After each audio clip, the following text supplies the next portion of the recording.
which aren't? Yeah, one of them looks to be the Viper leader. But some of them are not on the list? No, you aren't. All right, so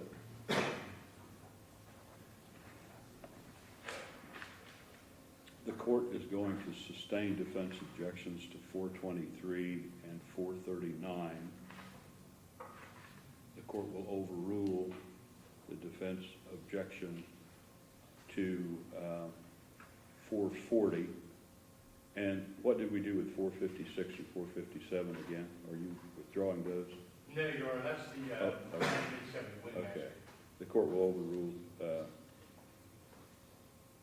overrule the defense objection then to 440, 446, and 447. And 424 is withdrawn, 446 is withdrawn, 450 is withdrawn, and 451 is withdrawn. So that should cover all of them, I think, of this last bunch. Other further objections? Yes, thank you. 460 and 461 appear to be two different photos of the same firearm. This is a black pistol. We can pull one of those, Your Honor, that's not an issue we did before. Let's go ahead and stick with DD 461, and I'll pull DD 460. Will that take care of it? Once again, we would still object to this because it has nothing to do with the case. This is a black, but it's certainly not one of the murder weapons. The murder weapon was recovered in the concrete pump. In the concrete fountain. Is this, the argument here has to do with the list again? Yes, it is. There are Glock 17s on that list, Your Honor. This is a Glock 17 9mm firearm. All right, so 460 is withdrawn, the objection to 461 is overruled.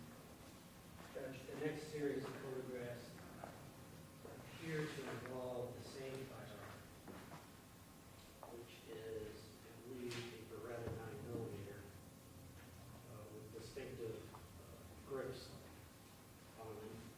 That's 467, 468, 471, 472, 473. Actually, I don't know if it's the same gun or two different guns, because there's an evidence marker 10 for 467 and 468. Those are actually two different guns, Your Honor. You can actually look at the end of the barrel on each of those. One of those has a threaded barrel, and one of them doesn't. If you like zoom in on it, you can also see they have different serial numbers. Again, we'll just use one picture of each of those firearms. Those are Beretta 92s. A Beretta 92 is on the Jake Wagner firearms list, Your Honor. And 471, 472, and 473 is evidence marker 11. They're a distinctive gun, separate gun, but very similar to 9mm. We would ask that be the objective. We'll pare those down to one picture each of each firearm, Your Honor. I'll go ahead and withdraw State's Exhibit DD 467. Judge, once again, just to make the record clear, this search was in May of 2017. The list is from 2 years before, in 2015. To make the record clear, and I believe there was at least some evidence that these distinctive grips were purchased after the crime, if I'm not mistaken. That is true. So there are two Beretta 92s there. There is a Beretta 92 on the list, and then the other Beretta 92 was the actual Beretta 92 this defendant purchased 5 days after the homicide. Serial numbers matched up. So that accounts for those two guns being on that list and how it's appropriate. You're withdrawing then Yes, sir. I'll 467? withdraw State's Exhibit 471 and 472. That will leave us one picture of each firearm, just for the record. State's Exhibit 468 will be the Beretta 92 without the threaded barrel. State's Exhibit 473 will be the Beretta 92 with the threaded barrel. Taking one picture of each. All right, so that would leave in then your 468, 473, was it? Yes, Your All Honor. right. Court will overrule the defense objections to 468, 473, and then withdrawn are 467, 471, and 472. Judge, the next objection is concerning 477 and 478. These are two photos of apparently the same, very small firearm. I guess some people would refer to this as a Derringer. Certainly nothing to do with this case. Your Honor, we'll withdraw State's Exhibit DD 478 as far as being cumulative. In regards to DD 477, that depicts a Derringer type, it's covered Enterprises 9mm. A Derringer is on the gun list, Your Honor. It's listed as Derringer, it's misspelled, but it lists a Derringer on there. And that was the only Derringer. There's only one found. That was it. All right, so the state feels it's necessary to keep this one in there to. Yes, Your on Honor, the because list. there is a Derringer listed on, there is a Derringer on J. Wagner's firearms list. And this would, same argument with respect to the fact that it's on the list, and then there was some statement that they'd sold all the guns. Is that the argument? That is it exactly, Your Honor. DD 477, then, the objection to that is overruled. 478 is withdrawn. Okay, Judge, the final series of photos concern other long rifles found 482, 43, 47, 197, 198, 503, 504, 508, and 511. These are a series of quite a few different long rifles. Once again, these have absolutely nothing to do with the crimes in this case. A couple of these are duplicates, but in regards to State's Exhibit 482 and 483, that depicts a .303 caliber infield rifle. There are actually 4 on the firearms list.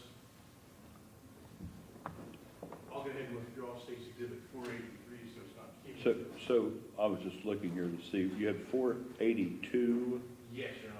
483, 483 will withdraw. and what else is there? 480, what was the next one, 487? 487. That is another infield .303 caliber rifle, Your Honor. And there are British .303 caliber infields on that list. Okay, let me see those exhibits there. I'll make sure I have all the numbers.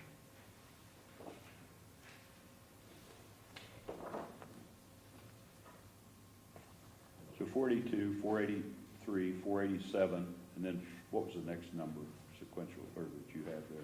497. Uh, 497 is another Remington Wingmaster 12-gauge shotgun that is on the Jake Wagner firearms list.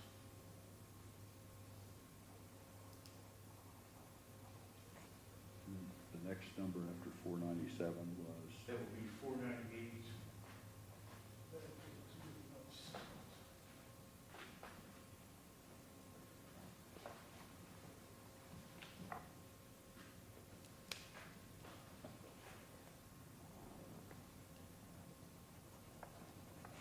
Yeah, 498 is going to be a Browning 8-bolt,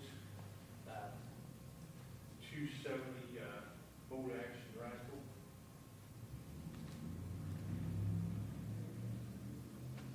And there is one of those on Jake Wagner list. right, next number. It's going to be GD 503. That depicts a CZ model 452 22 caliber rifle, and there is a CZ 22 rifle on the firearms list, Your Honor. All right. The next one. 504. It's a KSA Cricket. This one's in camouflage. I'll move on to DD 508. It's another KSA Cricket, only in pink. There are two KSA 22 Crickets on the gun list, Your Honor. Which one was the brown one? Able, that brown able would be DD 498. I believe the list might indicate it's silver and this one's black.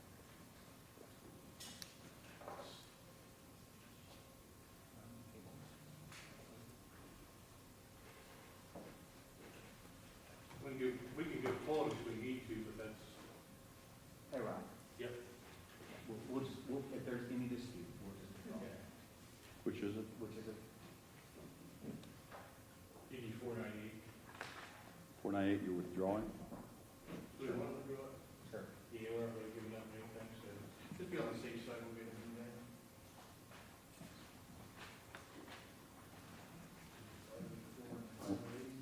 Crickets. What's the next? Next one would be DD 511. That is a Remington Target Master 22 long rifle, and it is on the list. All right, so tell me again about 482 and 487.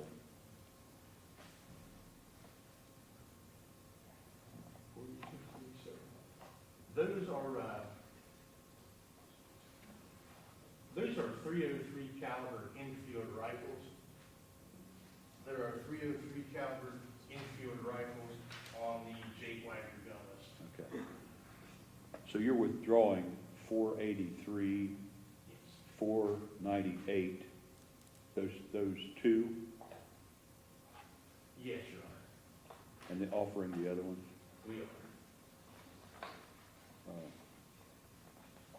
And the court will overrule the objections to 482, 487, 497, 503, 504, 508, and 511.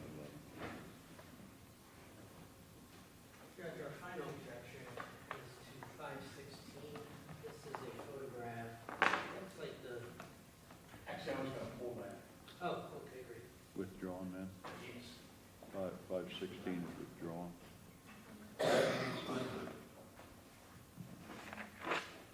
Five.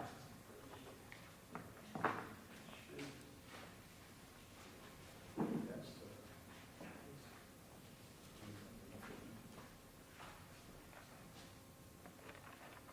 Is that all the photos? then? Yes, Your Honor.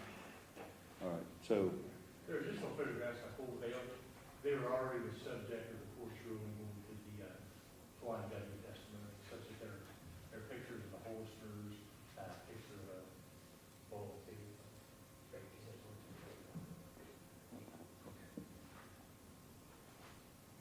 Thank all you, right, Judge. so of those offered today, other than 308, which was withdrawn, 309, which was withdrawn, 400, which was withdrawn, 403, 404 withdrawn, 414 was withdrawn.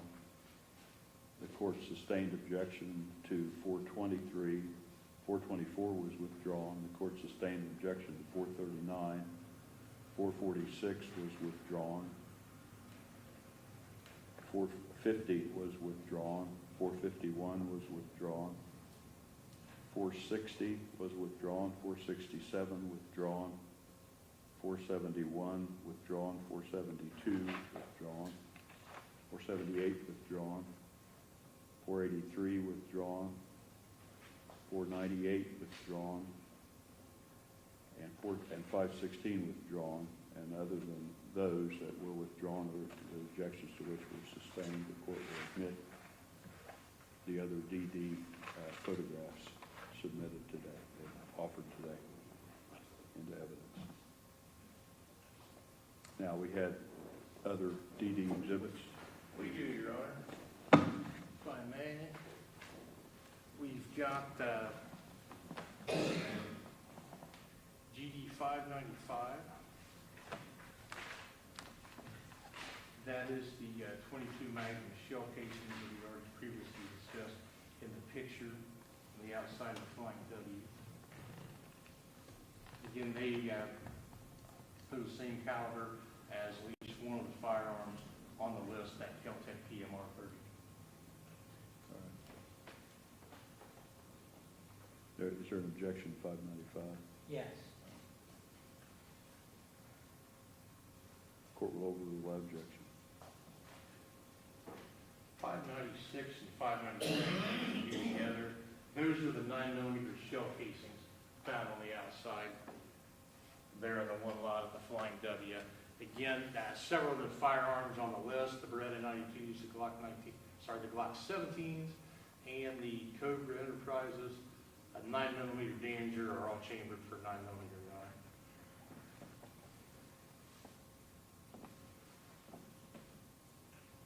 We obviously object to 9mm. All right, the court will overrule the objections to 596, 597.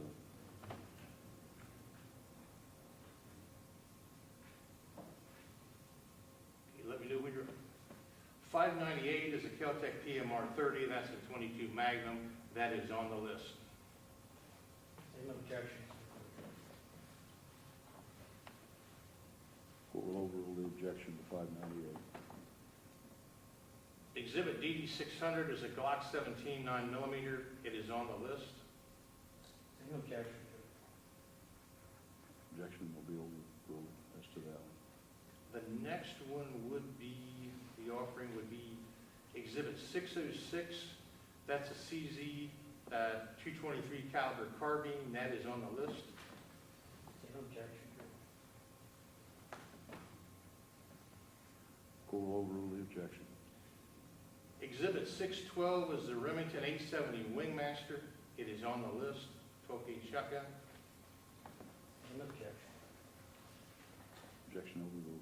614 is a Glock 17 9mm pistol. It is on the list. Same objection. Objection will be overruled. Number 616 is the Beretta 92F.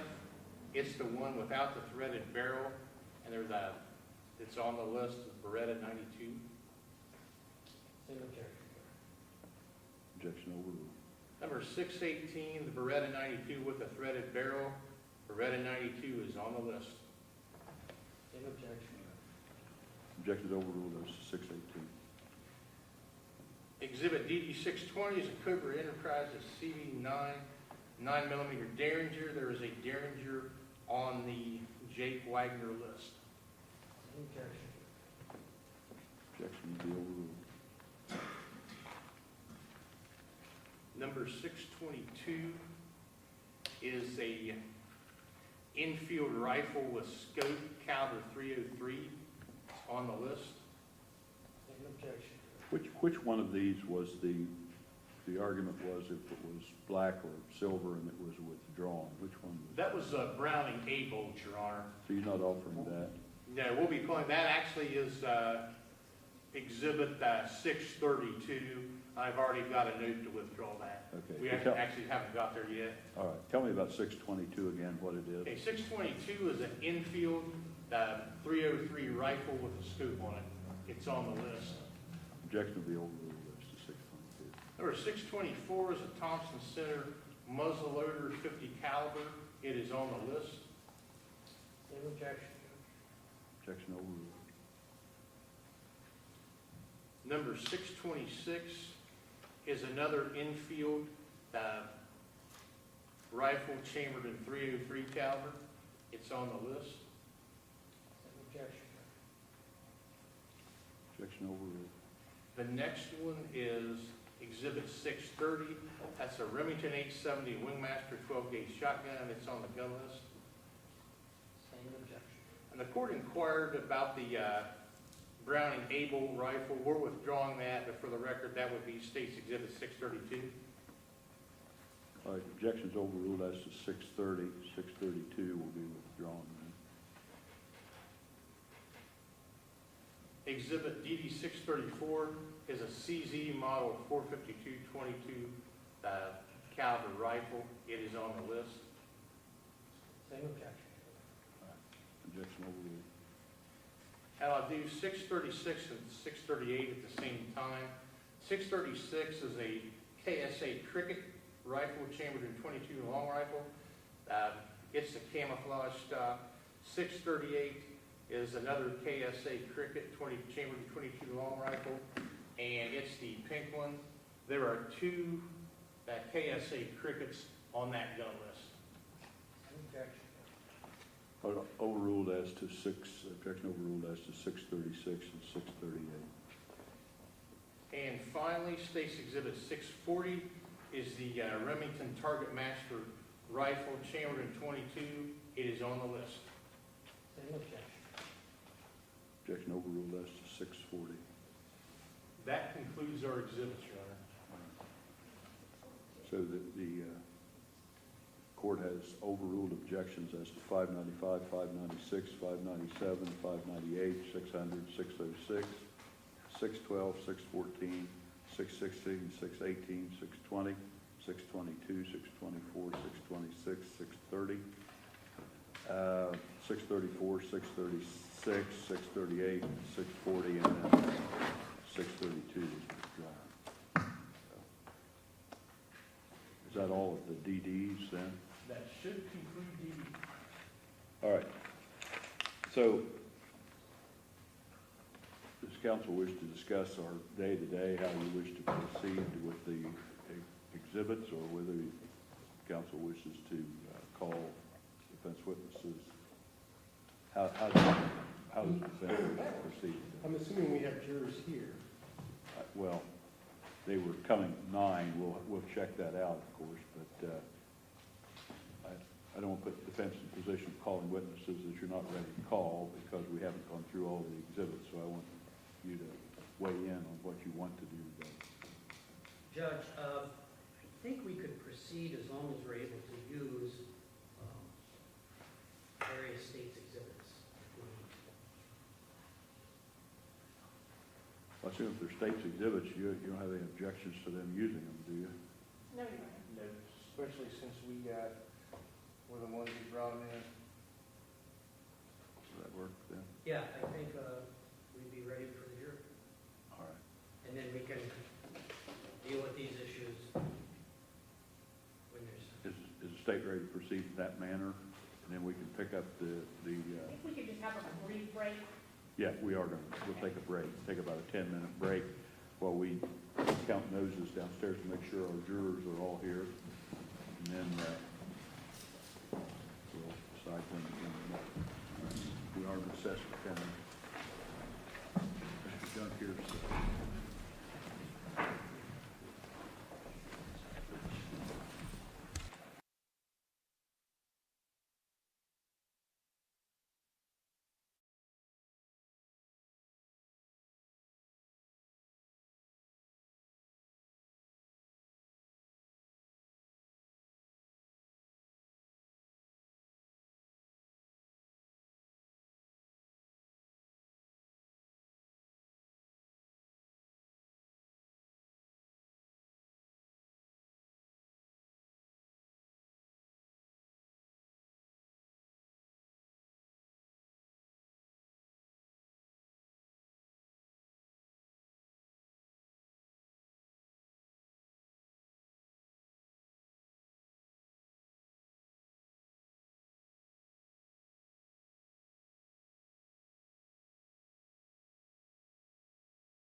Was the defense going to call a witness then? Yes, sir. Judge, we call George Washington Wagner IV.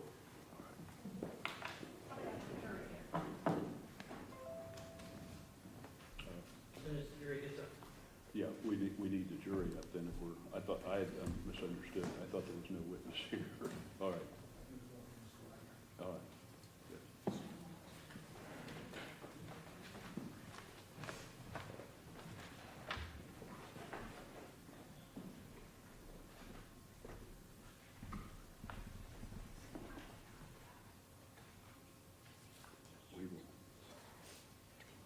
We will need to have one of our forms. That's fine.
Jason.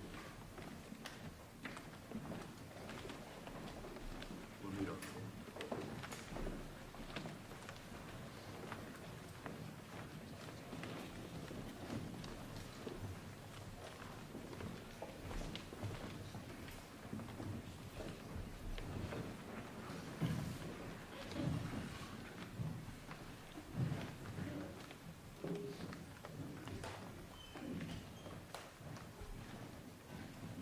You may be seated.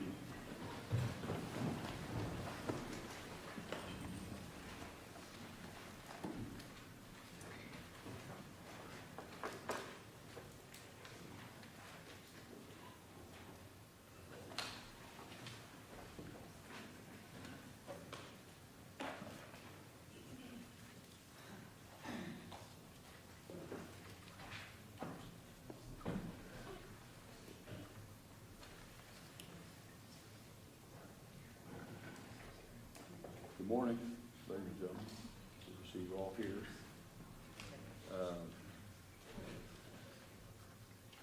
Again, another day of trial.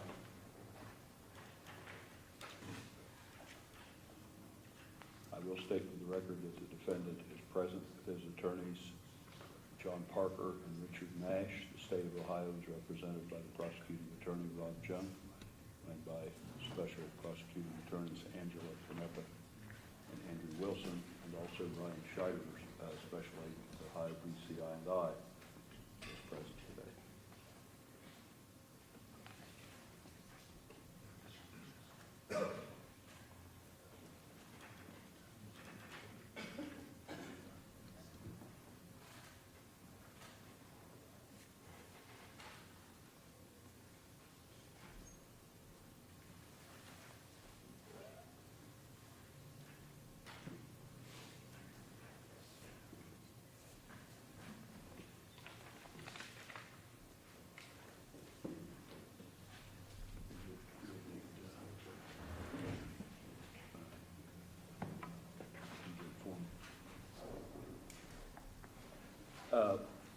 You're aware from yesterday's discussion that the state has not rested its case yet. However,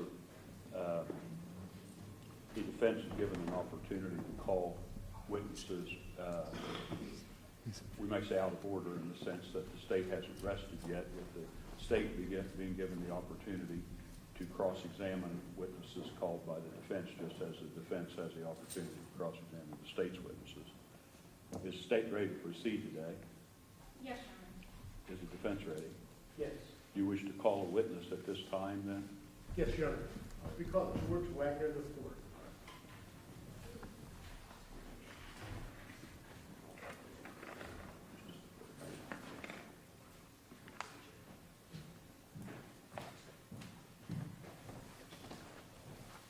Please raise your right hand. Do you solemnly swear or affirm that the testimony you are about to give shall be the truth, the whole truth, and nothing but the truth, as you shall answer unto God? I do. You may be seated. The defense may begin. Thank you, Judge. George, let me adjust this microphone for you. Just keep your voice up real loud so the jury can hear you. Okay, sir, please state your full name for the record. George Washington Wagner IV, Okay, George, and how old are you? 31, And when's your birthday? 10/6/91. All right.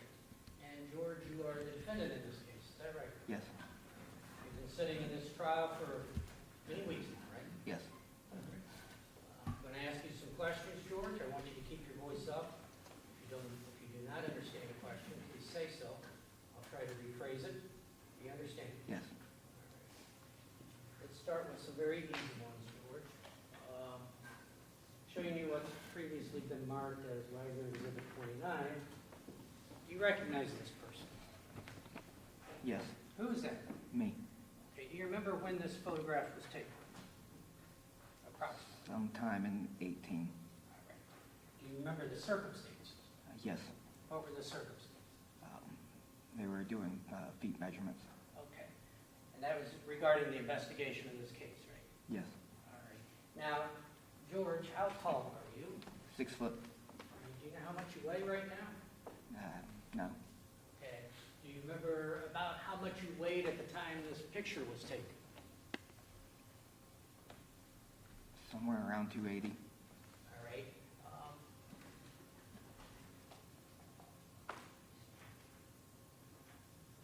Tell the jury about your weight problems or your weight situation throughout your life. I've spent most of my life being overweight. I probably haven't been under 250 since I was 13, And what's the largest you? 316-ish. All right. Do you struggle with your weight? Yes, All right. And what would you say you average since the age of 21? between 280 and 300. You've lost a lot of weight since you were arrested, is that right? Yes, When's the last time that you can remember you were the size that you are now? around 2007. About how old were you?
Same with the horses, 4 or 5 to 15, 20, however Okay, many my dad drug in. all right. And what other animals? Pigs, dogs, Let's talk goats, about the sheep. pigs. How many pigs?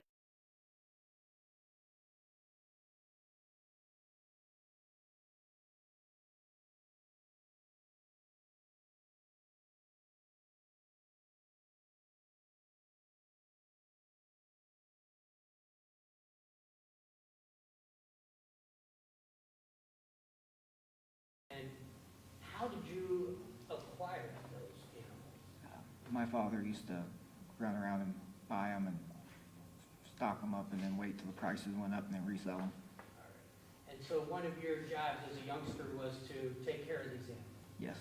All right. And explain what you would do on a daily basis.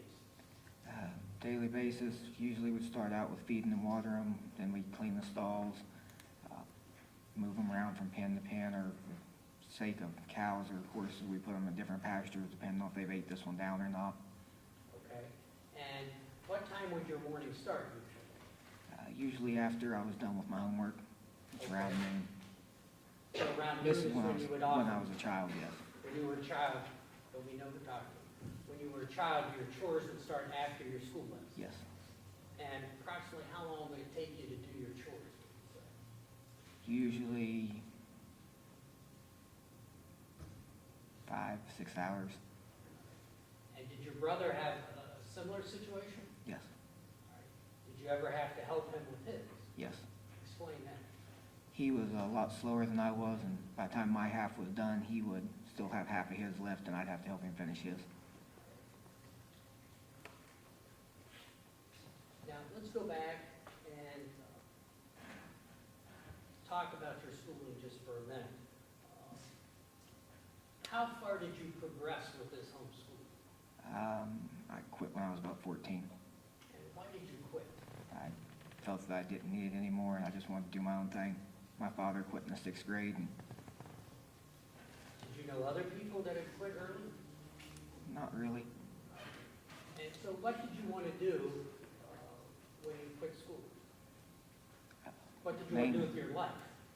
Did you have any goals or aspirations? When I was a young kid, I wanted to be either a game warden or a forester. Then when I got older, my father pushed me more towards being a diesel mechanic and a truck driver. All right. And why was that, do you know? My father didn't want nobody in the family that wore a badge. Why was that? He thought all law enforcement was crooked. And did he teach you that as a youngster? Yes.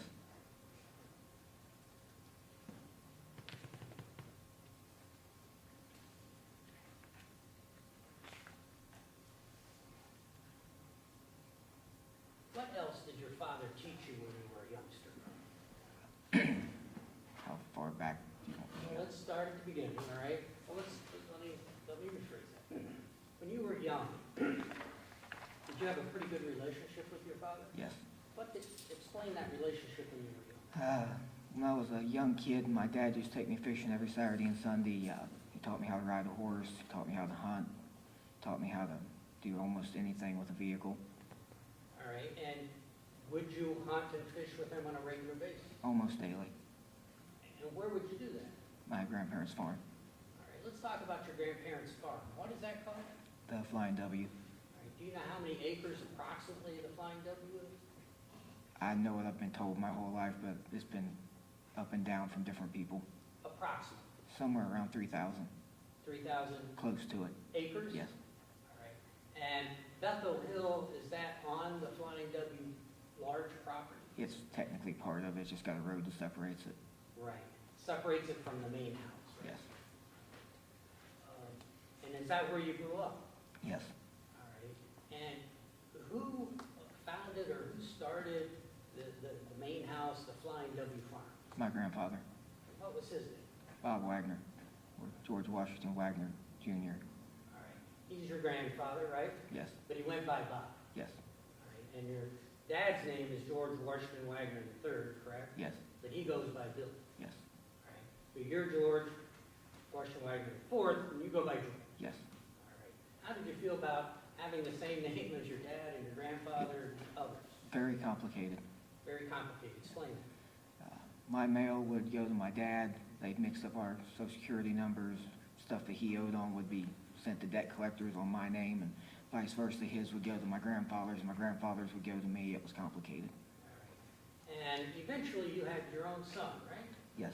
And what's your son's name? Bullvine Hunter Wagner. Why is it not George Wagner V? He will not have the problems I had What kind of problems do you need? with everything getting mixed up between the name. All right, you wanted him to have his own identification, basically? Yes. All right. Now, let's talk about other things your dad taught you that, well, let me rephrase. Your mom taught you the schooling lessons, right? Yes. Did your dad participate in that at all? Only in history. Only in history? Yes. Explain that. My father is a history buff. He liked history, Yes. and he taught you history throughout your life? Yes. How would he do that? Just recite stuff that he's learned in his life, and everything that he's watched and read. Did you enjoy that? Yes and no, as much as a kid can. All right. In your youth, did he teach you other things? Youth as Well, when you were young? Let's say- teenager and younger, or Well, let's start before the age of 10. just how to hunt, fish, ride a horse, how to work on a farm, how to drive a car and a truck. And how about after the age of 10, say between 10 and 15, did he start teaching you? Yes. Explain what he started teaching. My father taught me how to open a lock, how to steal fuel, how to steal loads or break into loads, What do you mean by loads? tractor and trailer loads, semi-loads of whatever might be on it. And how did he do that? Just go around and show you how to open them and get in them and drive off with them. And let's start with, I think you said he taught you how to pick a lock. Yes. How did he actually do that? Did he set you down, explain how that worked? He bought like a lock pick set, comes with like a whole bunch of different locks and picks, and then you sit us down for hours until we could figure out how to open it. And about how old were you when that started? Around 13. And what would he do, if anything, with you once you learned how to do that? After my brother and I learned how to do it, he would go from like hotel to hotel in different counties and open the vending machines in them. All right. Would he do it, or would he have you do it? Usually he'd have my brother do it, Why your brother? because my brother can open a lock in a matter of seconds, All right. And what about you? 3-4 minutes.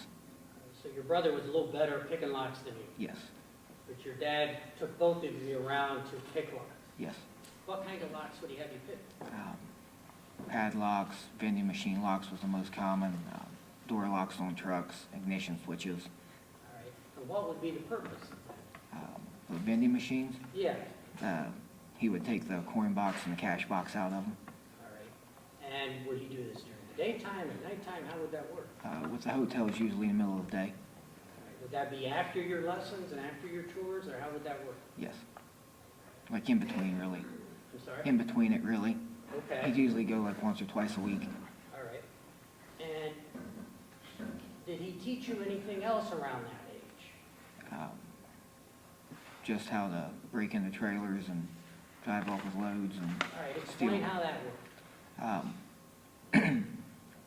with the loads, you go around, take the padlock and the hinges off so you don't break the seal. If the seal is broken, it's instantly somebody's been in it, so you gotta take a hinge off and open it without it. But you see what's in the trailer, and if it's something you wanted, then you unload it. If it's not, you put the hinge back on, nobody ever knows it was opened. All right. And about how old were you when this started? It started around 2005, So you would have been about 14 or so? roughly. And your brother was with you? Yes. And would your dad drive you, or how did that work? He would load us in his truck with him. We'd just drive around from truck stop to truck stop. All right. And he would pick out the truck? Yes. Did he have any, like, methods or codes or anything like that as far as how would he pick out a certain truck? Usually it had to end up being a company truck, but Walmart was like the one he went after more than anything. And why was that, do you know? He despises Walmart. I don't know why. So you would go into these trucks and steal the content? Yes. Now, did your mother know about these activities? Yes, she was there 99.9% of the time. She was in the truck with you Yes, from this young age, yes, and she knew your father was teaching you. yes. All right. Were there other things that your father taught you around this thing? How to steal fuel, Steel fuel. yes. What do you mean by that? Starting out, it was ground holes with a 12-volt system, which is a lot slower. A ground hole. Yes. Explain what that is. All of your truck stops and gas stations have huge tanks that sit underneath the ground. And they're usually padlocked, and you pull over it, open the padlock, drop a hose in, and you pump the fuel out of it. All right, so what kind of, we're going to take this step by step, all right? So what kind, was he drive a pickup truck or a big semi-truck? How would this work? Yes, it started with a Ford dually and a stock trailer All right, and where would you be? in the trailer. All right, and what would your father do? He would pull over it until the hole in the floor of the trailer was even with the lid, and then my brother would open the lock, and then we would drop the hose in until the tank was filled. All right, and did you have some sort of pump or contraption? How did that work? 12-volt fuel pump All right, and where would you, so you would pump the fuel out of the ground into where? into a 500-gallon tank. And that was inside the trailer? Yes, All right. And how often would you do that with your father? every weekend. And how old were you about? Started in '05, so 14, 15-ish. All right, and how long did this go on?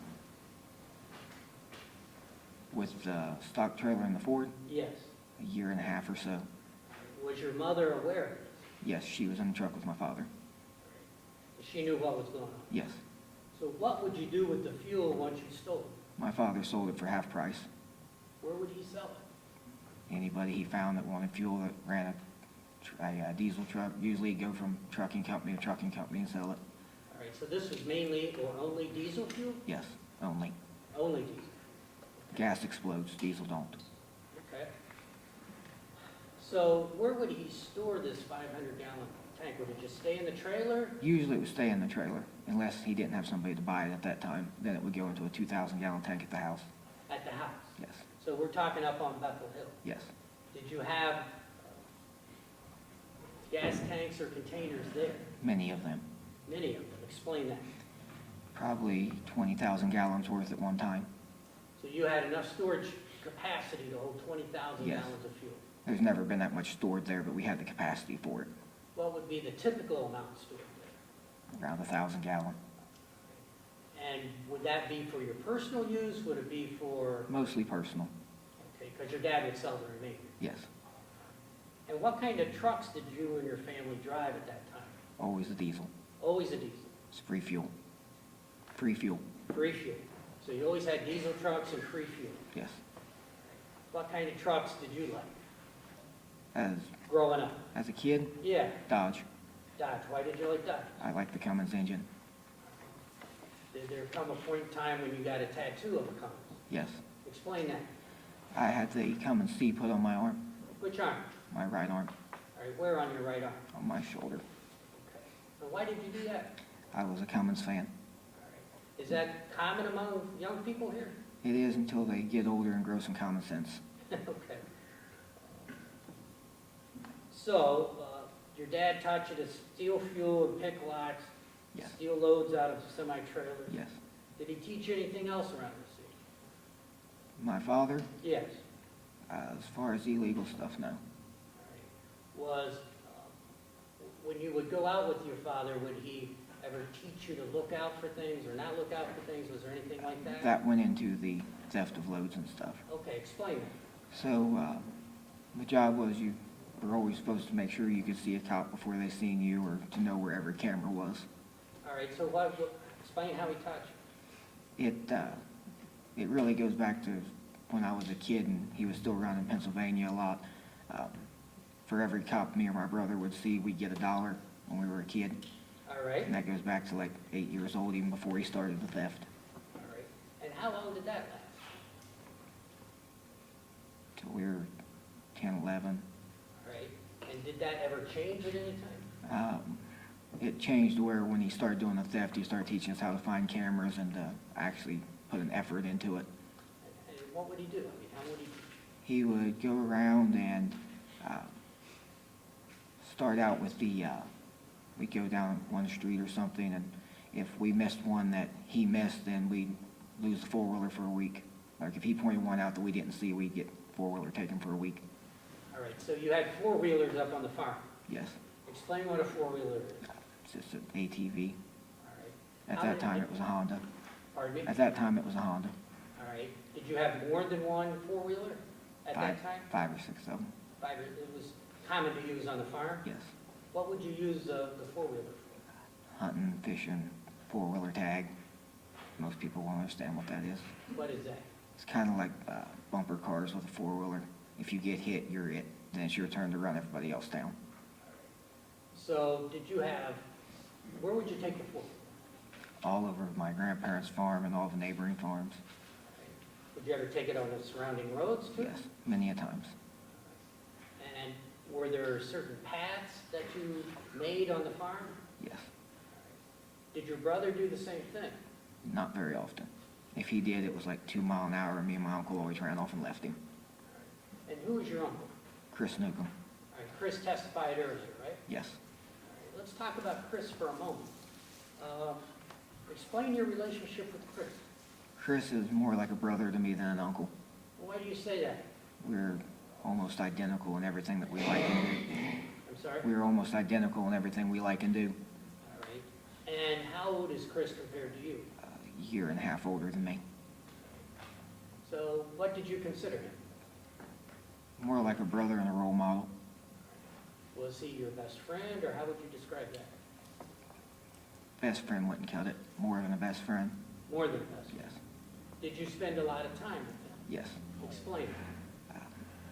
Every weekend when we were kids, sometimes he'd stay a couple weeks at a time, or I'd stay with him, or All right. And he would stay with you on Bethel Hill? yes, And what type of things would you do to him?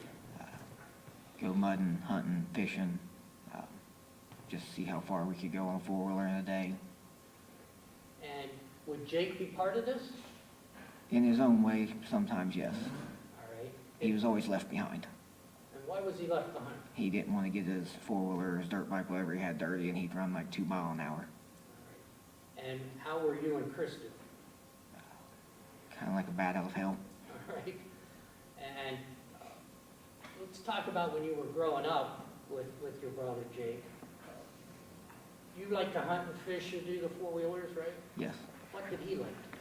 He spent most of his time watching cartoons and playing video games and collecting action figures. Collecting, Action figures. explain that. He had hundreds of them. Every dime he got as a young kid, he spent on action figures. All right. And did he have them in a box in the closet, or explain? He would set them up on a shelf and stare at them for hours. And did you play with them as well? No, but I would go in and move them when he wasn't there just to see if he'd notice it, and you could move it like a centimeter and he'd know. And did that ever cause any problems? Many, many a fights, Would you do that just to kind of devil your brother? just to antagonize him, yes. Antagonize him? And he liked to watch cartoons, you said? Yes. And what else? Played video games all day. Did he have any particular video games he liked? Marvel Universe, Resident Evil, Left 4 Dead.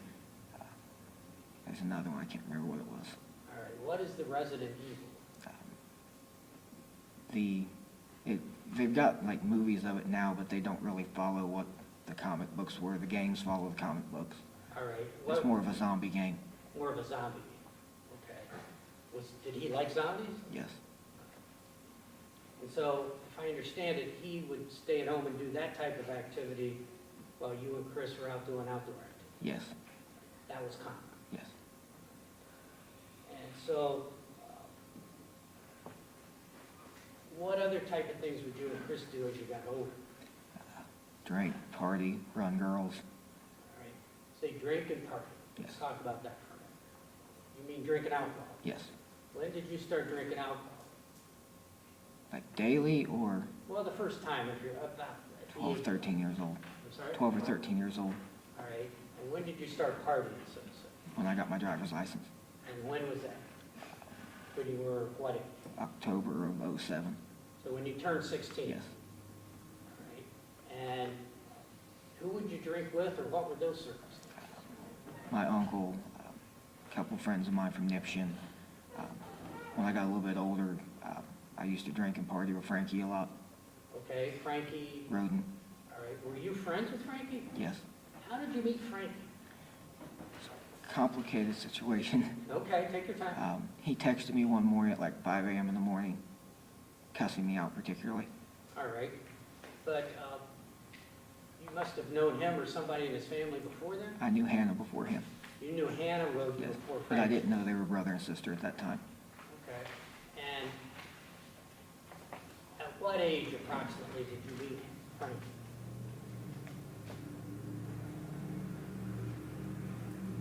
I was 18, I think. All right, so at this point in time, were Jake and Hannah together? No, They were not together? no. But talk about the things you and Frankie did, or did that friendship develop? Explain that. From the first morning that I actually met him was the morning that he texted me. After that, we ended up becoming friends and hunting and fishing together. And how often would you do that? That first summer, daily. And about how old were you then? I was 18, All right, so you had your driver's license. yes. Would he come over to your place? Would you go to his place? How did that work? A little of both. And did he have any children at that time? No, Did you have any children at that time? no, So you would spend your time hunting and fishing with him? yes. All right. Did you consider him a good friend, or I considered him one of my best friends. did you have a lot of friends at that age? I wouldn't say a lot, but a few, a handful, And so you told us about how you were homeschooled, right? yes. Did you have much social activity before you got your driver's license outside of Bethel Hill? Not really. The majority of my friends are all people that were kids of my dad's friends, And would you meet them at Bethel Hill? Bethel or the surrounding farms, Okay. And so did that change at some point in time? when I got my driver's license, Okay, why is that? because I have freedom You had and freedom. I could leave when I wanted, And did you? yes, Explain that. like daily, Every day. yes. What would you do? I hang out with my uncle or Frankie or Sean and Nathan Walls or Garrett Leith, All right. And those were your other friends? yes. What type of things would you do together? Hunt, fish, go mudding, go to the county fairs, all the fall festivals. All right. And did that cause any problems back home on Bethel Hill? My mom was never happy about it. Tell us about that. She always said that I was leaving my brother to do all the work and I needed to be more like him and stay home. And were you leaving your brother to do all the work? Yes, I was, Okay. And why were you doing that? because I didn't want to stay home. I wanted to go drink and party and hunt and fish with my friends. And what about your dad? Did he have anything to say about that? Not really. As long as I was available for the weekends when he needed me, that's all he cared, When you say when he needed you, what do you mean by that? for fuel and loads, for fuel and opening trailers. And so, if I understand you correctly, when you turned 16 and got your driver's license, how did that affect your life? It broadened it by a lot. I'm sorry? It broadened my life by a lot. All right, explain that. I was more mobile. I got to see a lot more things, do a lot more things. All right, did you have your own truck? Yes. How did that come about? My father bought it for me. And do you remember the kind of truck it was or anything? My first one was a 79 Chevy. Chevy truck. Yes. About how much did it cost you? $2,500. Did you have the money, or My father bought it was that a birthday gift, or for when I was getting my permit. for when you got your permit? Yes. All right. Did your brother have his own truck?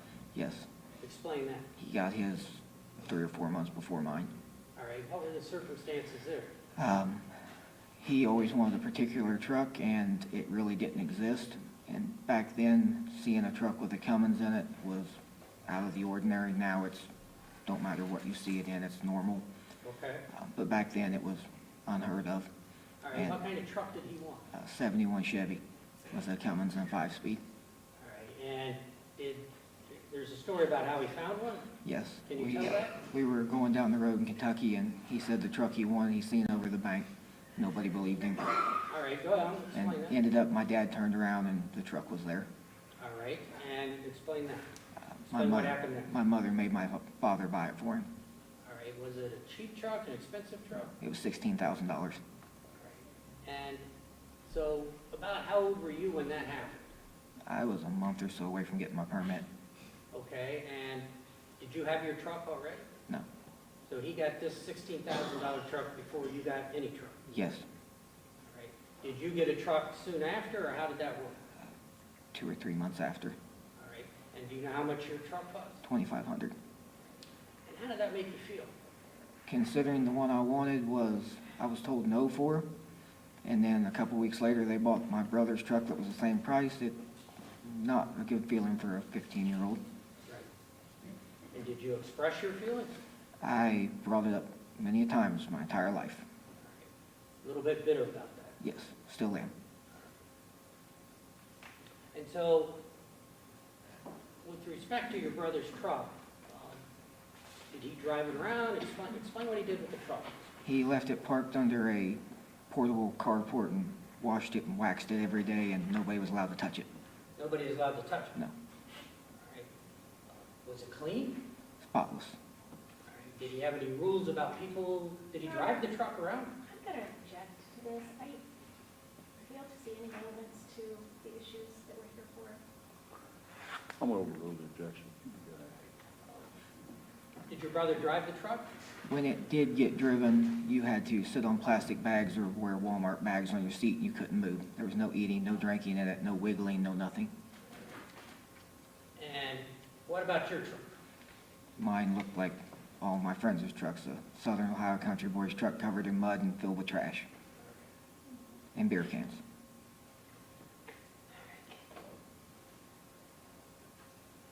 Was there a time when you started hanging out at what's called Big Bear Lake? Yes, when I met Frankie. All right, tell us about that. The first time that I actually went down there with Frankie for a party was some girl he knew's birthday party. All right, what is Big Bear Lake? It's a campground. All right, and describe the campground. It's got a big lake, a store, a whole bunch of campers. It is built below Frazier's old resort. I'm sorry? It's built below Frazier's old resort. Okay, and did you spend a lot of time there? With Frankie, yes. About how old were you at that time? 18 and a half, 19 when I started going down there with him. Okay, and describe the activities you would do, how often would you go there, et cetera. Ride the four-wheeler, drank with all of Frankie's friends, run back and forth to the Briar Patch on beer runs. What's the Briar Patch? It's a gas station, All right, and that's where you'd buy beer? yes. Okay, go on. And then we just sit around campfires all night and play drinking games. And All right, and would you stay overnight? yes, sometimes 2, 3 days. Did you have- Usually the weekends, Did you have a tent or anything? yes, Is that where you would stay? yes. My tent, You had a tent. yes. Describe your tent. It's a Jeep tent, it's got like 3 rooms in it. Kind of a big tent? It's a big tent, Could you stand up in it? roughly, yeah, Okay. Did it have 3 separate rooms? yes. And did you have a particular spot that you would stay at Big Bear Lake?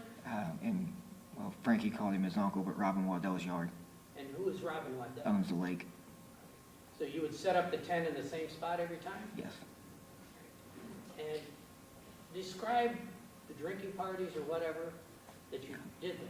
We played drinking games and drank until one of us fell out, which was usually me. All right.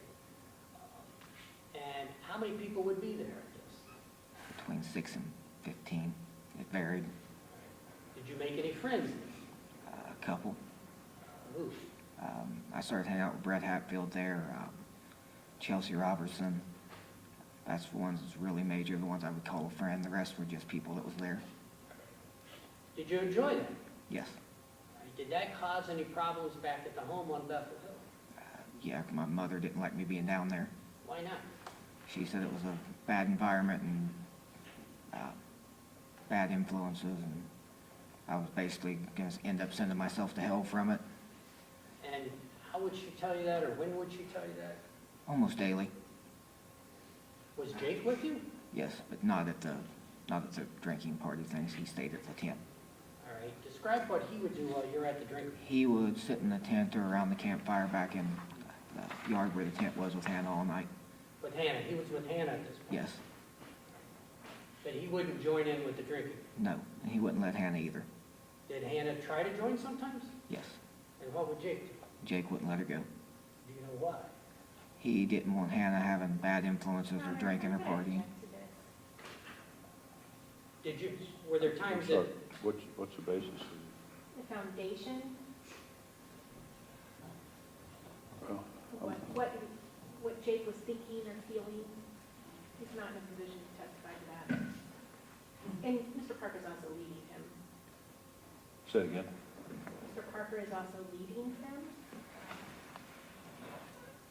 All right, you want to ask your last question again? sure, I can rephrase. All right. When you were at Big Bear Lake and you had these drinking games, Yes. who would participate if you know? The regulars, The regulars. Brett Hatfield, Frankie, me, Chelsea Robertson, those were the regulars. And there were other people that were there Yes, occasionally? but went in and out. All right. Would Jake ever join the drinking party? No, Would Hannah ever join the drinking party? no, So this caused friction, if I understand what you're saying, with your mother. yes, Did it ever cause any friction with your father? not really. My dad didn't care as long as I wasn't driving. And is that true that you didn't drive? No, I've never drank and drive. You liked to drink Yes, at that time? yes. So, how long did this go on down at Big Bear Lake? 2 years roughly. 2 years? Yeah. And it was kind of a common situation, is that right? Yes.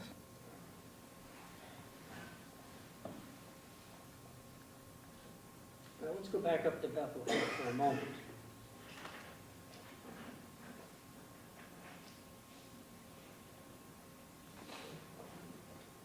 Let's describe the living situation. When you were very young, you were first there, Yes. all right? Which house did you have, or can you describe the house that you were living in? The first house was a single wide trailer. Single wide trailer. All right. And how long did you live there? Until what age about? Lived in that one. I don't really know how to answer this one because it's like that house was like morphed into another house. Okay, let's talk about before it was more. 97-ish. And so how old were you about? From a little into 92, early 93 till 97-ish, All right, so in 97, you would have been about 6 years old? somewhere in there. All right, what happened when you were 6 years old to this house? My mother tried to burn the house down that failed because she didn't know what she was doing in the beginning. All right, explain. If there's no air, it smothers out, and she had everything closed up in the beginning. So just the kitchen, living room area burnt. All right, and your mother set that on fire? She had my father set it on fire, but it was her plan, and she's the one who taught my father how to do it. All right, and you remember this when you were 6 or 7 years Yes. old? And what did you think about that when you were a kid? Really had no input on it. Okay, so she tried to burn it, but it didn't completely burn, is that what Right. you're saying? And my grandmother paid to remodel it because my mother told her it was an accidental fire. Your mother told your grandmother Yes, it was an accidental fire. yes. Which grandmother do we need? Frederica. And that's your Grandma Wagner? Lives on the flying hill? Yes. Okay. So she lied to her so she could get it rebuilt? The inside redone with new sheetrock. Okay. And so is that when you say it morphed into a second house? Then they added another single wide to it and made it kind of like a giant L. Okay. And was that in the same location or Yes. was it moved? It was just added on in the same location. All right. And how long did you live there approximately? Roughly 2000 before they burnt that one. All right. And in 2000, you were about 9 years old? Roughly. All right. And what do you mean they burned down? They burned that one down and succeeded with that one. Who's they? My father and my mother. And how did they burn it? Same method as always. A whole bunch of newspapers stuck underneath the fuse box. And so where would you live after it burned? After that one burned, my grandmother bought my mom and dad a new single wide house trailer. And where was that placed? The same spot it was. On Bethel Hill? Yes, All right. So at this point in time, when you're 9 years old approximately, your first two homes have been burned by your mom and dad? yes. And so what happened with this home that you got now? Stayed in it for about a year before my father extended the driveway and moved it back another half mile. All right, so let's talk about that for a minute. From Bethel Hill Road back to where your first home was, Half a mile. half a mile. All right, and then when you got this other home after two fires, where was that place? Half a mile further back, made the driveway a mile.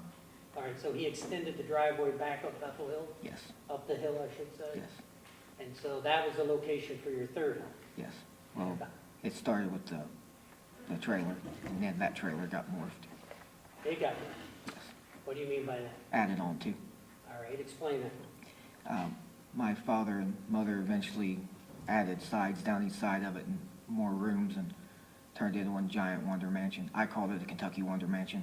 All right, describe it the best you can.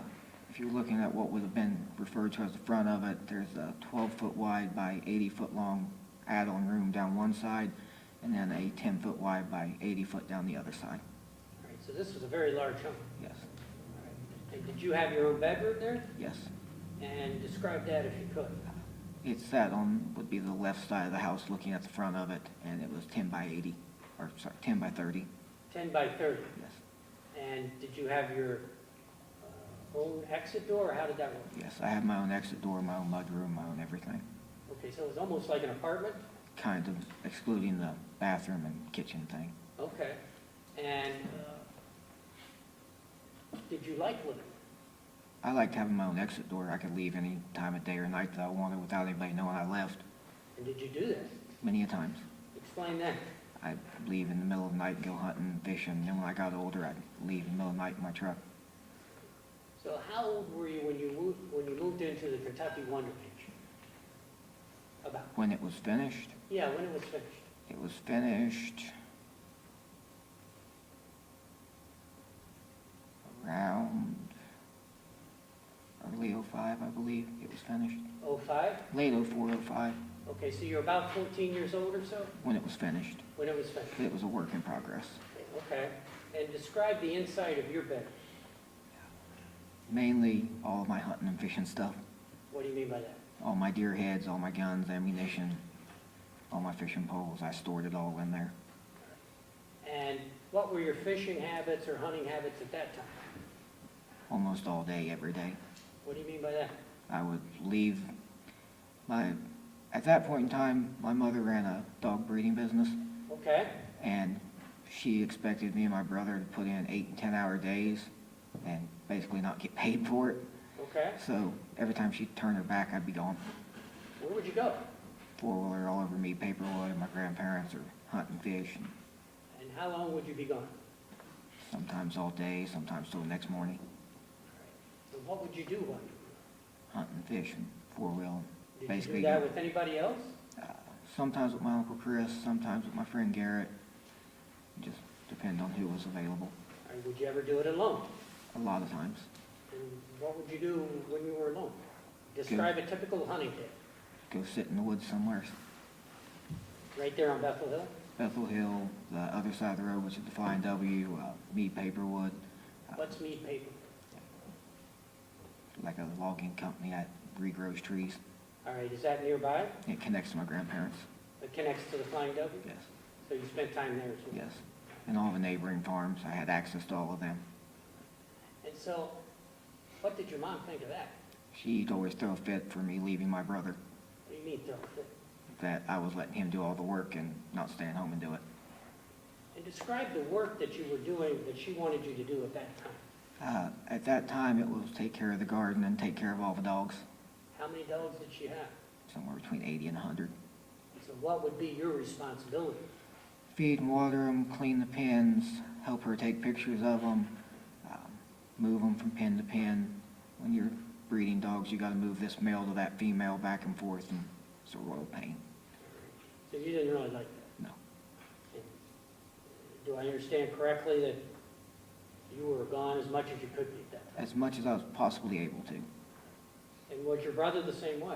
No, he stayed and worked all day when my mom told him to. And so, your mom's dog breeding business, tell us about that. How far back do you want me to go? Well, let's start at the beginning. In the beginning, they raised English Bulldogs and Labrador Retrievers. Okay, and how would that work? Or They explain did how that it worked. when we lived at the half-mile point. Okay, And in other words, the same as she's always done, she runs ads for them, but back then there was no Facebook and Craigslist and stuff, so it was all normal newspaper advertising, okay. And did she sell a lot of dogs? lots of them, All right, made money at it? a lot. All right. And what type of dogs did you say? At that point, English Bulldogs and Labrador Retrievers, So purebreds. yes. Were they always purebred? We'll start with the Labs. The English Bulldogs were legit, because it's hard to find something that looks like them, but the Labs, if one of the females had 8 pups, she would go to the pound and get 4 or 5 more that looked like them, and if she sold the 8, she'd just say she didn't sell the 8, and then she'd resell the ones that she got from the pound that may or may not be a Lab. Occasionally, if it had a white spot on a black dog that looked identical to a Lab, she'd just dye the hair. She would do what? She would dye the hair so it would turn it black and you wouldn't know it had a white spot on it. All right. So she represented that these were purebreds when she got them from the pound. Yes, Did this happen a lot? a couple hundred times probably. And so that was when you lived at the half-mile point. Yes, Did the dog breeding business move down the road when you got to the mile point? yes. Explain that. At that point, she started raising Yorkies, Maltese, and Labradoodles. All right. And about how many dogs? Somewhere around 80 or 100.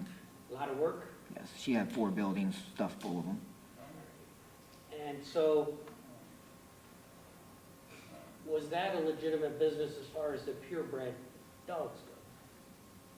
She still done the same thing with saying one dog, say it had 8, she would go get stuff that looked like it from the pound and sell more, saying she just hadn't sold them. All right. So that was kind of a fraudulent activity. Yes, And how long did the dog business go on for? until it burned. What happened? We came home from Columbus one night, late at night, and it was laying in ashes. What was laying in it? All 4 dog kennels, And how many dogs? close to 100. And did you ever find out how that dog kennel burned? No. To my knowledge, nobody did. Did she continue the dog business after that tragedy? A few years later, she started again. Were you still on Bethel Hill? Yes.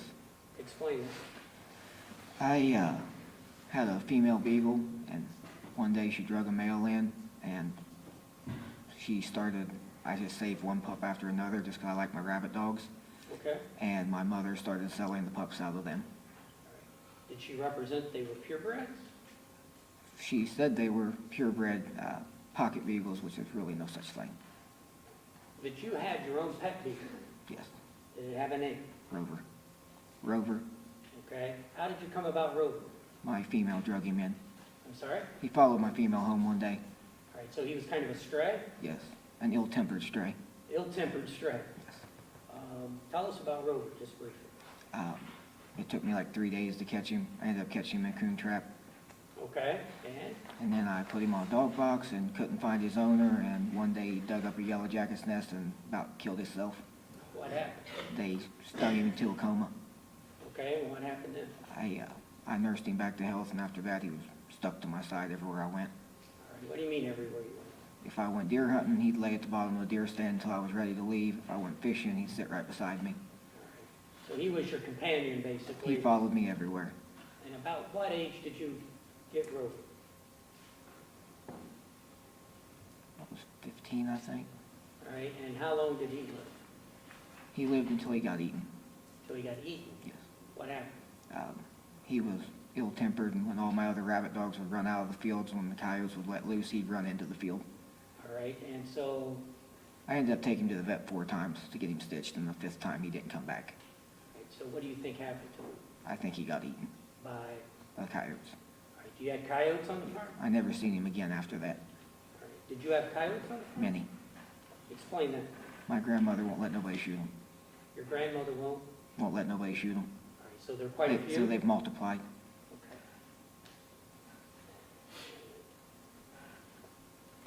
You've talked about your mom's involvement with the arson so far. Now, once you got back, you're in the Kentucky Wonder Mansion, right? Yes. And about how long did you live there? In the back or in the Wonder Mansion? In the Wonder Mansion. It burned in late '07, early '08, I think. All right, so at that time, you were about 16 or 17? Yes. And what happened there? We had come back from Alaska and intended on moving back up there, so my mom and dad burned it. All right. Stop for a moment. You came back from Alaska. Yes. What were the circumstances that took you up to Alaska? My friends from Memphis had moved up there, and we went up there on a vacation with them. All right. Are you talking about the Cinereskis? Yes. That testified or? Yes. All right. You knew them when you were growing up here in Ohio? Yes. All right. And so, do I understand you correctly that your family took a vacation to Alaska when you were 16 or 17? August of '07. August of '07. Describe that vacation. We flew to Alaska. My grandmother Rita and my uncle Chris watched our house for us, and we spent a week in Alaska. How did you like that? I didn't want to come home. Why is that? I love the outdoors, and Alaska is the most beautiful place there is, so But your family did come back. yes, after they pretty much drugged me on the plane. All right. And so you were still living in the Kentucky Wonder Mansion at that time. Yes. And what happened with that? My mom and dad burned it to get some money to move to Alaska. All right. And so they did burn it. Yes. All right. And what happened with the money? Or what happened? After they burned it, my dad decided he didn't want to leave the farm. Okay, so what happened? They rebuilt there. All right, so you built a new place. Yes. Was this a mobile home? No. Describe this new place. It was 40 by 56 with a 40 by 40 basement under it. All right, and who actually built it? The main structural frame of it was built by Pine Top Construction. And what did they actually do? They framed it and put the roof on it. All right, did you have somebody else pour basement? Yes. Concrete basement? Yes.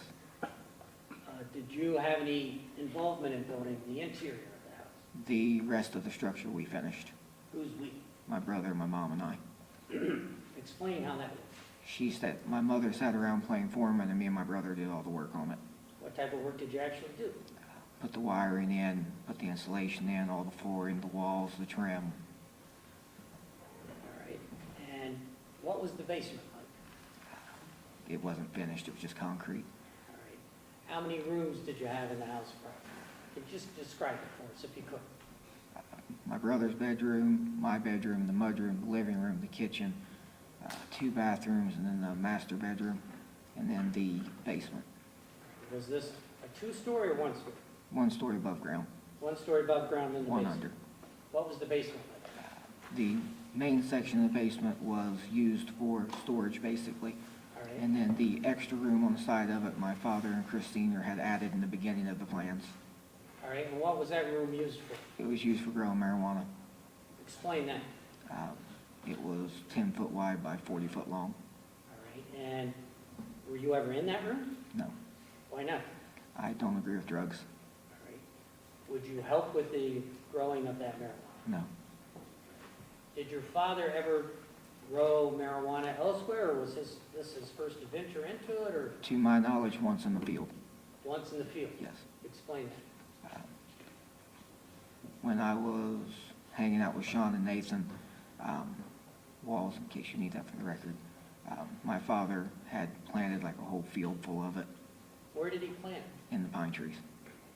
On the Bethel Hill property? Yes, All right. Was that successful? would have been, It would have been. yes. What happened? My grandmother hired a company from Georgia, I believe it was, to trim the limbs on the pine trees, and they were coming in middle of July to trim them. And so what happened? My father ended up having to cut the stuff early.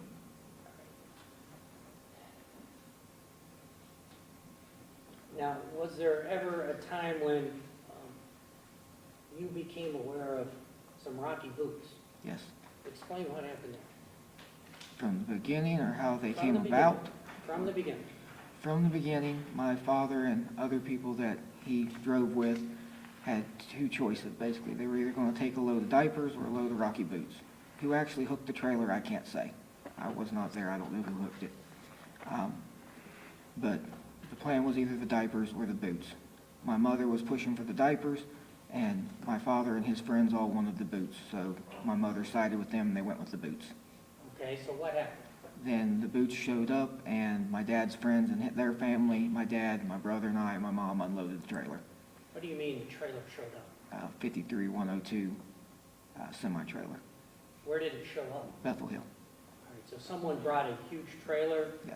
And I don't what- know if it was my dad that pulled it or if it was one of his friends. The trailer was just sitting there in the morning. All right, and so what happened next? We unloaded it, it got divided 3 ways, and then they hauled the trailer out while everybody hauled their boots to whoever's house they were going to. And how many boots are we talking about here? 53102 load, thousands, Thousands of boots. yes, All right. And your mom was involved in that? yes. She helped plan it, She helped plan it? yes. And so did you guys get some of the boots? Everybody in Pike County was wearing Rocky boots at that point, Okay. But where would you keep the boots in the basement, of this new house? yes.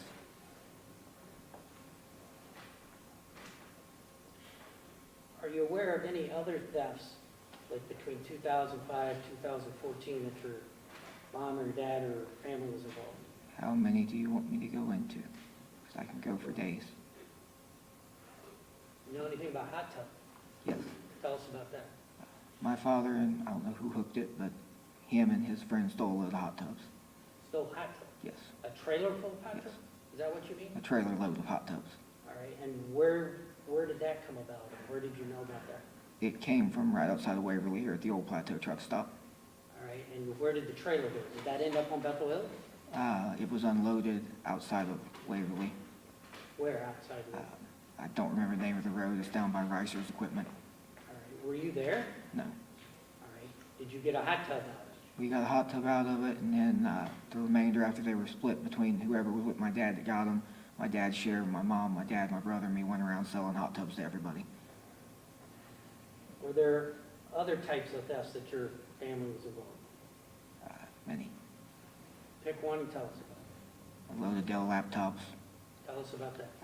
That came from, I don't remember the name of the truck stop, but it's halfway between Winchester and Eastgate, Cincinnati. It's on the left down there. There's a little restaurant and a truck stop.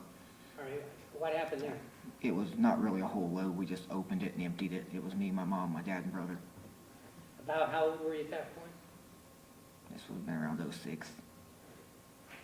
Was there, did your dad ever tell you something about a pension plan he had? My father used to say that he buried money across the U.S. in different spots. What do you mean by that? When he'd get big loads of stuff that he would take and haul it to Mexico and sell, he would take the money and bury it. Where would he bury it? I can't say that. I just know somewhere between here and Texas. That's what he told He you? said multiple places. And so if I understand you, he would take a load of what? to Mexico? Copper, aluminum, zinc, All right. And he would come back? yes. What would he come back with? Brown paper bags full of money. How much money? Anywhere between 100 and 200,000, depending on what the price of scrap was at that time. And how do you know that? Because my brother and I would count it. That was your job, Yes, to count that money? yes. And how old were you at this point? It was again around 06, 06, so you were 15 or so? 15, 16, Okay. 15, yeah. I think I just turned 15. My father missed Christmas that year taking a load down there. And how often did that happen if you, I think that happened 4 different occasions. If I remember correctly, it's 2 loads of copper, a load of zinc, and a load of aluminum.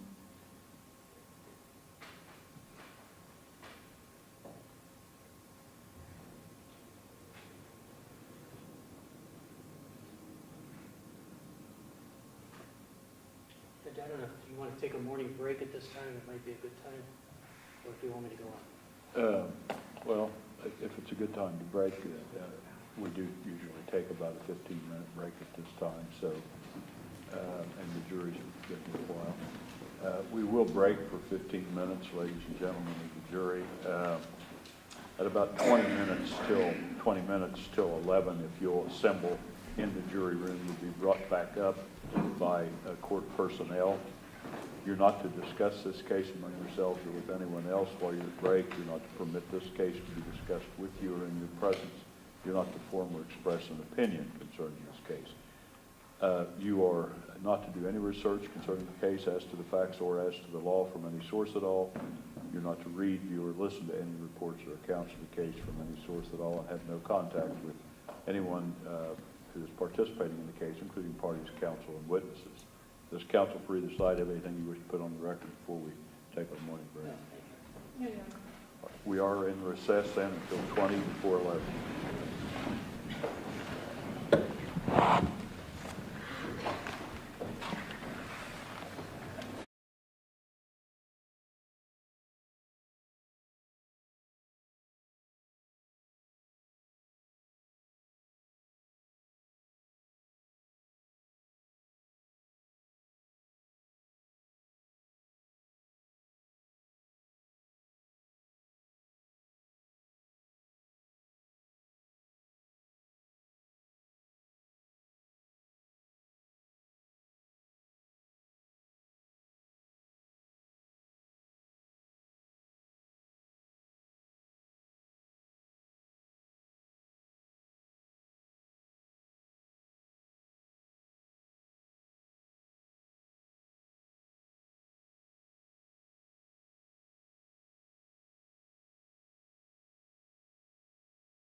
George.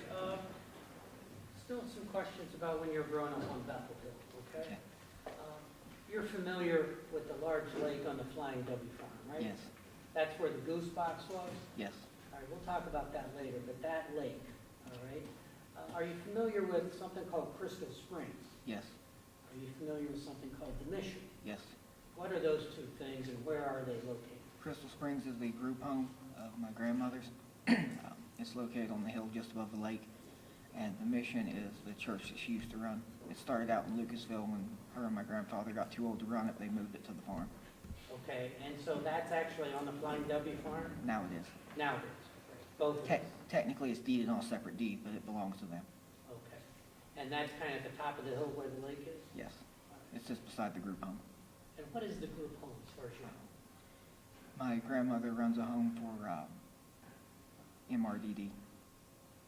MRDD? MRDD, do you know what that stands for? Not really. Okay. Do you know the type of people that live there? Basically, adults that are still children in their own brain. Okay.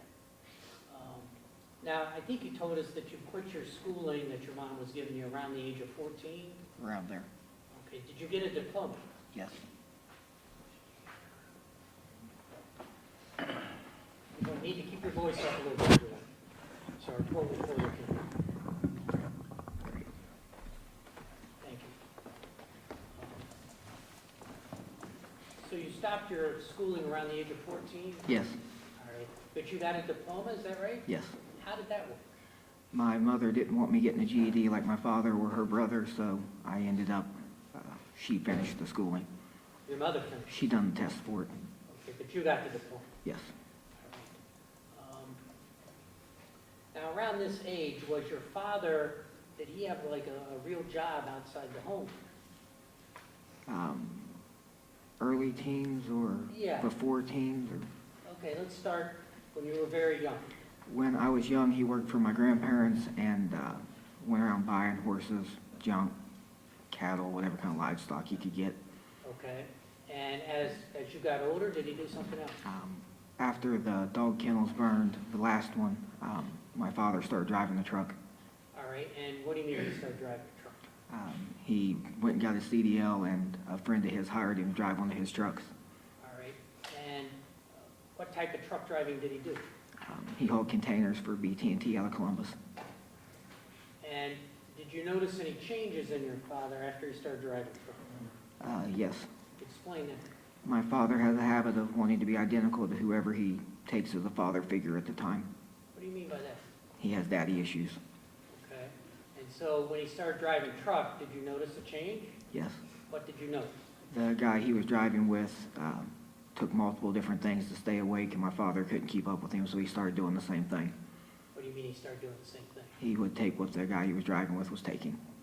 Like taking, Multiple handfuls of Adipex and pain pills. I'm not going to object and ask Mr. Parker to establish the foundation for help. Would you like to know that? did you ever see your dad take any pills? Yes. How would you see that? Because usually before he would leave, he would take a handful. All right. And did you notice any changes in his behavior? It made him very irritable, hard to be around. Did that cause any problems in your relationship with him? A lot. Explain that if you can. Didn't matter the least. My father is hard of hearing, and when he's not paying attention, you got to holler at him, and he would, instead of thinking you were just trying to get his attention, he'd think you were yelling at him, and it would end up in an argument or a fight. All right. How would you describe your relationship with him once he started driving truck and taking these pills? Not very well. All right. Can you give us some examples? We quit doing stuff together, and I didn't spend a lot of time with him because he was always irritable. Did you ever have any fights with him? 4 that I can remember in my life. All right. Do you remember the first one? Yes. Tell us about that. I was 16, I believe. All right. What happened? My brother ran me over with my own truck when he was trying to hook up a trailer, and I was yelling at my brother, and for some reason my father went off on me. All right. And he said your brother ran you over. Was that on purpose or an accident? He was not paying attention. Were you injured? Not really, just a little black and blue. All right. And so what happened? My father thought I was just yelling at my brother for no reason and pushed me up against my truck and dared me to hit him. 16? Yes. And so what happened? I was just fed up with it, so I hit him. What do you mean you hit him? I hauled off and hit him. With your fist? Yes. And what happened then? He hit the ground, he got back up, and we went into a fist fight. And how long did that last?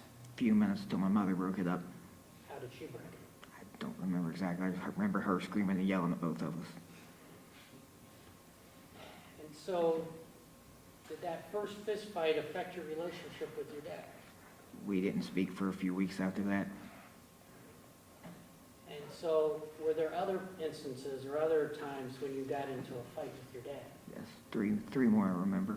2 more fist fights and one that was just like a massive verbal argument. All right, when was the next incident that you can remember? The next one would have been a verbal argument All right, where did that take place? on Bethel Hill. All right, what were the circumstances? Can't really remember. We just got angry with each other and started yelling and cussing at each other. And was there an incident after that? Another fist fight. Yeah, tell us about that. He was basically insulting me and said that I wouldn't hit him. So How was he insulted? he called me dumb, say I wouldn't listen, called me ignorant all the time And how old were you about? in my late teens. And so what happened next? I hit him again. Did he hit your back? Yes. What happened? We got into another fist fight for 4 or 5 minutes until it ended. All right. Was there any, did that affect your relationship? Another 3 or 4 weeks of no talking to each other. Was there a third fist fight? Yes. Tell us about that. The last one took place at my grandmother's. At your grandmother Wagner? Yes. So that's over at the Flying W? Yes. About how old were you? It was in 2016, I believe, early 2016. All right, so you would have been, all right, go on. You want to know how it started, or? Yeah, tell us how it started. I was moving the remainder of our stuff from Bethel Hill to 260 Peterson, and the guy that leases it to deer hunt was accusing me of different things, and me and him didn't get along, and he was basically saying he was going to try and prosecute me for trespassing on my grandparents' farm. Okay, and so what happened? I went to my grandmother and was trying to get her, tell him he's only got it to deer hunt on, I'm allowed to be on the farm. And my father went off saying I was going to cause problems and cause her not to get the lease. All right, and so what developed or what happened? I was leaving anyways, and my father busted the window out of the passenger side of the truck and showered me with glass and slung my AR across the yard, and then I got mad and me and my father went to fighting. All right, let's break that down. So this was before you moved to Peterson? I'd already moved there. You'd already moved to Peterson? Yes, I was just removing it took us a couple of years to get all of our stuff off of Bethel. Okay, so you were moving stuff from Bethel over to Yeah. Peterson? Yes. And what happened to after you left Bethel Hill, what happened to that property? My grandmother leased it for people to deer hunt on. All right. And so are you saying there was some sort of disagreement with you and the person that was leasing it? Yes. All right, and so what did you do? I was trying to get my grandmother to basically tell him that he's only got it for deer hunting, that I can still go in there and get my stuff. All right. And where did this conversation take place? With my grandmother, I didn't Yeah. get to the conversation. That's what I was going to tell her. Okay, so you were on your way to that Yes, conversation? and I didn't get past barn 1. Barn 1 on the Flying W? Yes. And so, tell us about that confrontation. My father asked what I was doing up there, and I explained to him I wanted her to do something about it. And he said that I would just end up causing problems and the guy wouldn't be leasing the farm no more and not to cost my grandmother that amount of money. All right. And so what happened next? Then I got upset and said I didn't need her, I'd just go handle it myself. And my father got upset, and while I was leaving and broke the passenger side window out of the truck and shattered me in glass. How did he do that? He punched the window. And then what happened? Then my AR I always kept on my dash, he grabbed it and threw it across the yard into the dog pen. What's an AR? It's an AR-15. That's a gun? Yes. All right. Did you carry that in your truck? That and multiple others. Okay. And so he broke out the passenger side window and grabbed your gun that was on the dash, Yes. did you say? Every time I go to the Flying W, I always put one of my rifles on my dash in case I see a deer or something. Okay. And so what happened after he threw your AR? I got upset because he just threw my AR that I just recently bought a few months prior, and me and my father went to another fist fight. And what happened there? Not to really go into a lot of detail, but my father lost. Okay. So did that affect your relationship? Yes, we went over 2 months without speaking, I want to say. And this was when you're living over on Peterson? Yes. Was your dad living with you when you moved over to Peterson? No. No. Explain his living situation He stayed with my grandparents. on the Flying Dutchman. Yes. Do you know why? Multiple reasons. One, he couldn't stand being around my mother anymore, and two, my grandfather was bedridden and couldn't get out of bed. His father, Yes. your grandfather. And there was nobody, if he fell out of the bed in the middle of the night, there was nobody there to put him back in it. So if I understand you correctly, your father was spending a lot of time at the Flying W helping with his father's care, Yes. and kind of also at the same time, what was the relationship between him and your mother? It basically went to, they might as well just called it friends after a divorce, even though they weren't divorced. Would he come over to Peterson Road, Yes, to visit the kids, my son and my niece, your son and your niece? And what's your niece's name? Sophie. That's Jake's kid. Yes.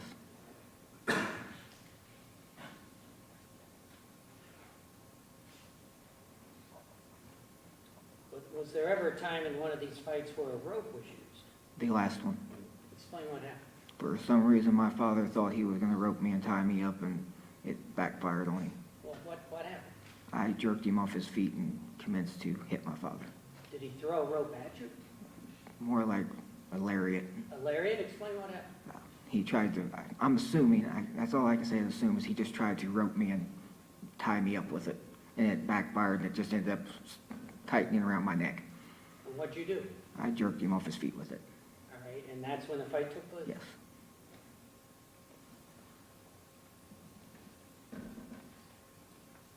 Now, over on Bethel Hill, did there come a point in time when you met Tabby? Yes. All right. Tabby testified, right? Yes, she did. All right. That's your ex-wife. Yes. All right. Explain the circumstances on how you met Tabby. My aunt set it up, All right. And who was your aunt? Robin Wagner. And is that your dad's sister? Yes. And where does she live? The Flying W. Has her whole life. She's lived there her whole life. Yes, aside from the trip to Arizona. Okay.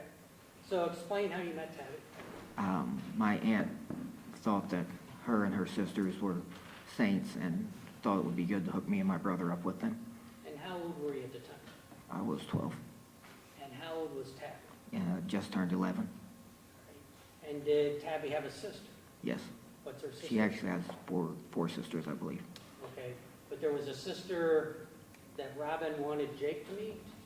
Or how Ted- did that Your Honor, work? again, I'm going to object to Mr. Parker leaving. I can refer to All right. Jake. Explain the circumstances of So- when you met Tabby. My aunt wanted me and my brother to meet Tabby and her sister Trish. It started out she wanted me to meet Trish and my brother to meet Tabby. All right. And did that actually happen? We met, but it just backfired and went the opposite direction. What do you mean? Tabby ended up going with me. And what did you do? Went fishing all day, rode the four-wheeler, and went back to my house. And you were how old? 12, And she was? 11. Right. And explain how that relationship developed. Tell us what happened. About the same thing we did every weekend for about 3 weeks. And then she started staying at my house with us, her and her sister. Her and her sister Trish? Yes, And where was that? Bethel Hill. All right. What do you mean she started staying? They'd stay a week, sometimes 2, sometimes 3, till their mom would come get them. And what was her mom's name? Tess, And did you know Tess? fairly. She worked for my grandmother, She worked for your grandmother. Where did she work? Crystal Springs. And so, just describe how, you were 12 and Tabby was 11, describe how this friendship developed or whatever developed. After a few months of them staying with us, Trish decided she didn't want to come anymore, and it was just Tabby. And at the beginning, Trish and Tabby would take my brother's bedroom at night, and me and my brother would sleep in mine. After Trish quit coming, then my brother wanted his room back, so my mom tried to make Tabby sleep on the couch, and I didn't want her on the couch, so I volunteered for the couch. And my mom wouldn't have none of that, so my dad just let Tabby sleep in the room with me. And how old were you when that started? I was maybe a month off of being 13. And so Tabby was staying in your room, was this every once in a while, or how did this work? For weeks at a time till her mom would come get her. And how would you describe your relationship at that point? At that point, me and Tabby was, you might as well say we were boyfriend and girlfriend at that point. And what type of things would you and Tabby do together? Hunt, fish, go mudding, pluck chickens. What do you mean pluck chickens? When my father, I mentioned this earlier, would buy hundreds of them at that point, and we would butcher them ever so many times a year. And he'd usually send us out, shoot 10 or 15 at a time. Me and Tabby got overexcited. Ended up doing like 80 or 100 of them, somewhere in there, a lot. Okay. Sounds like you and Tabby had a lot in common. Yes. And did there come a time when you were no longer boyfriend? Yes, after about a year, we broke up. And whose idea was that? Mine. And so what happened then? I was chasing another girl around. All right. And eventually, as I understand it, you and Tabby got back together. Yes, I would just turn 14, I think. All right. And explain the circumstances there. I wasn't getting nowhere with this other girl, so I got back with Tabby. All right. How did that come about? I ended up calling Tabby back, All right. and then we dated for another 4 or 5 months after that, and I broke up with her again to chase the same girl I was getting nowhere with. Okay. And how long did you and Tabby break up for at that time? Until we got back together when she was 18 and I was 19 and a half. So for several years you were apart. Yes. Okay. And what were you doing in the meantime? Just hunting and fishing with my friends, drinking and partying throughout after I turned 16, and running around being me. Okay.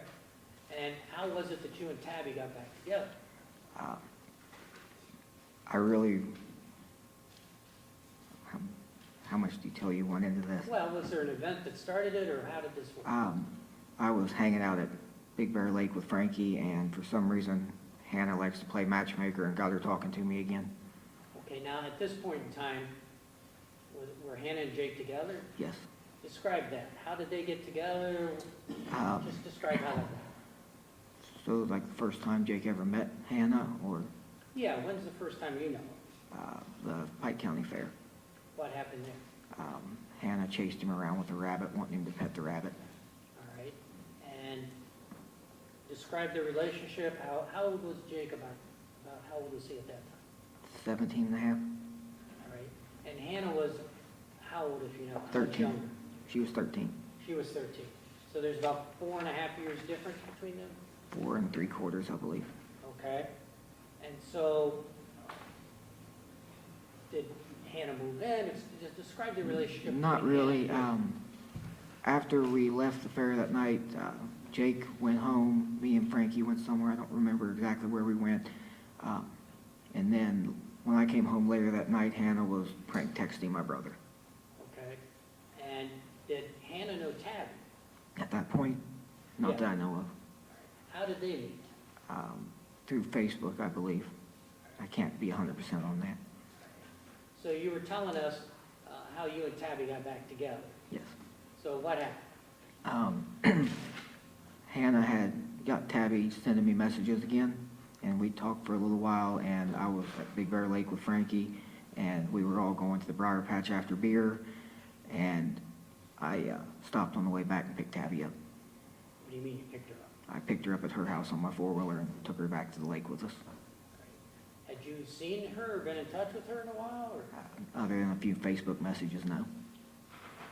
And so that was the rekindling of your relationship? Yes. Did you, at this point in time, did you know Hannah? Yes. How did you meet Hannah? The very first time, Yeah. I helped her get a canoe out of the lake at Big Bear Lake. And when was that? About how old were you then?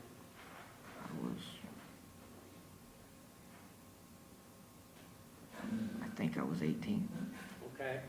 And had she started dating Jake yet? No. So did you meet Hannah? I met her probably 3, 4 months before my brother did. All right. And how would you describe your relationship with Hannah at that point? At that point, that's the only time I'd ever seen her. Okay. Until the fair? Yeah. Okay. Now, we've heard a lot about Jake and Hannah's relationship. Describe your relationship with Hannah. I looked at Hannah as a baby sister. What do you mean by that? My brother might be biologically my brother, but we never acted like brothers. Hannah acted like a baby sister to me, and my Uncle Chris acted like a brother to me. Would you do things with Hannah? We'd go fishing together, four-wheeling, fix Buckeyes during the holidays, What do you tell mean, dirty fix jokes Buckeyes? back and forth, talk to each other about what was bothering each other. All right, let's break that down a bit. You said you fixed Buckeyes? Yes, Explain it. all the holidays, we would fix Buckeyes together. Is that a food? Yeah. All right. Who would do that? Me and Hannah, You two together? yes, Where would that take place? usually in the kitchen, Was she living at your house at the time? yes. How else would you describe your relationship with Hannah? We'd sit around and tell dirty jokes and stuff, and I'd put beer and stuff in different containers so Jake wouldn't know she was drinking.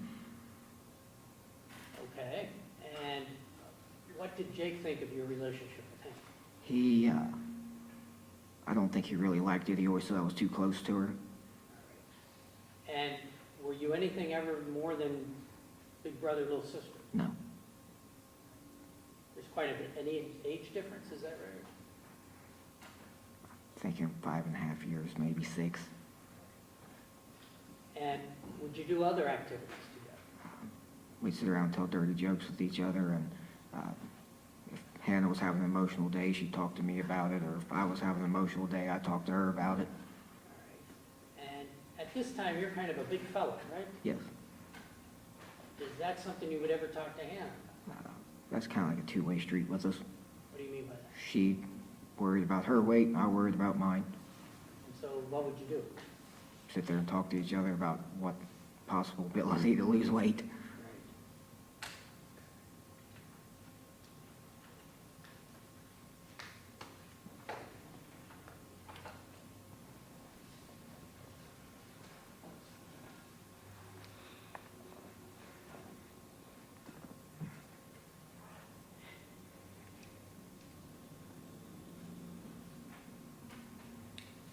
So I want you to talk to the jury, to explain to the jury, I should say. Explain to the jury, like, what was your relationship with your brother when you were growing up on Bethel Hill? How would you describe it? How far back? Well, let's start at the beginning. In You the- were very young, In the beginning, we were just like normal kids. okay? Done the farm chores together, watched TV together, stuff when it was dark. That's starting out as like young kids. Right. Did there come a point in time when that kind of changed? Yes. Explain that. When my mother had him paranoid that he was going to go to hell, and she kept beating into everybody's head, if you do anything, that you're making Jesus cry and you're going to end up going to hell. What do you mean by that? She would say that all the time. If you say one curse word, or if you do anything that she thought was inappropriate, What would she say? that you're going down an entirely bad road, or you're making Jesus cry for this or that, or depending on the situation. What was your reaction to all this? I really didn't have one. I did what I wanted to do. What about Jake? Jake was always terrified of going to hell. How would you describe Jake as compared to you at this point? At this point, Yeah. we are nothing alike. And how would you describe your relationship as you went through your teen years, your early teens? I spent as much time away from Jake as I possibly could. Did you and him get along? Maybe a couple days out of a month or out of a week. We'd have a few good days. I'm not going to deny we had good days, but more bad days than good ones.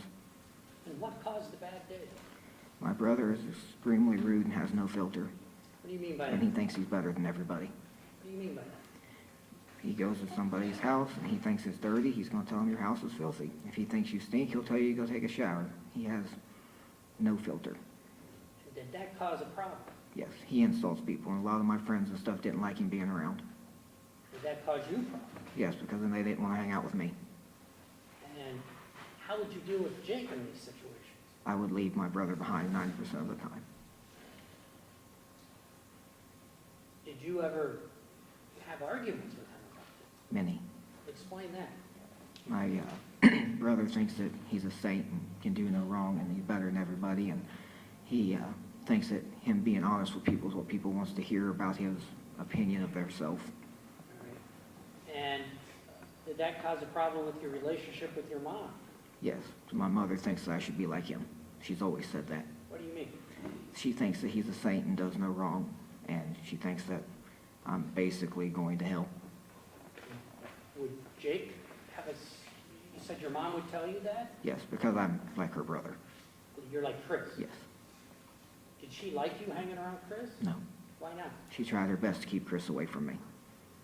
What was your reaction to that? I spent most of my time with Chris. And how would you spend time with Chris if your mom didn't want you to? Because he would come over and me and him would take off and go hunting and fishing. And once you got your driver's license, did that change or what? Yes, me and Chris was constantly together at that point. And what type of things would you do? Hunt, fish, drink, party, four-wheel in the mud.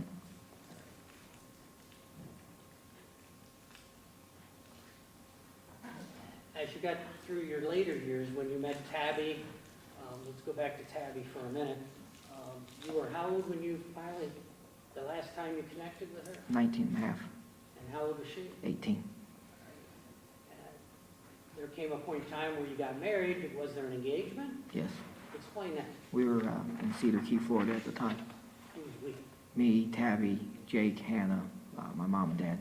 All right. And why were you there? I have a friend of mine that runs a hunting outfitter down there. Okay. And so were you on a vacation? Yes. And so what happened in Florida? We went hog hunting, fishing, scalloping, and I asked Tabby to marry me. And what was her answer? She said yes. All right. And do you know when you got engaged? July 1st of 2011. July 1st of 2011. Yes, Must have been a happy event. it was. And so when did you get married? July 1st, 2012. Exactly 1 year later. Yes. No chance of forgetting a second anniversary date. Okay. And where did you get married? The mission on on Mount Etna. All right. That's the church you talked about earlier? Yes. Kind of the back end of the Flying W? Yes. And tell us about the wedding. Catastrophe. What is that? Everything went wrong with it. What do you mean? Half the stuff didn't show up. The power went out. A great big storm came through. Nothing ended up going right. They mixed the whole music system up, and But did you get married? yes, All right. Was it a happy event yes, in spite of all these problems? yes.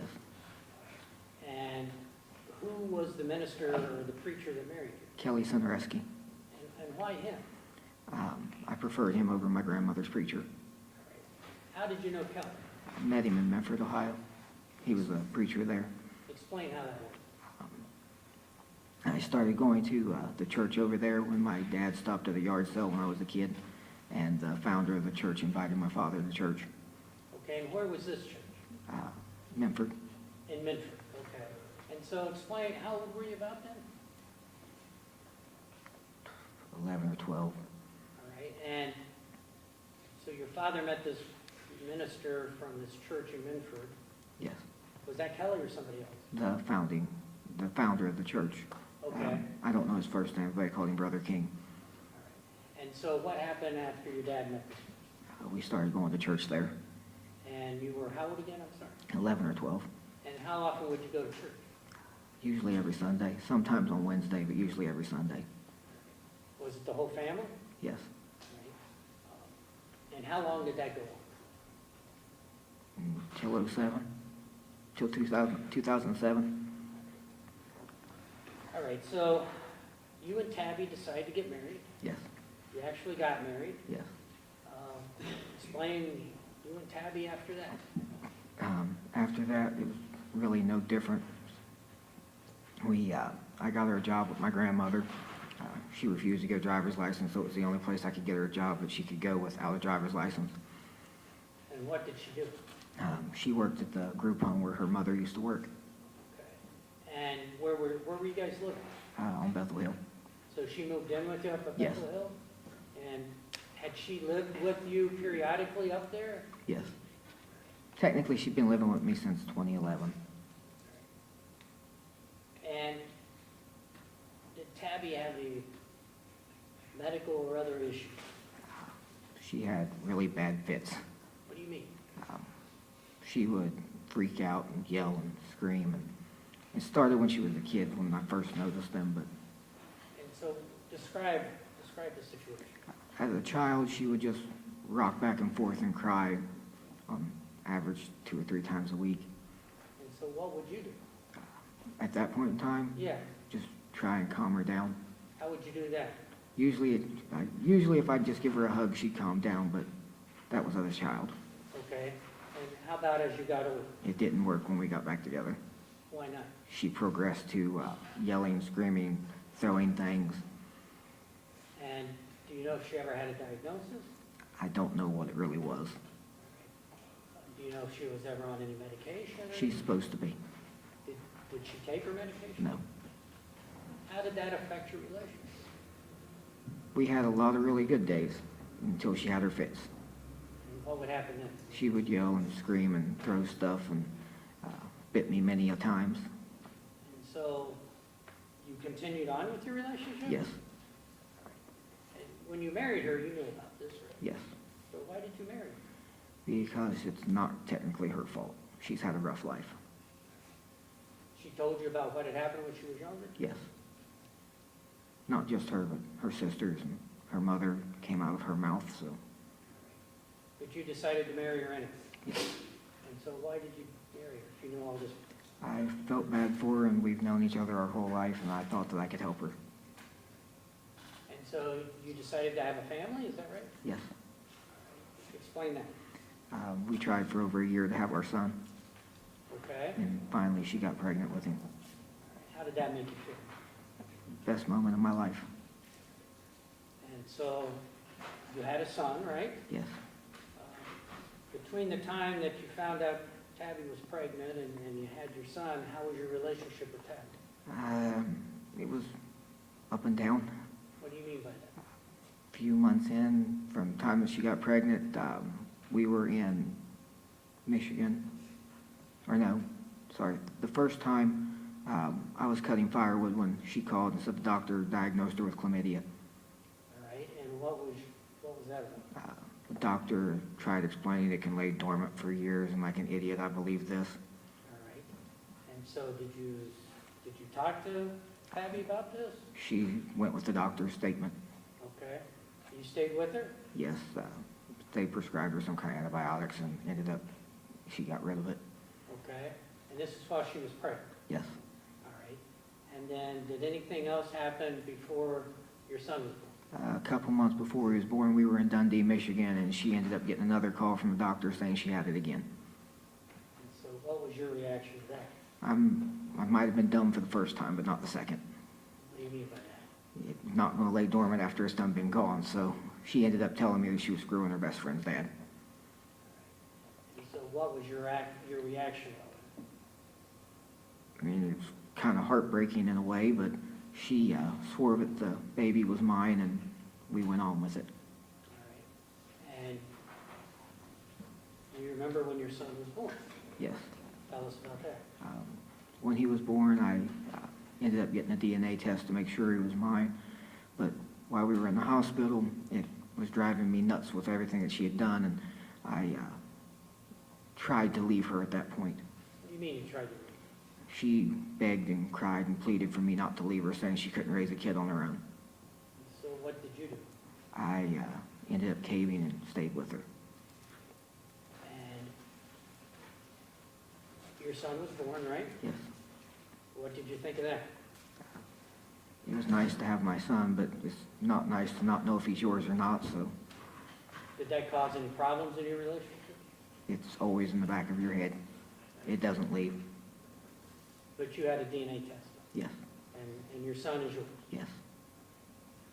And so what happened after your son was born? Where did you live? I still lived on Bethel.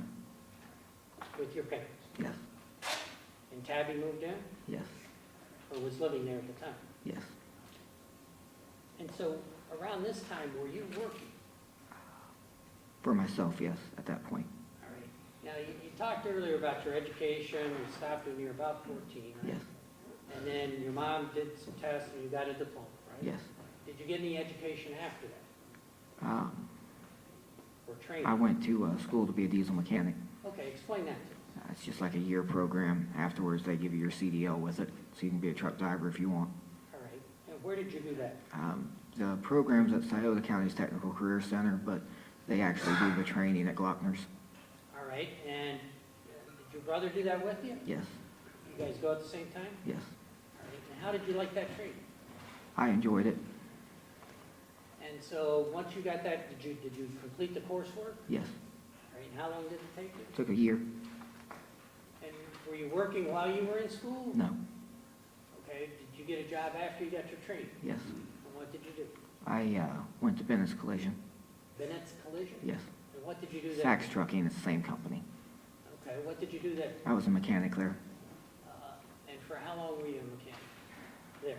6 months, I think. All right. Did Something you like enjoy that? Yes, other than being on call overtime. All right. Explain that. Once I got called out in the middle of the night after a 16-hour day just to adjust a seat for a driver. Okay. So It, that get, was it got annoying, it got it. Did you get a job after that? yes. What kind of job? I drove for Strickland Logging for a little while. After that, I drove for Thomason Trucking for a little while, which is in Piketon here. And then after, I worked at crop production for a little while, and then I started hauling cattle. All right. Explain how you got into the cattle hauling. My grandfather and Bernie Brown, also Bernard Brown, they've known each other their whole lives, and my dad found out that Bernie was selling his truck. All right. And so what happened? We bought it. And so explain what happened after you bought the truck. Bernie got us all of our loads, and the first 3 months, I think, me and my dad hauled cattle, just the two of us. All right. And so how did that work? How did the business work? Bernie would call if somebody said that they had a load, and then he would call us, tell us where to pick it up and where it was going. We'd pick it up and take it where it was going. All right. And what kind of loads were you doing? Cattle. Explain how that works. For someone like me who doesn't know much about cattle. We'll use, say we were taking a load from Flemingsburg, you go to Flemingsburg and you load your load of cattle. Usually they'll leave you a diagram how they want them loaded, and you'll put them in which section of the trailer they want them in, and then you'll pick up your health papers and say Flemingsburg to Lyons, Kansas, you'll go to Lyons, and you'll drop them off at the feedlot. All right. So you drive from here in Ohio out to Kansas? Or Amarillo, Texas, or Nebraska, or Iowa, Wyoming, Oklahoma, Missouri. So you did this as a family business? Yes, All right. That's what was called Wagner Trucking? yes.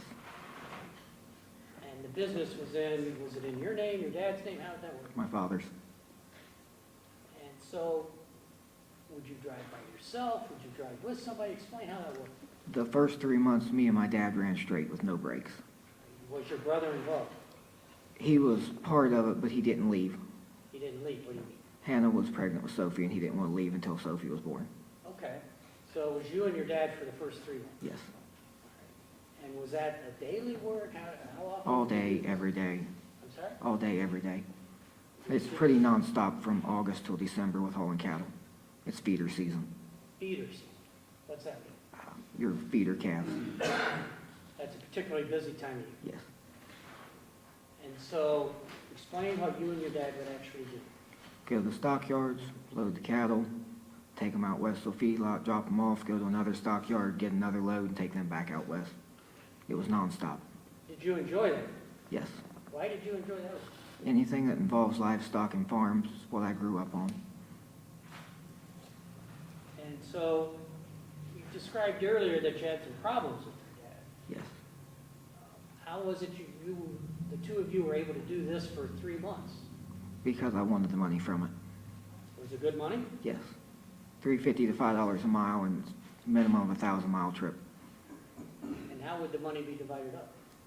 When me and my dad went, Yeah. after all expenses were paid, it'd be split in half. So you enjoyed it. Yes. Did you and your dad get along at that time in your life? On and off. Did there come a time when Jake got involved in the business? after Sophie was born. And explain how that worked. When Sophie was born, then it went to, I'd run a week with my dad, my brother would stay home a week. Then he'd run a week and I'd stay home a week. And what would you do when you stayed home that week? Take care of the animals on the farm, spend time with my kid and Tabby, and hunt and fish and ride the four-wheeler. And approximately when did this cattle hauling, trucking business start?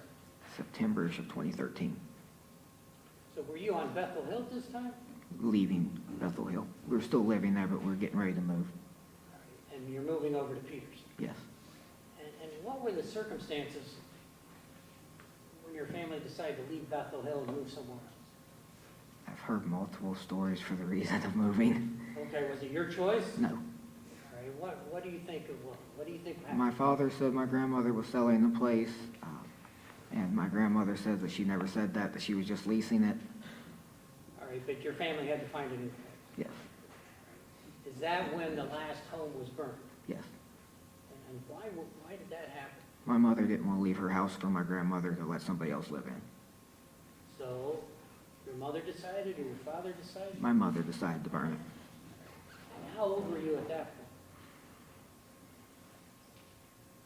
It was 2013, so 22, going on 23, I think. All right. Did you want to burn the house? No. Did you know the house was going to be burned? Yes. Did you have any say? They were going to burn it one way or another. There was no stopping them.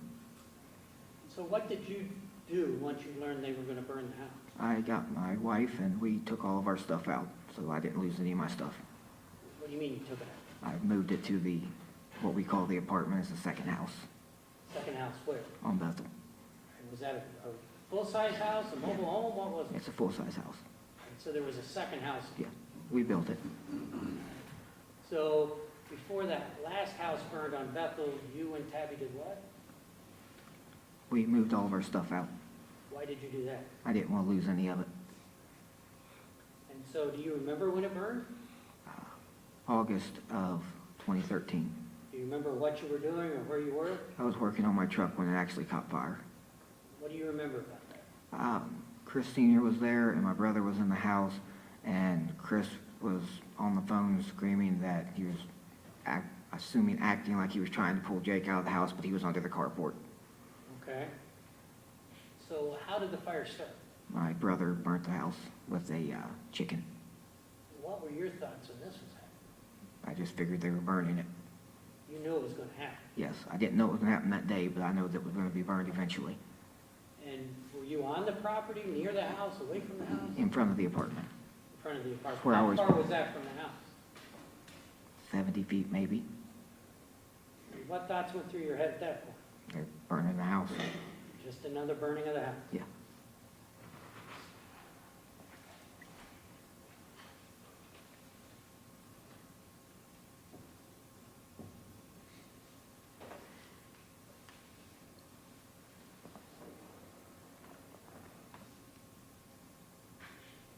So this house burns, and you've got to find another place to live. Yes. What happened as far as finding another place to live? We looked at multiple different places. There was one in Grayson, Kentucky that I wanted, but nobody else wanted it. My mom didn't approve of the neighborhood. I mentioned it before, her and my brother think they're better than everybody. Okay? So that one was out. Then we found another one in Maysville, which we were going to buy, but my father jumped ahead of himself and decided he wanted to play big shot when he's really not, and offered a $50,000 non-refundable down payment on it. Okay, explain that. I don't understand what you mean by that. My father likes to act like he's stuff he's not. Okay? And so you found a house where? In Maysville, All right. that's Kentucky. All right, and was it a large house? Describe the house. Three great big barns, a big house, 150 acres. All right, and that's the house your family decided to buy? All Yes, we're going to buy, but my brother and I couldn't get the loan. right, and so you said something about, was there a down payment or something? My father gave a $50,000 non-refundable down payment on the place on the intention that the bank was going to give us the loan. And the bank, what happened? They denied the loan. And so what happened with the bank? We didn't get the $50,000 back. Okay. And so what happened after that? After that, my mom and dad found the farm on Peterson. And tell us about that. They decided that's the one they wanted, and they bought it. And whose name was that farm in? They put it in mine and my brother's. And why is that? Multiple reasons. One, for when they end up passing one day, there's no reason to deal with the extra paperwork of them trying to leave it to us. And the second, if we ever needed to use it for a loan, we could use it as collateral. And so the house was paid for, right? Yeah, yes and no. What do you mean by that? To finish paying for it, we had to borrow 30-some thousand from my grandmother. From your grandmother Wagner? Yes, we would have had the money to pay for it, but he lost the $50,000, so, Right. So your grandmother Wagner loaned you whatever you needed yes, on top of the other money you had. yes. And where did the other money you have come from? The house, the last house that they burned. Last house that you... And so it was in you and your brother's name. Yes. Who actually ran the house? It's technically Mom's house and Mom's place. All right. It was just in our name. Okay. And did your dad live there at the time? No, he would stay occasionally when my kid didn't want him to leave. But he was up at the Flying W this time, Yes, kind of taking care of his father? yes. And what was your mom and dad's relationship like when you moved over to Peterson?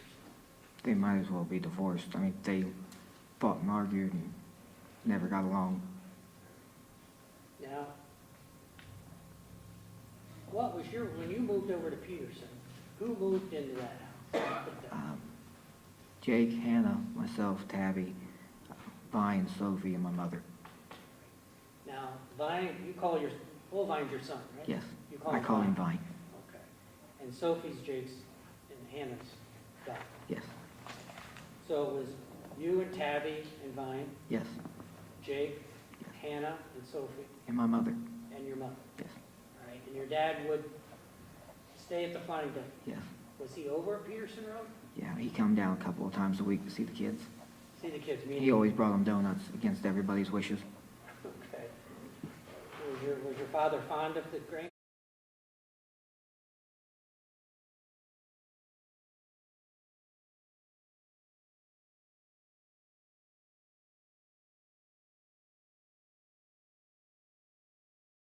Kids?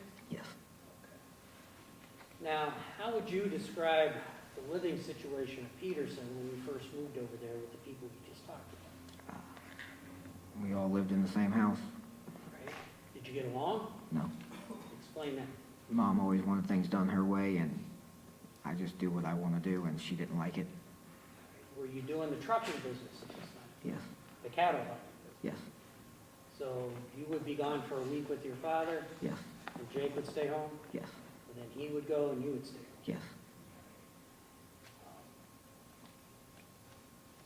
Describe the farm on Peterson. Was it like the other one on Bethel as far as animals and stuff? As far as livestock and stuff, yes, my mom has her hobby farm obsession. Okay. Explain that. She thinks she makes money off of it when really she gets sunk in the hole with it, and me and my brother end up having to pay for it. And what kind of hobby farm would you do? Sheep, pigs, goats, chickens, rabbits. And so what was your responsibilities, if any, at that time? On my week home, Yeah. usually first thing in the morning, I'd feed the animals and stuff. It usually took me about 45 minutes. And then I'd spend the day, well, we gonna go before Tabby left, or? Yeah, let's go before tech. Before she left, I would spend the day with her and Vine the rest of the time when I was home. All right. You'd have chores in the morning? Yes. What were your chores in the morning? Feed, water, make sure if any of the pigs have had any new babies or anything, and make sure the goats didn't get eaten or the sheep didn't get eaten. All right. And how long would it take you to do your chores? 45 minutes an hour. Do you- I shortcutted. What do you mean you short? My mom's particular wants every pig and every sheep to have their food measured out and put in a nice neat pan, and I just rip a hole in the bag and drag it across the ground. How long should it have taken if you did it the way you Her wanted? way, 4 or 5 hours. So you cut a chore, but you fed all the animals. Yes. Did that cause any problem? She never did like it, but she wouldn't go do it herself, so So that's the way it was done when you were. yes, Did you get into arguments? a lot of them. Explain. She would scream it was her place and it was her animals and her business, but they were paying the bills when they weren't, and I'd always throw that up that they weren't paying the bills, that me and my brother were paying the bills. All right. And what would happen during these arguments or after the argument? Usually I would storm off and either go up the hill or get in my truck and leave. What do you mean go up the hill? Up on top of the hill. The whole farm's nothing but a hill, that's why I didn't want that one.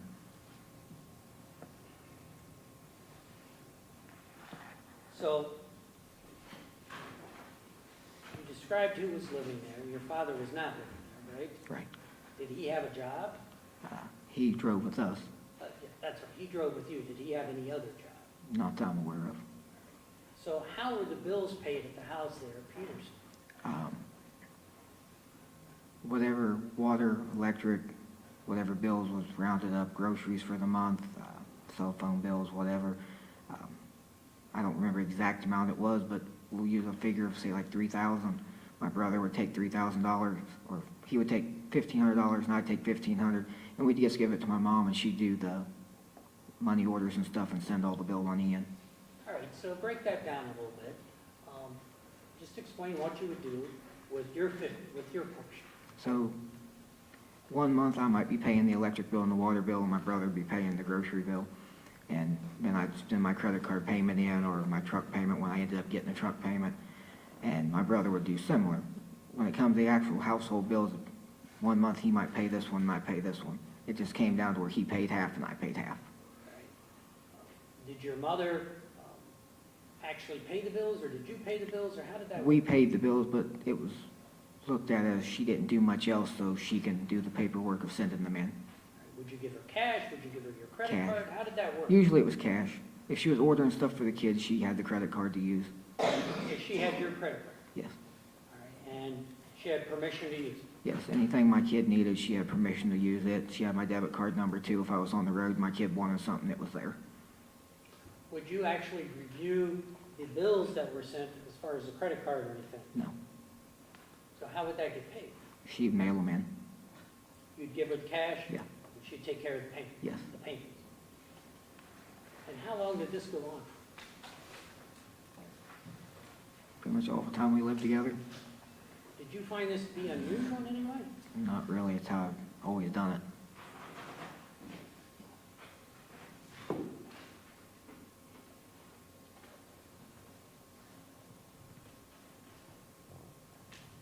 Who took care of Bullvine? When you were living over on Peterson, who took care of? Starting there, or Yes, sorry. a mixture, when I was home, a mixture between me, my mom, and Tabby. All right. And who had, would you say, primary responsibility? Who took care of him the most? Yeah. Me and my mother. What about Tabby? When she was around somebody else. She had a habit of Vine always getting hurt when he was around her. What do you mean by that? She'd bring him out of the bathroom and give him a bath. He'd have a new knot on his head, or she shoved his hand in some hot vegetables once, and another time she might have tried to catch him, but I think she pushed him off the picnic table, is what it looked like to me. Do you think she was abusing him? Define that. Well, do you think she was purposely harming him? I can't say on any of them other than the vegetables, and she did that on purpose. What happened there? He kept trying to reach for him, and she shoved his hand in them when they were too hot and held it there until it burned him. Were you there? No, that's just what she said she did. So what was your reaction? I didn't trust her to make sure he didn't get hurt. Even her own mother said she couldn't handle raising a child. And what was your mother's responsibility with respect to Vine and so forth? Like when I was gone, Yeah, well, let's start when you were there. when I was there, sometimes he'd stay with her at night, sometimes he'd stay with me, just depending on who he went with that night. Would she take care of Vine if you were out doing something else? Yeah, while I was gone, while I was feeding or gone or at work or something, she watched him. All right. Was that kind of her job, or describe? Kind of, like an in-home babysitter. And did you have any problem with that? Not really. So, let's talk about the house at Peterson. Describe the inside of the house. You got a mudroom, a living room, you got the kitchen, bathroom, my bedroom, you got the kids' toy room downstairs. Upstairs, you've got kind of like an intermediate area, my brother's room, my mom's room. All right, so let's break that down. Then on the second floor, how many rooms? 2 bedrooms and kind of like a little, like, well, I call it an intermediate room between the 2 rooms and stairway. Okay, and then there are stairs that come down? Yes, All right, and where's your bed? underneath my mother's. On the first floor? Yes. All right, and describe your bed. My room, would, if you're looking at the front door, would be in the left corner of the house. Okay, and what else is in that area? The stairway that goes upstairs, the front porch, sits underneath my mom's, which is in the top left corner. All right, and the outside of the house, describe the property. You got, if you pull in the driveway, you got the house to the left, the little white shed building. Then you've got my hunting cabin that I brought from Bethel Hill. Okay, let's stop there for a minute. What is that? Me and my friend James and his father built the cabin. All right, and so how did it end up at Peterson? I took it down and moved it to Peterson. When you moved from Bethel Hill to Peterson? Yes. Right. And where is that on the Peterson property? It originally sat at the half-mile point.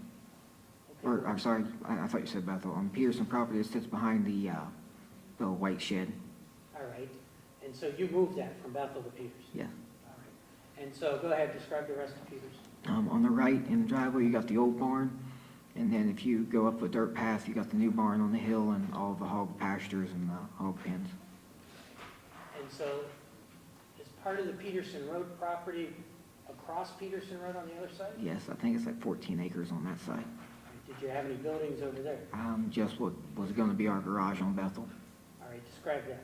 It's, I think, 30 by 60, I believe. All right, that's across the street? Yes.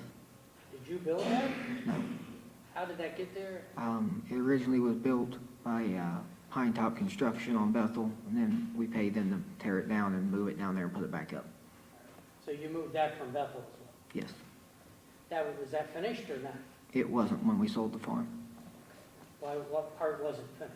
The sides weren't put on it. And what would you do over there? Just work on cars and trucks. Now, you mentioned the new barn. Yes. And we've heard some testimony about that, right? Yes. Tell us about the new barn. Me and my brother and my Uncle Chris built it. Why did you build that? My mom wanted the barn. And approximately when did you start building? January, February of 16, maybe. All right, and what was the purpose of the new barn? My mother was going to put all of her coons in it. What's a coon? It's a pig, an exotic pig, Did she have a lot of them? 10 or 12. And what would she do with these pigs? Sell them. She would breed them? Yeah, breed them, sell them. Can you make good money doing that? If you do it right. My grandmother's made good money with it, but my mom never did. How much is a little pig sell for? I don't know on them ones. I never paid attention to them. All right. And so tell us about the new barn. Who built it? How was it built? What was the time frame? Me, my brother, my Uncle Chris, we 3 built it. It took about 6 months to finish it. And so when did you start it about? January, February of 16. And so when was it finished, would you say? June, July. And was that the first time you had built a barn? No. Explain that. I've built 2 other full-size barns like that one, which are about replicas of that one, and one that was like a 3-sided barn. And where did you build those? The one barn was for a friend of mine, and the other 2 were on Bethel Hill. Now, before I forget, when you lived on Bethel Hill, was there ever a time you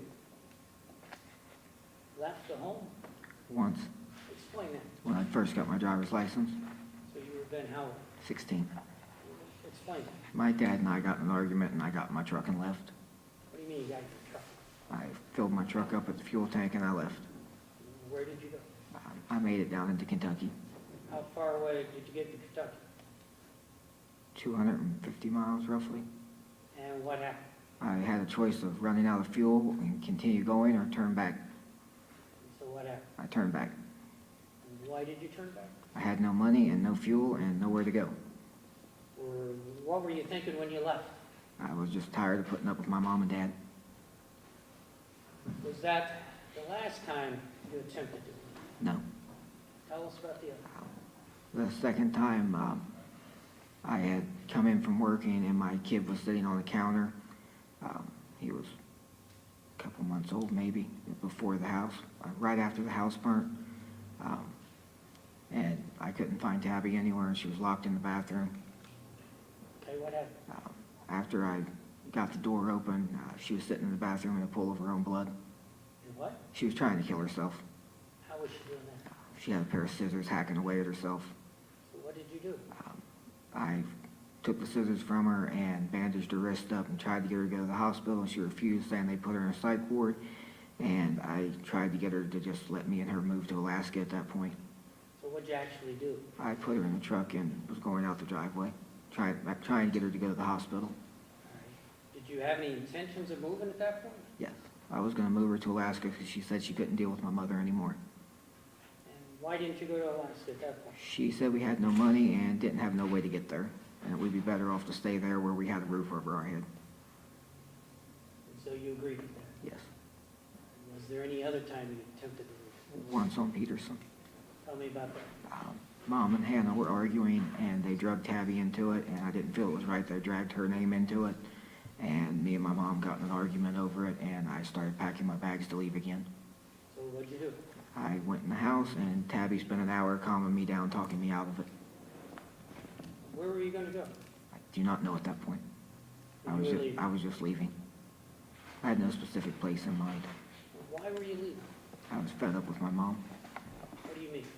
It just, I'd get a good day here and now, or here and then, and then she would start her stuff again, and I was just tired of listening to her. What do you mean she'd start her stuff? She'd yell, scream, act like everybody has to do what she says when she says it, acts like everything's got to be done her way, thinks she's better than everybody.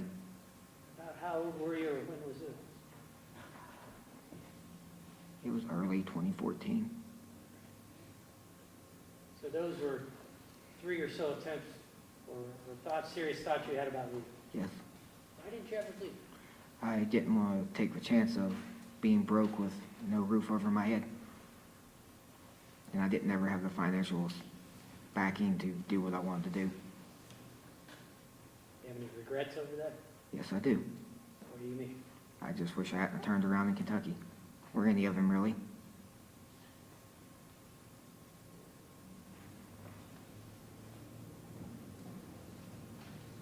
At that point in time,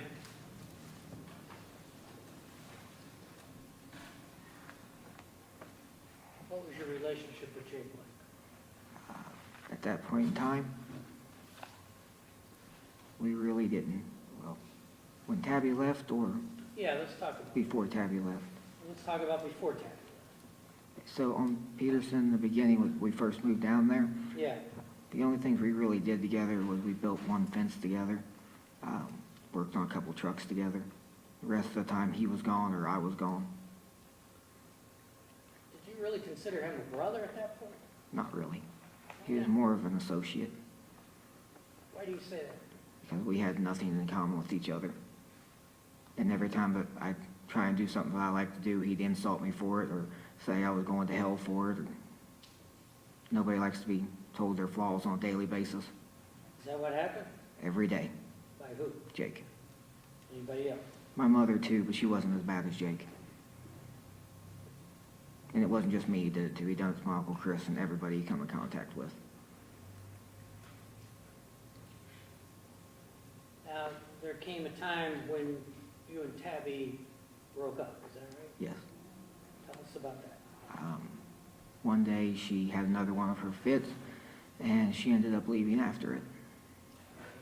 What were the circumstances? Explain what happened. Me and my brother and Hannah was sitting in the living room, Is and this on Peterson? yes, Okay, go on. and Tabby was in my room changing Vine's diaper, and he was wailing, which for some reason she can't change a diaper without him wailing. And I went to find out what was wrong with him, so she was kind of like holding him down, telling him to quit kicking and stuff, and was being, I think, overly pushy with him. So I told her to calm down, quit yelling at him, and I'll do it. And she got mad and tried to swing Vine around and bumped his head off the wall, so I took Vine from Tabby and gave him to Hannah. All right, and what happened then? After that, Tabby got mad and stormed out of the house and went out on the patio. And then what happened? I went out to try and calm her down, and she was doing her normal fits, yelling and screaming and hollering, and about that time, my mother came home. Because your mother wasn't there initially? No. All right, so your mother came home, what happened? She tried to put herself in the middle of our argument, and I told her it was none of her business, and she went in the house after I yelled at her a couple of times. Okay, so what happened? After that, I tried calming Tabby down. Usually I can get her to calm down. Sometimes a hug will work, but not generally. But I tried to hug her, and she bit me, and after she bit me, she hit me with a board and took off out through the driveway. So I said to hell with it and went in the house. So what happened next? After that, a few hours went by, and she never came back, so Mom and Hannah went to look for her. And then what happened? They ended up saying that she was halfway to the truck stop. So what did you do? I decided to go calm her down, and for some reason, before I got to the truck, my mom had sent my brother to go with me. So you and your brother go looking for Tabby? Yes. And what happened? She wouldn't calm down, so eventually, where she has her fits and she's tried to kill herself multiple times, I ended up calling the sheriff's department. And where were you when this happened? The truck stop on 41 in Adams County. Is that the first stop? It's first stop. And so what happened when you called the sheriff? They came out, talked to her, talked to me, asked if I wanted to press charges. What was your answer? I told them no. So did she come back to the house with you? No, her mom and sister, I believe, came and got her. So what did you do at that point? After that, I went home and spent the next 3 days with my kid, taking care of You and him. Tabby communicate with each other? Not for those 3 days, because I didn't know it, but I guess that night that she had put a letter in my mailbox. It took me 3 days to find it. All right. And what was the letter? Your Honor, I'm going to object. Hearsay. The letter was to you? Yes, All right. From Tabby? yes. What was your understanding of the letter? No, objection, Your Honor, to any contact. I've been letting a lot of this stuff go, but Well, for what purpose is it being offered? Is there some statement of fact that's being offered to prove No, the it's truth to of it? explain his conduct next, after receiving the letter. What was the nature of the letter? She was just basically saying that she Your was Honor, gonna, objection to, Well, I'm going to overrule the objection to the last question that was asked, the nature of What the letter. what was the nature of the letter? she was saying that she wanted Vine to stay there with me. objection to the response. He's testifying as to what he claims Tabby said. All right. You have to respond to the question asked. What was the general nature of the letter? What was your understanding? My understanding was that she was gonna live with her mother and leave Vine with me. And so what did you do next after receiving this letter? After that, she left her phone number on the bottom of it, so I called her. Okay? And her and I agreed to try and fix things as long as I would try and get the money to get a place of our own. And did you try to fix it? I did. And how long did you try? A month or so, 6 weeks maybe. Did you come to a decision at some point? After 6 weeks, I found out that she wasn't trying to fix things. She was still screwing her best friend's dad, which was from the beginning that I've talked about.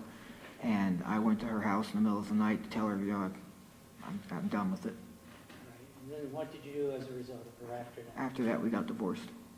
And how did you decide to get divorced? What did you do? I got an attorney. I offered to buy Tabby one. She said that she didn't want one, that she didn't need it, that she was leaving Vine with me. And after we went to my attorney and she looked over all the paperwork, we had to do a parenting class thing. Okay, let's slow down and ask a couple questions. Do you remember the name of your attorney? Barbara Moore? The woman who testified here? Yes. All right. And how did you find Barbara Moore as your attorney? Don't remember exactly, but I think it was Bernie's wife that recommended her. Okay. And so what did you do once you got her name? I set up an appointment to talk with her. All right. And do you remember where her office was? It's in Adams County, West Union. Did you go to her office? Yes, And did you explain what you wanted? yes. All right. And so what did you do? I done that. She said she'd draw up paperwork, and when she did, she called me, and I brought Tabby in so she could look over it. And did you and Tabby have to do anything as part of the divorce process? Parenting class. What's that mean? It's some kind of a class to help children cope with parents that are separating. Did you do those classes? Yes, Both of you? yes. How do you know that she did? She sat right directly beside me. It was one of our remarks from our instructor that we were the only couple that sat together. And did you go to the classes together? Yes, I went and picked her up every night. And how many times did you have to go? I think twice. And so you went through the parenting classes, Yes. all right? And then did you go back to the lawyer at that point? I don't think so. I think after that, we just had a court hearing. Okay. And so you went to court, Yes, and you were there with your attorney. yes. Did Tabby show up? I drove her to court. I went and picked her up. You picked her up and drove her to court? Yes. Everything to do with the attorney, the parenting, and court, I went and picked her up. How were you guys, what was your relationship like at that point? Normal. She come to see Vine. She spent Thanksgiving with us. She come for Christmas. All right, so you were friendly towards each other? Yes, Did you want her to be part of Vine's life? yes. Explain that. She ended up having supervised visits, and she could come visit him as long as I was present And why did you have supervised visits? because of her fits and because of the fact of everything that happened to her as a child that she thought was normal for all children to have to go through. You're going to have to explain that just a little bit if you can. Okay, so she has like massive blow-up fits, and she doesn't really pay attention to what she's doing. And she gets really violent when she has these fits. All right. And you mentioned something, do you know where she was living at this point? With her mother and her stepfather. And did you want Vine in that environment? No, Why not? because of everything that her mother let happen to Tabby and her sisters. I don't want you going into too much detail, but tell the jury what you mean by that. As a child, my ex-wife and her sisters, from the time they were between 7 and 9 years old, her mother would hold them down for her stepfather. So there was sexual abuse, Yes, and you knew about it? yes, And is that why you didn't want Vine over? yes, Is that why you wanted supervised visits yes, for Tabby? yes, And so you got divorced, yes. and did you ever live together again? No, not after that. Was she involved in Vine's life after She come to see him many times.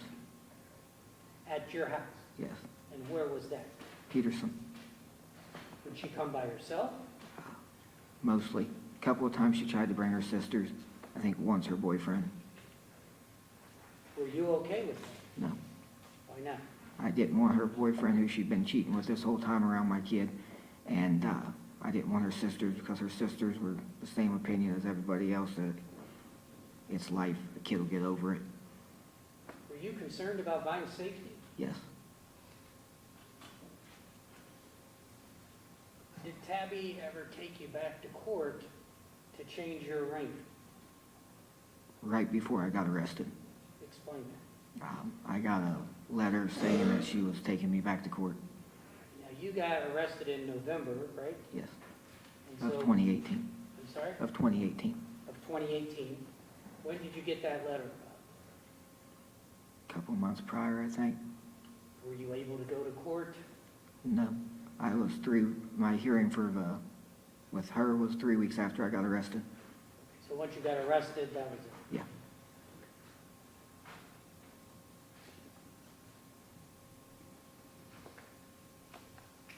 Judge, it's just afternoon. I don't know if you want to take a break at this time. Well, if this is a good time It to is. break the questioning on it. We will take our lunch recess and we'll be in recess until 10 after 1. Ladies and gentlemen of the jury, while we are at the noon recess, you're not to discuss this case among yourselves or with anyone else. You're not to permit this case to be discussed with you or in your presence by anyone, and you're not to form or express an opinion concerning this case.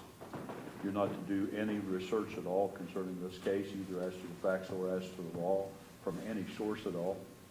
You're not to read, view, or listen to any reports or accounts of this case from any source at all.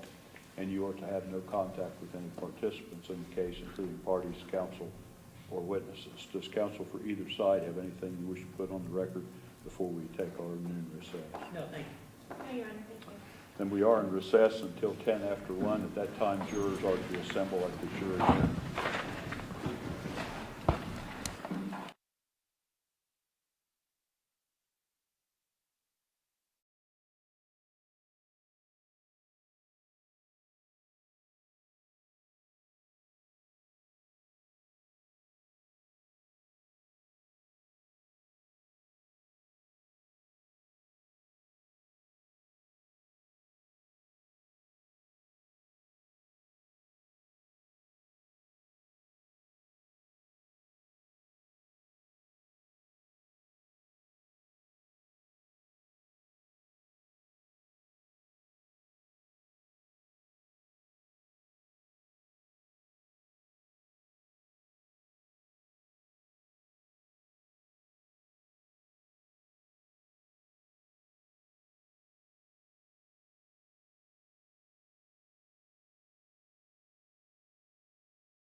defense ready to resume questioning of the witness? Yes. All right, you may do so.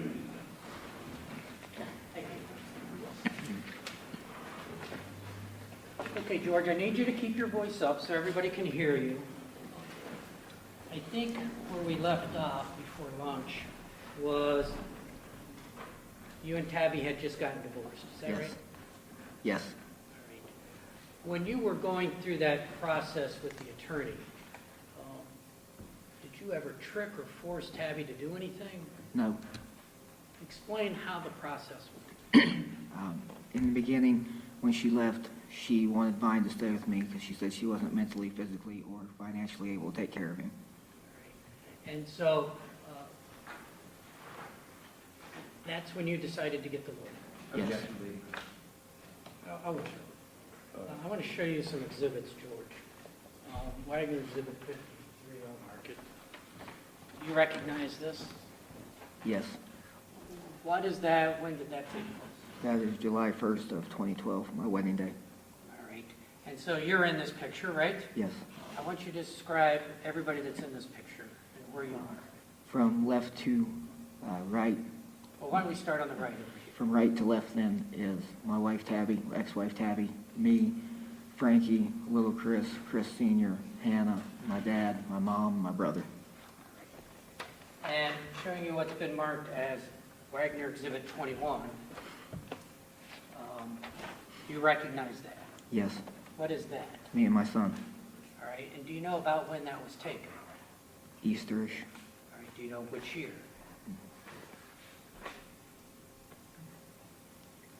2015, 2016 maybe.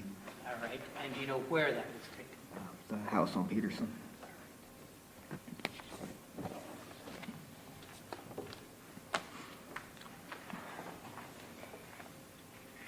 Now, would you describe your Wagner family, Jay, yourself, Sophie Vine, your mom and dad, Ann and Tabby? Would you describe yourself as a close family or not close family? How would you describe it? How would you describe your family? No different than anybody else's family that I know of. All We right, fought and argued a lot, but I'm sorry? we fought and argued a lot, but other than that, no different. All right. And when you say no different in other families, who do you have in mind, if any?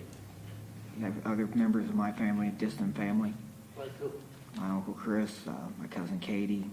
All right, your Uncle Chris, that's your, Chris Newcomb, who testified. Yes, And why did you think your family was like his? we all lived pretty much the same way. What do you mean by that? I lived around my family. My uncle lived with his family. My aunt lived with her family. My cousin lived with her family. All right, when you say your aunt, My Aunt Robin, all right, where does she live? Flying W, All right, and how old is she about? almost 60, I think. All right, and you said your cousin? Yes, my cousin Katie. Your cousin Katie who testified. Yes, Where does she live? Athens. Do you know who she lives with? Her mom and dad. All right. Anybody else that you know of? My Uncle Chris. Your uncle, you just said, who does he live with? He lives with his mother and grandmother. And anybody else? Off the top of my head, I think that's it. Is he married? He's his fiance, Okay, who's that? Randy Hughes. Right, she testified. Yes, All right, do they live together? yes. Anybody else that you can think of?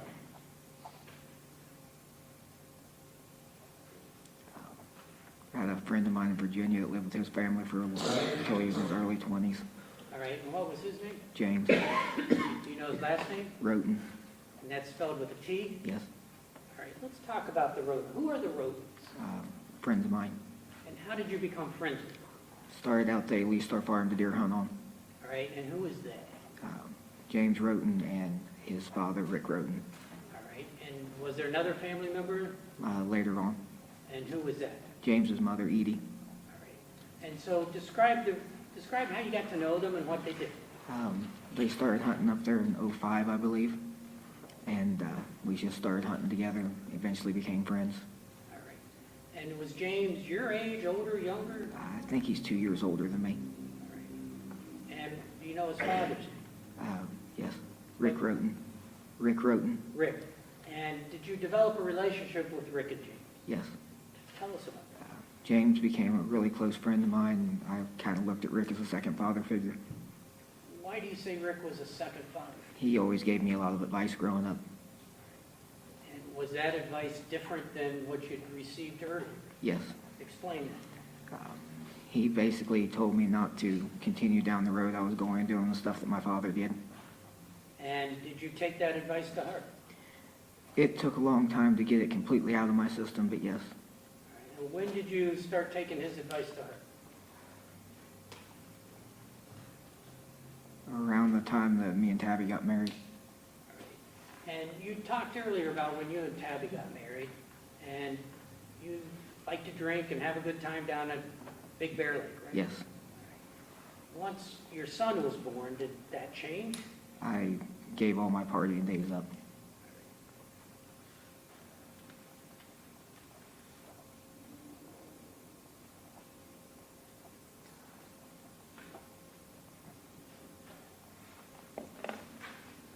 Did you ever visit the Rhodens in Virginia? Yes, multiple times. Explain it. They would hunt up here with me, and I'd go down there and hunt and fish with them. Did there come a point in time when your friend James got married? Yes. Explain that. He got married a little bit after I did the same year. Okay. Did you attend his wedding? Yes, Okay. Where was that? Virginia. And what time of year was that? His wife decided to have their wedding opening day of deer season. And how did that make you feel? I've never missed deer season in my life except for that. So you went to his wedding. Yes. Now, you just mentioned deer season. Let's talk about that for a minute. Tell us about your deer hunting and how that works. I'm more a deer addict. A deer addict. Yes.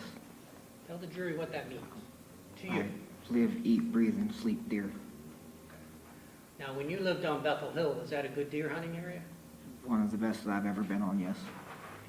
And did you tell us about how you would go hunt deer, how you would prepare, what you did? How far back do you? Well, let's start at the beginning. In the beginning, I just hunted at night with my father Okay. until I met Rick and James. All right, and explain. Then I started hunting like them during the daylight hours, and done that for quite a few years. All right. What would be a typical hunting day for you? 2-3 hours before the sun came up till 2 or 3 after it went down. All right. And would you have deer stands? Would you hunt by yourself? Explain how it worked. Depending on who was hunting up there, depending on who got what stand, but I would just sit in a stand all day. All right. And explain what a deer stand is. Can we approach? Can we approach? Yes.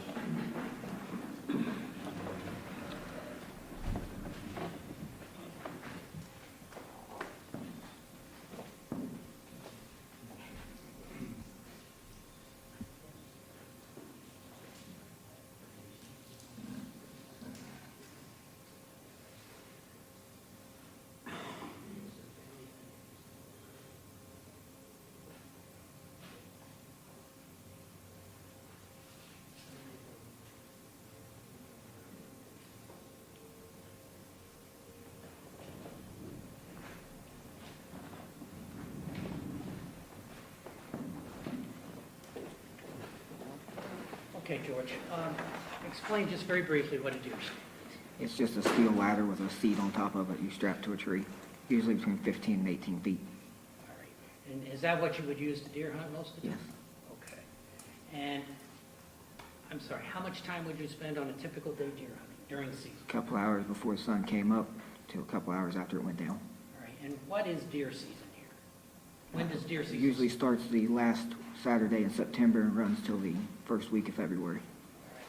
So during that time frame, how much time would you spend out hunting? As much as I was able to get into the woods. Did that affect your relationship with any of your family members? Mainly my mother, Explain that. depending on how far back you want to go. Well, let's start at the beginning. You want to go back to when I was hunting in a stand, or Yes. I kind of took it as James and Rick spent 2 weeks a year, and I didn't do nothing for those 2 weeks, and my mother didn't like it. And how did that affect your relationship? It was always a fight and argument About, me spending time with them and her wanting me to stay and do everything she wanted on the farm. and Did you change your habits as a result of this argument at all? No. Even Rick tried to get me to see that it was my responsibility to help her on the farm, and I wouldn't do it. I went with them. And so during deer season, did you spend time away from the home even when the Rhodens weren't there? Yes. How much time did you spend? A lot. Hours upon hours every day. And did that continue to affect your relationship? Yes. In what way? I was constantly being told that I was leaving my brother to do everything.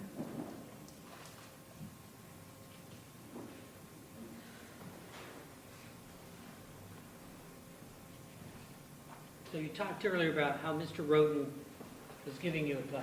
Yes. And did his advice ever sink in? And at one point in time, yes. Explain that if you can.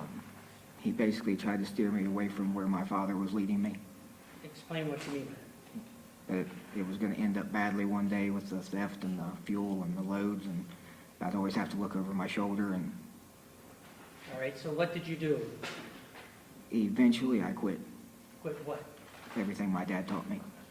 And about how old were you when that happened? It was late 2014. Late 2014? Yes. Okay. And were you working at that time? Yes. What working? I was hauling cows. Hauling cows with your family? Yes. All right. And that, did you have any other jobs at that time? At that time, no. So why did you change your ways? I was tired of looking over my shoulder, and I didn't want my son to eventually end up doing that life.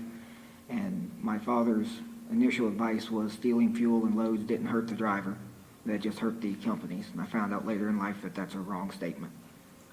How did you find that out? I talked to multiple drivers that couldn't get hired anymore because they'd lost too much stuff while they were hired. Explain it, I don't understand. From what I found out from multiple different drivers, Objection, Your Honor. Lack of personal knowledge, hearsay. Say it again. Lack of personal knowledge, hearsay. He said what I found out from other drivers. Well, I'll sustain the judgment. Why did you change your ways? I didn't want to take a chance of hurting an individual. Did your dad have a certain justification in his head that he explained to you for doing this? Objection, Your Honor. Any basis of that? Did your dad have something in his head? That he explained to you? Hearsay. Well, it may be an exception to hearsay if it's something that it's, I'm not sure. What is you're asking him now? How have you modified your question? When your dad was teaching you how to steal fuel and whatnot, Yes. what did he teach you about that? You don't mess with an individual, only multi-billion-dollar companies and corporations. And did you later come to a different opinion? Yes. And was that as a result of what Mr. Rhoden taught you? Some of it, yes.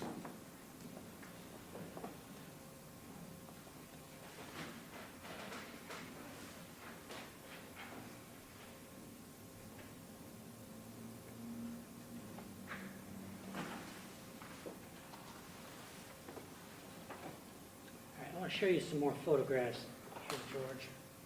Well, these are state's exhibits that have already been identified. This is triple R. Do you recognize that? Yes, it's the farm on Peterson. Okay, and the jury's already seen this, but what color is the house? Red. Okay, and looking at this photo to the left, what is this item here? The new barn.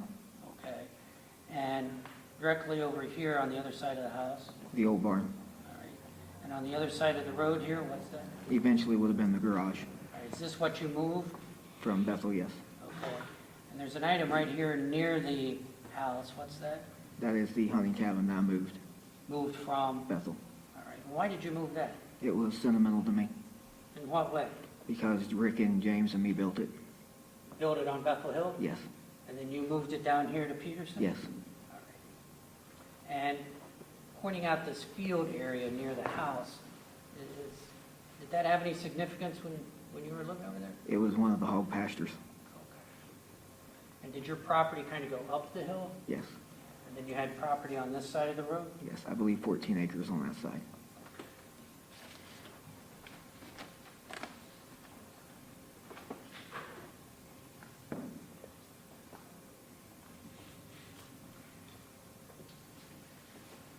Speaking of the new barn, showing you our two, which has previously been marked as a state's exhibit. Do you recognize this? Yes, it's the new barn. That's the new barn. All right, and RR3, what's that? The inside of the new barn. And how did you decide to, or who decided how to build this barn or the design of the barn? It was my mother that wanted the barn, but the barn is an exact replica of the one that was on Bethel. All right. And what was the purpose of that again? She wanted her hog barn Sorry? for her pigs. For her pigs. All right. And showing you RR5, what is that? The center aisleway of the new barn. All right. And this is after it's completed? Yes. All right. And what kind of flooring or ground did you have there? It started out with dirt until it was covered in sawdust. All right. Covered in sawdust? Yes. Why would it be covered in sawdust? It's easy to clean. You just scoop it up and clean it out. The stalls, the center floor was all covered in it.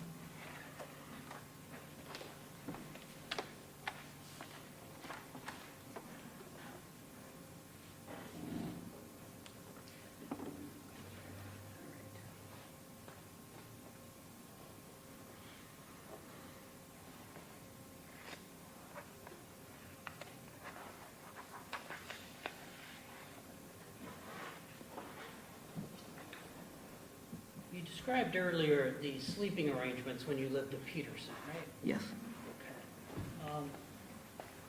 Okay. Where did Vine normally sleep? Depending on what mood he was in. Okay. What were the options then? What were his habits? Sometimes he'd sleep upstairs in my mom's room, sometimes he'd sleep in mine, sometimes he'd do half and half. Now, inside your bedroom there at Peterson, did you have a television? No. Did you ever have a radio? I had a Bluetooth external speaker for my phone. Is that something you would use frequently or as a habit? Almost every night.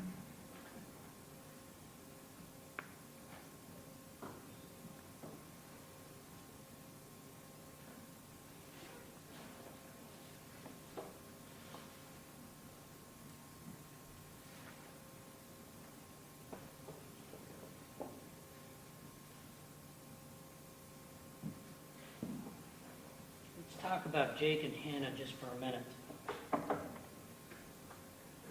How would you describe their relationship when they first met, first started going out? When they first started dating or first met, First started dating. I don't know if I can really put a date when they first started dating, because it kind of just like, it just started out as Hannah hanging out at the house, and then she pretty much just said, he's mine. Okay. Did you think they had a good relationship? Starting out, I could say it was kind of good. All right. Did they seem to enjoy each other? Yes, Did you like having Hannah around? yes. Why is that? She was like a baby sister to me. What was her relationship with your father? Her and Dad was always goofing off with each other. How about Hannah and your mother? My mother and Hannah used to do a lot of stuff together. They bake all the time, cook all the time. She followed her around like a lovesick puppy dog, basically. You thought they had a good relationship? Yes. Did you ever know of a time when the relationship soured in any way? Between my mom and Hannah? Yes. Not really. What about between her and Jake? Got to where they fought and argued a lot. Did there come a time when they separated? Yes. Explain what you know about that. Not much. I was in Kansas when they, I can't remember if they called me or texted me and said that they'd split up. All right. Did that surprise you? Yes and no. What do you mean by that? My brother and Hannah are daylight and dark to each other. What do you mean? And I didn't think she'd ever leave him, but they also didn't get along because Hannah wanted to do her things and Jake didn't want her to. What kind of things did Hannah want to do? Hang out with her friends, do normal teenage stuff. She kind of missed out on being a teenager when she got with Jake. All right. Would you describe yourself as a religious person? Not yes and no. Okay, explain. I just don't look at things like most religious people do. Okay, how do you look at that? I believe there's a God, but I just don't believe he intercedes in anything. You've read the Bible or not? Yes. How would you describe Jake's religious views? I would describe my brother as a religious fanatic Why do you say that? because his whole life, that's all he's ever done is point out people's flaws and try and save people's souls and scream that they're going to hell if they don't listen to him. What about your mother? Have you ever discussed that with her? My brother learned it from her.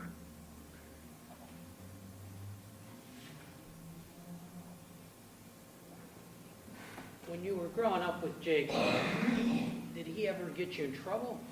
Many times. Describe that. Me and my uncle went fishing or something when we were like really young before we got our driver's license and stuff. We had certain rules we weren't allowed to do. So for instance, we weren't allowed to cut around the road to the farm. So we would do it anyway. And my brother would instantly say we went around the road. Okay. And did that cause you problems? Usually we get the four-wheeler taken. Didn't help much, but Now, before you got your driver's license, was there any time that your mom and dad, this is over on Bethel Hill now, was there any time your mom and dad left you and Jake alone on the farm? many. Explain that. Every month for 2.5, 3 years probably, they went to Florida. And what was your understanding of why they were going to Florida? They were running pills back and forth from Florida. What do you mean running pills? They would go to the doctor down there, you get an x-ray, and they give you scripts of pain pills. Objection unless he was present for this. Were you ever present for any? At the doctor's office, No, on these trips to Florida. one vacation I was there when they went and done that while me and my brother was on the beach. And but you were saying that there were times they left you behind on Bethel Hill and they went and did. I was only present for one of these runs out of 2.5, 3 years. Did they ever tell you what they did in Florida? Yes. And how old were you about when this was going on? Started when I was like 16, I think, 15 or 16 years old. And what was it like to be there on the farm, just you and Jake, without your mom and dad? I enjoyed it, I just spent the time hunting and fishing. When you came back, were there ever any arguments or problems that the parents had to resolve? 2 different occasions. Explain. One occasion, my brother had left and went to Samantha Frederick's house, and my parents found out about it. He Why? wasn't supposed to leave the farm while they were gone. Right, so what happened? I got the blame for it because I didn't keep him home. All right, was there another instance? The other instance, they were in Florida, and we weren't supposed to have anybody over at the farm while they were gone. And Jake brought Chris Jr., Hannah, and one of Hannah's friends over. Okay, and did your parents find out about that? Yes. And what happened? They blamed me for him bringing them over. How did that make you feel? Not fun getting the blame for something.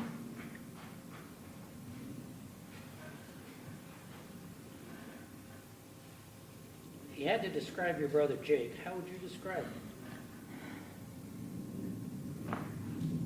Over-opinionated, rude with Biddet, selfish. I'd say he's selfish, greedy, a little bit, I could say he's a little jealous. And what about your mom? I would describe my mother as over-opinionated, thinks she's better than everybody, and manipulative, really. What do you mean by that? She tries to manipulate people. In what way? I can use myself later years after my son was born. She started out when I wouldn't stay home at night or stuff like that. She started trying to use my kid to get me to stay home. In what way? Telling my kid that I was choosing women or deer hunting over him. How did that make you feel? She's not something you should be telling a 3-year-old. Did you get in arguments with her? Many of them. What kind of, describe the arguments. They usually just started out with me telling her it wasn't her business to be telling him that, and it would end up with her yelling at me and me cussing her, and then I'd get mad and leave. And how would you describe your father? At what point in time? Well, let's say when you were growing up. As a young child, before he Yes. started driving truck, Yes. my father was a good person. All right. And once he started driving a truck, The medication he was on changed him. in what way? Not to say he wasn't a good person, he just really irritable and would have outbursts. And as you got older, did you realize, how would you describe it? Did it change or not? Not really. It stayed that way as far as I can remember.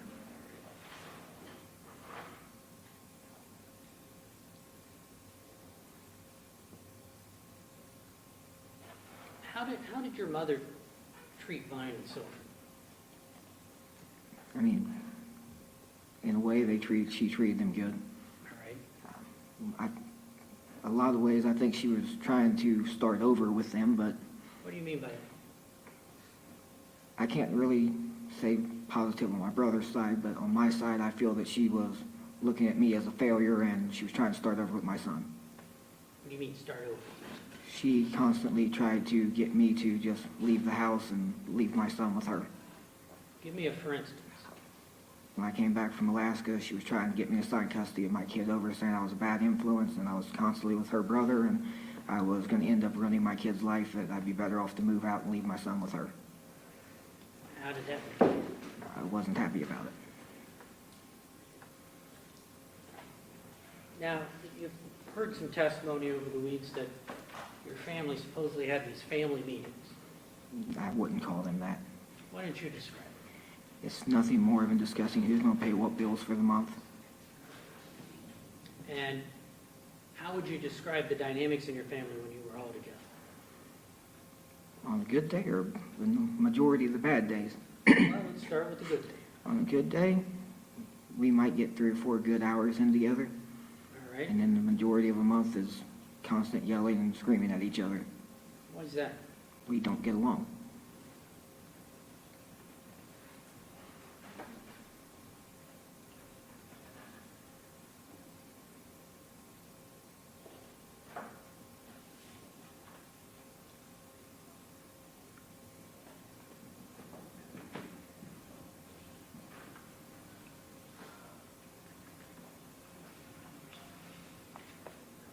I want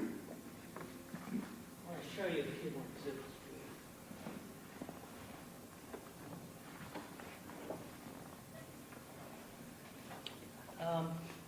And let's talk about, when you lived on Peterson,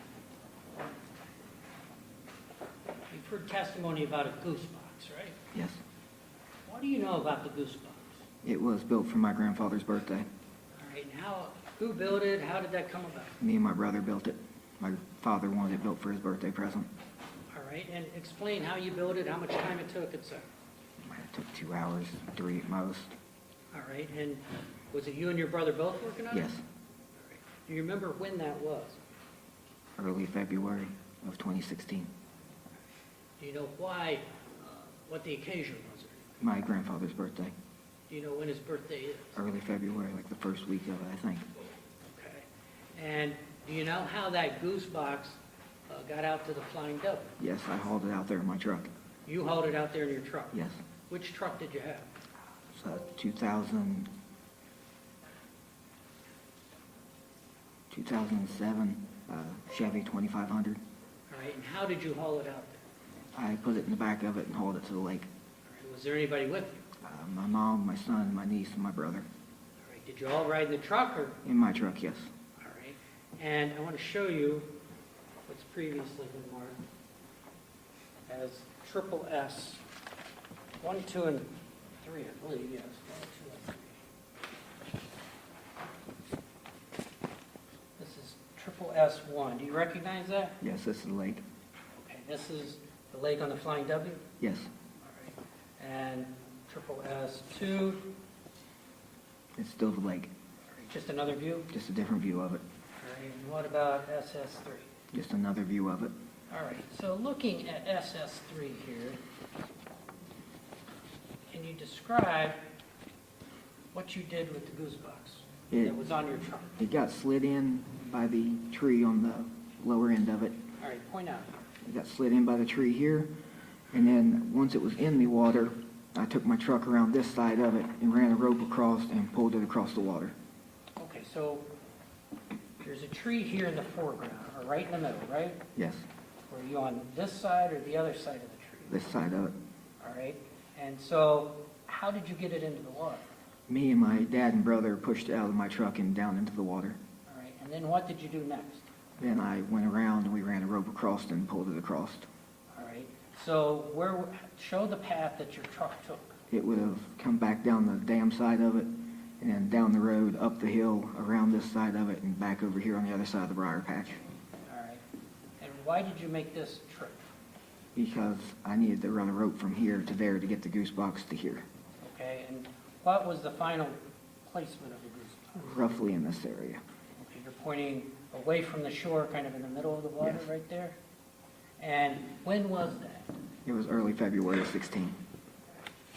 And how was that, how was it constructed? How was it anchored? Explain.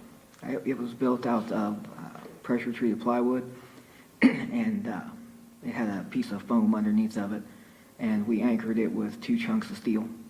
2 chunks of steel. Yes, Can you describe those 2 chunks of steel?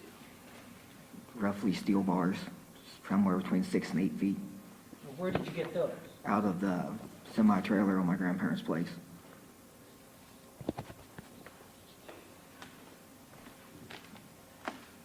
Did you ever go in the water? No, Did you see that goose box there after you put it in? yes. And how was it that you came about seeing it? Every time I went fishing at the lake, it was there. Did the geese use it? No. And what was the purpose of it? My grandfather's obsessed with Canadian geese, or used to be obsessed with Canadian geese. Are there Canadian geese on that lake? A lot of them. He's had many of nesting boxes for them.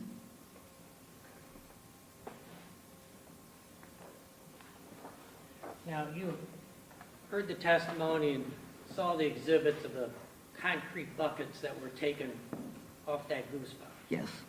Had you ever seen those before? No. Did you know they were on the goose box? No. Did you know anything about the contents? No.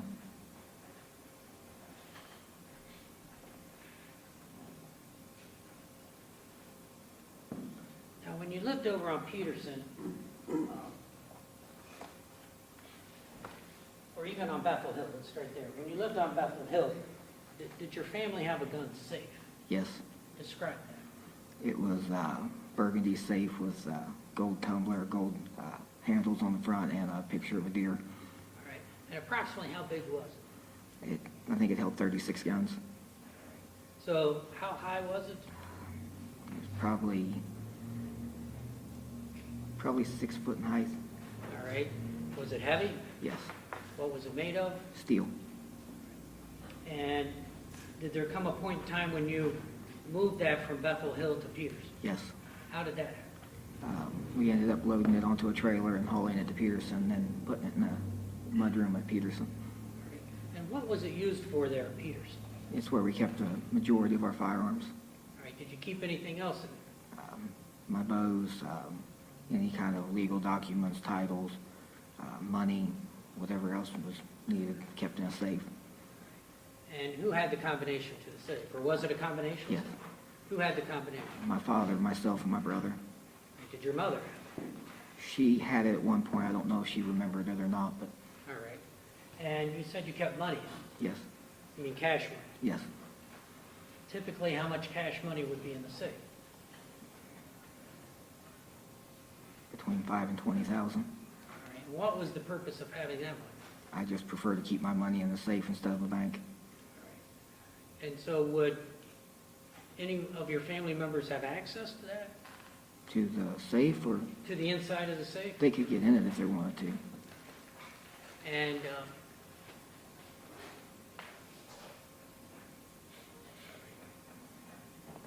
do you know how many guns on average were inside that safe? Anywhere from 10 to overstuffed. Did your family, or let's start with you, did you keep any guns in Peterson that were not in the safe? I kept my Glock in my room and then usually 3 to 5 in my truck. Glock in your room, what kind of Glock was it? Model 17, All right, what caliber? 9 millimeter. All right. And why did you keep that in your room? I just kept it in there for self-defense or just in case it needed to be gotten to easily. All right. And did your mother keep any guns outside the safe? At which point in time? Well, when you lived on Peterson, Beginning or end of it? say beginning. In the beginning, she had a, I don't remember the name brand, it's like a cheap knockoff, it's a little single-action fold-up revolver, Okay. Do you know where she kept that? usually in the kitchen. Do you know where in the kitchen? There was a, like, covered door next to the microwave. Okay. Did she have any other guns that she did not keep in the safe? At that time, though, later on she did. What did she have later? She had a Glock Model 42, All right, where did she keep that? same place. Now, your mother was in the military at one point. At one point, yes. Did she know how to use a gun? I assume she does. All right. Did you ever see her shoot a gun? Physically see her? Yeah. No. What about your dad? Did he have any weapons At, at Peterson? not that I'm aware of. All right. How about Jake? Yes, All right. He had guns in the safe? yes. Did he have guns outside the safe? One that I know of. And which one was that and where was it kept? He kept his 870 on one of his deer heads in his room. All right. What's an 8.7? It's a Remington 12 gauge. Shotgun? Yes, Now, you mentioned you kept some guns in your truck. yes. What guns did you keep in your truck? On average, Oh, one of my Glock 17s, at the time my AR-15, my 22 Hornet, my 270, and on average, this one varies because I usually keep either a 22 or 70 HMR. okay. Well, why did you keep those guns in your truck? Different guns to buy and sell with, different guns to hunt with. What do you mean guns to buy and sell? Any day given, I buy one here or trade one there. Did you like guns? I'm not gonna say I'm obsessed with them, but I like them, yes. All right. How often would you buy a gun or get a different gun? Weekly, All right. And under what circumstances would you get a new gun? I might trade them, I might buy them. Just depends on where I'm at, who's got what. All right. If I see something I like better than what I've got, then I try and get that. Now, you're familiar with trade days or swap days? Yes, What's that? it's a flea market. All right. Where is that located? There's two of them now, one's in Chillicothe and one's in Lucasville. All right. Did you ever go to those? Yes, Explain that. I've been going to them since I was a kid. All right. And would you buy and sell guns or trade guns there? In the beginning, as a kid, no. All right. Not- Later on? Not until I was in my early teens. All right. Explain how that worked. 13, 14 years of age, I just walk up and down the street and buy and sell them. All right. And I believe Chris Newcomb talked about guns a little bit. Yes. Describe your relationship with Chris as with respect to guns. We've bought and sold thousands of them together. Explain how somebody can buy something with a gun. At swap days or Or anywhere. just in general. Just depends on where you're at and who you're with. Somebody's got one they want to sell, or like Chris and me, you can trade a firearm for about anything. They're always worth something. And did your dad ever teach you certain things about what would always remain valuable? Yes, What would he teach you? gold, firearms, drugs, alcohol, and I think that's about it. And so how would you, or what would you trade guns for? Junk cars, Why that? other guns. Why junk cars? Trade a $500 gun for $2,000, $3,000 worth of junk cars. And if you bought a junk car, what would you do with it? Depends on what car it is, what year it is. You take the aluminum wheels off if they're aluminum, you take the battery out, you cut the converters off of them, and then you sell that separately, and then you sell the car itself to the scrapyard. All right, and could you make a profit doing that? Anywhere from, depending on price of scrap, depending on how many cars you get, it can vary, but you could trade one gun for $3,000 worth of junk and only have 500 in it. All right. Is that what you did with Chris? A lot of the time, yes. So you made money by doing it? Yes. Learned how to trade. Yes.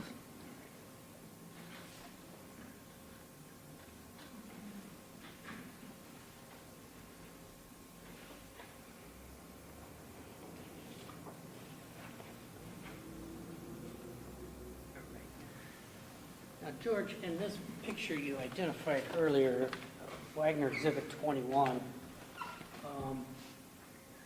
you have a tattoo on your left arm, right? Yes. What is that a tattoo? It's the scent blocker shield. Scent blocker shield. Yes. What is that? It's camouflage and scent prevention company. All right, and what's scent blocker used for? Deer hunting. Explain how that works. In long terms, it's the clothing, the products they sell eliminates all human odor. All right, why is that important? That way you can get into the woods without a deer smelling you and basically leaving the area. And you use that product? Yes. Now- Spent thousands with that product. I'm sorry? I have spent thousands with their products. Okay. Helps you with the deer hunting? Yes. Now, on your other arm, it's hard to see here, but did you have another tattoo on that other arm? Yes. What kind of tattoo did you have there? At what point in time? Well, the first tattoo you had. The first one was my come and see. All right, and about how old were you when you got that? 13, I think, maybe 14. All right. Was that a tattoo you really liked over the years? Not really. Why is that? I got a discount with getting it because the guy that owned the shop was letting his kid put it on me. It was his kid's first tattoo he was doing. All right. Was it a good tattoo? The C turned out okay, but what was supposed to be smoke looked like bubbles. Did that cause you any problems? Multiple people I know picked on the tattoo. Why is that? They always went around calling it bubbles. You didn't like that? No. All right. Did there come a point in time when you had that tattoo covered? Yes. Explain that.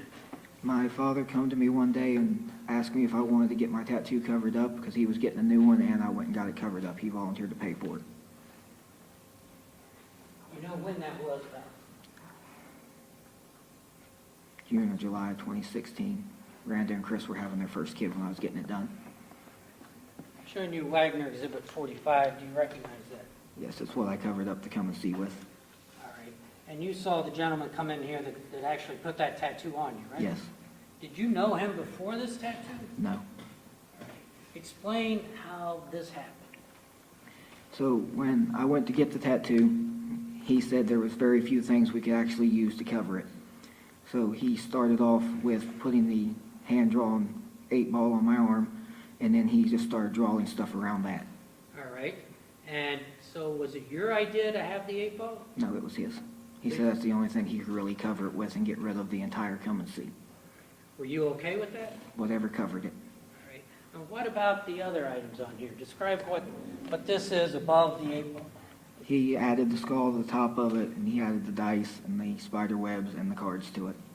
And did you pick any of that out? No, I just okayed it when he was done, So what was the purpose of getting this tattoo? just to cover the come and see. And what significance, if any, to you are the playing cards? There's really none. Is It there any, just goes with the gambling theme, is what he said. it was a gambling It was thing? a gambling themed tattoo. All right. And that's why there's dice? Yes.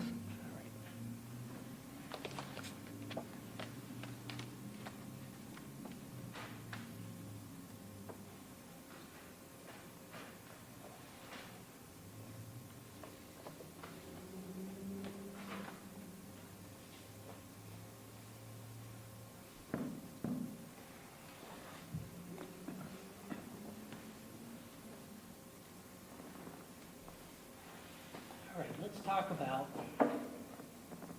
when you lived on Peters. And the Rhodens and Hannah Hazel Gilly were killed. Yes. Did you know Chris Senior? Yes. How did you know Chris Senior? He was my father's friend, and Frankie and Hannah's father. All right. And what was the relationship between Chris Senior and your father? As it started out, or how they Yeah, met, let's or start, what started out. How long had they known each other, do you know? a long time. I couldn't say exactly, but Okay. I was 15, maybe 16 when they met. All All right, and how would you describe their relationship, like right before the murders? Really close friends. All right, what do you mean by really close? Close friends, business partners. Business partners in what? Well, really, I would say more like, I really wouldn't call it exact business partners. I would say more like my dad was the tag-along. Okay, and what kind of business were they in? From my understanding of it, Yes. my dad was trying to help Chris with the growing of the marijuana. And had you ever been over to Chris's house? Yes, When had you been over? multiple times with Frankie. All right. Did Chris like to throw a big party once a year? Every year for 4th of July. Did you go to those parties there? Ever since I started hanging out with Frankie, I think maybe the last one I didn't make it to. And so you knew Chris Sr. Yes, Did you know Gary? yes. How did you know Gary? I talked to him a couple of times and went hunting with him once. Where did you go hunting with him? Kentucky. What happened there? Describe that. We all went, me and Frankie and Gary and my brother went to Kentucky to go deer hunting together. Okay, and when was that approximately? Or how old were 19, I think. you? You were 19? Okay. And was that for a day, a weekend, a week? How? We stayed 2 days. You talked about Frankie already. Yes. Did you know his children? Brentley, yes. I knew Brentley better than I knew Ruger. I'd only met Ruger once. All right. How many times do you think you'd met Brent? More than I can count. Did your relationship with Frankie change once he started having kids and you had? As far as liking each other, No, as far as time spent together. yes. Explain. He had responsibilities and I had responsibilities. We couldn't do what we used to do all the time. Did you still consider him a friend? I still considered him one of my best friends, yes. Did you know Chelsea, Yes, the mother of Brent? Right? yes. How did you know Chelsea? I met Chelsea at Big Bear Lake. Did you know Hannah Hazel Gilly? I only met her once and I just said hi to her. Now, obviously, you knew Dana. Yes, How did you know Dana? Explain that. just from being at Frankie and Hannah's house as a teenager. And you knew Hannah, obviously. Yes, All right. And did you know little Chris? yes. How did you know little Chris? First time I met Chris was at the Pike County Fair. Okay, that's when Jake Met Hannah, yes. met Hannah that same time? Yes. And did you know Ken? I talked to him once or twice. Had you ever been to Ken's house before? Out on Left Fork Road? No, Had you been to Dana's new house where the murders took place? only in the driveway one time. Describe what happened. Jake was picking up Sophie. And how long before the murders was that, if you remember? A couple months. And did you go inside the house? No, I stayed in the truck, Do you know how long you were there about? maybe 10 minutes. Now, the house where Frankie and Hannah Hazel Gilly were murdered, did you know that house? Yes, How did you know that? I've been there many a times with Frankie. Stayed the night there many a times. And who used to live in that house when you were familiar, when you were going there? Dana, little Chris, technically Frankie, technically Hannah when she wasn't staying with Jake. What do you mean technically, Frank? Sometimes he would be there, sometimes he'd be at his dad's. Next door? Yes. Okay. All right. What did you think of the Rhodens? They're normal people to me. Same as everybody else I hung out with in life. Did you like them, dislike Yes. them? Yes, I liked them. Now,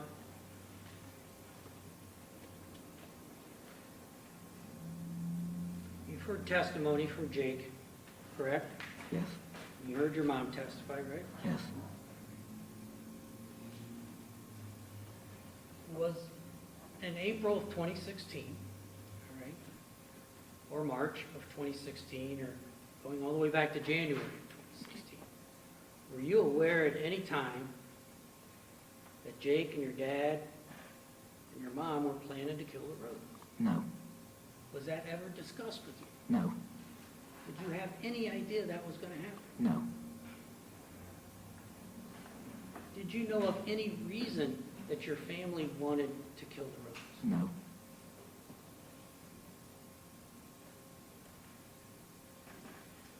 Did Jake ever come to you and explain what was going to happen? No. Did Jake ever ask you to help in any way? No. What about your mother? No. What about your father?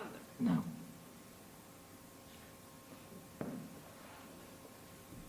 If one of them had come to you and asked you to be involved in something like this, what do you think you would have done? At first, I Yeah. don't think I would have believed it. Why is that? I just don't, I never would have believed my family would be capable of doing something of this magnitude. Well, you've described in some detail the thefts, the arsons that your family participated in, Yes, other illegal activity, yes, including yourself. yes. So why didn't you think they could do something like this? Theft is one thing, murder is an entirely different thing. So if you had known they were planning this, or talking about it, or even discussing it, what would have been your reaction, or what would you have done? I don't know exactly how, but I would have never let it happen. What would you have done to try to stop it? I can't honestly say it that, but one way or another, I would have never let it happen.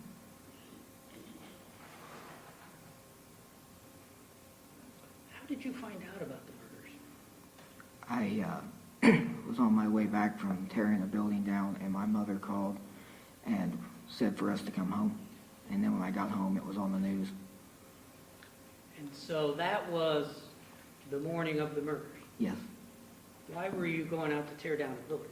My grandfather had bought a storage building from somebody, I don't know who it was, and my mother had us tearing it down for him. Now, which grandfather was this? Carter, That my would have- mom's dad. Your mom's dad. Yes. And where was the building? McDermott, Where is McDermott?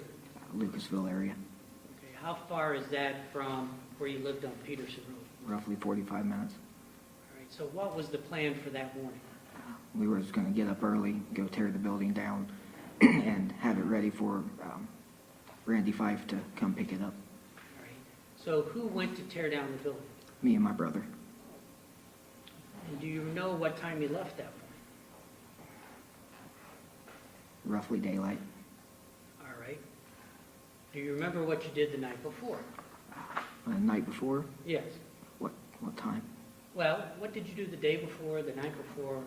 Normal things, went up on the hill, took care of the animals. Then my dad came down, brought my kid donuts again, which he never would stop doing. And then my kid didn't want him to leave, so he stayed with my kid. And did you ever leave to go up and commit these murders? No, Did you know that Jake and your dad had left? no, How do you explain that? I just didn't know they left. Did you go to bed that night? Did you go to sleep that night? Yes, About what time did you go to sleep? 10-ish, I'm sorry? 10-ish, sometime around there. All right. I can't, it's been a long time, so I'm usually around 10-ish, That's your normal bedtime? usually when I'm home. All right. Did you ever hear any trucks leave or come or anything like that? No, What kind of trucks did you own? every one of us owned diesels. Are those loud? Yes, Could you hear it coming and going? yes, Did you hear anything like that? no, Was Vine sleeping with you that night, if you remember? don't think so. Did you wake up at any time in the middle of the night? Not that I can remember. So explain the morning when you got up.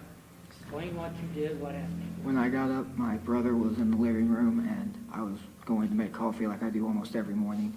And he said we didn't have time for that. We had to go tear the building down. He had to get back. So what happened? We went and tore the building down. And how long did it take you from Peterson to get out to that place? About 45 minutes. Did you have everything you needed? I thought I did. Explain. I ended up leaving my chainsaw at home. All right, so what did you do? After we tore down what we could with what we had, we turned around to come back and get the saw with the intention of going back to finish, but So explain what happened when you returned to the house that morning. when I got back to the house, the news was saying that there had been people killed on Union Hill. And my dad was freaking out, saying he couldn't get a hold of Chris Sr. And where was Jake? Jake was outside on the phone, All right. Well, where was your mother? the mudroom, I believe. All right.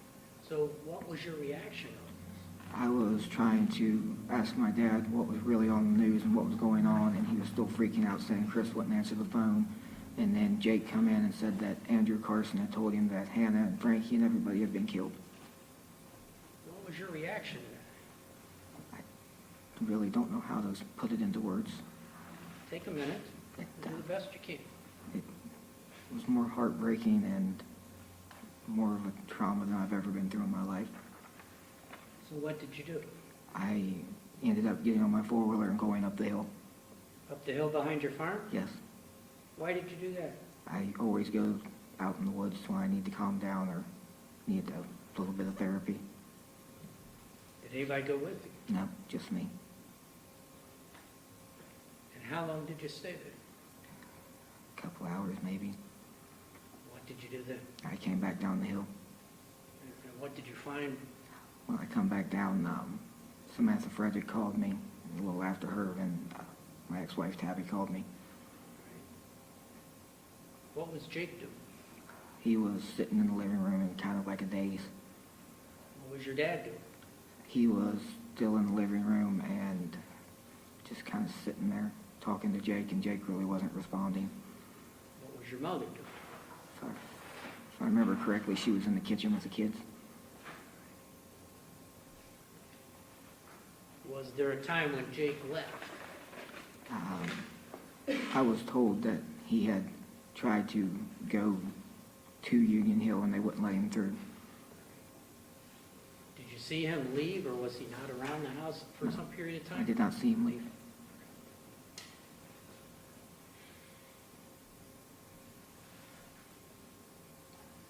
So explain the best you can the next few days after that. After that, my dad stuck around the house for a few days. That was unusual. Unusual for him to stay that long, yes. Okay, go on. Then him and my mom wouldn't quit fighting and arguing, so he left. All right. And what did you do? I just stuck pretty well around the house for a couple of days, and then I had to continue going back and working for Bernie, and then about a week later, we continued me going back on my normal working for Bernie and anybody else that was around. Did your dad ever talk to you in those following days about the murder? No, Did your brother Jake ever talk to you at any time about the murder? no, Did your mother ever talk to you at any time about the murder? no, Did you ever overhear them talking amongst themselves? no, Did you have any clue your family was involved in this? no,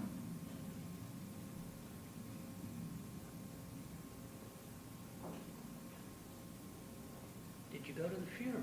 yes. Explain that. I believe Gary's was first, and we didn't really go to the funeral for that. We just went to the viewing. Okay, who's we? Me, my dad, and my brother. All right. And explain how that was, where it was. We took my truck to Kentucky somewhere.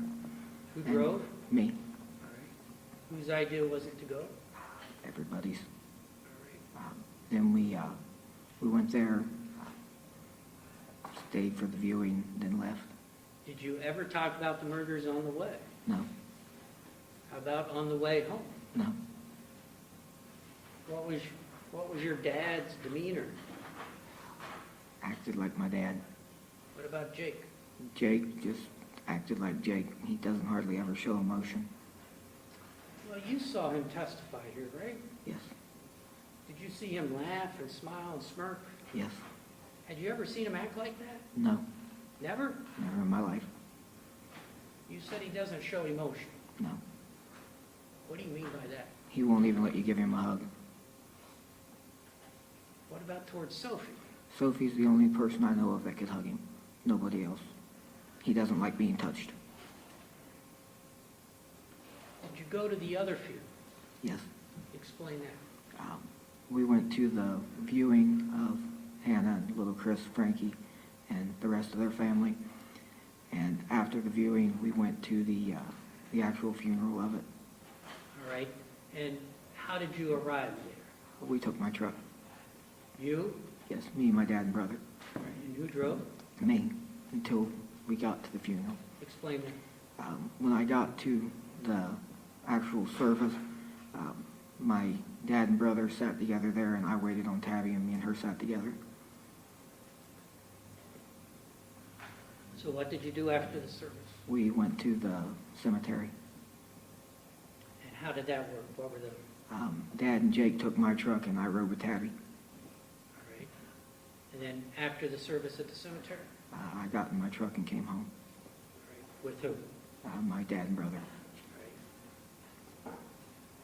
At any point in time were the murders discussed? No, Did you know they had any involvement whatsoever? no.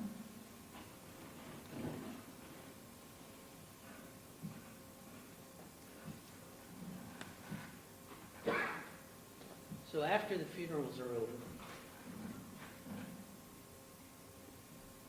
and the investigation was ongoing, you're aware of the investigation? Yes.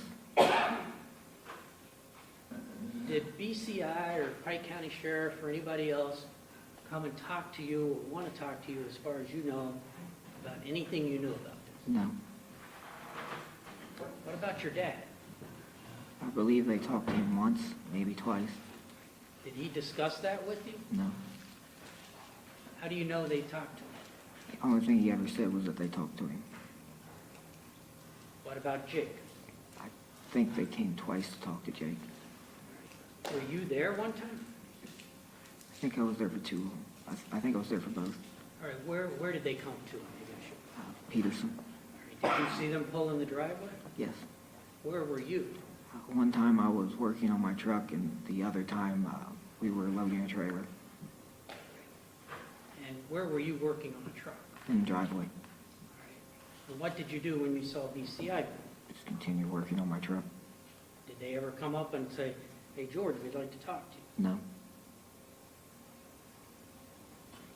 Do you know if that was the first or second time they came? The truck or When you were working on the truck? the first, I believe. And do you know where you were the second time? We were loading our stuff in the trailer after we sold the farm. That was after you sold your farm? Yes. Okay. Let's talk about that first one for a minute. Who was home when BCI came on that day? Me, my brother, my son, my niece, and my mother.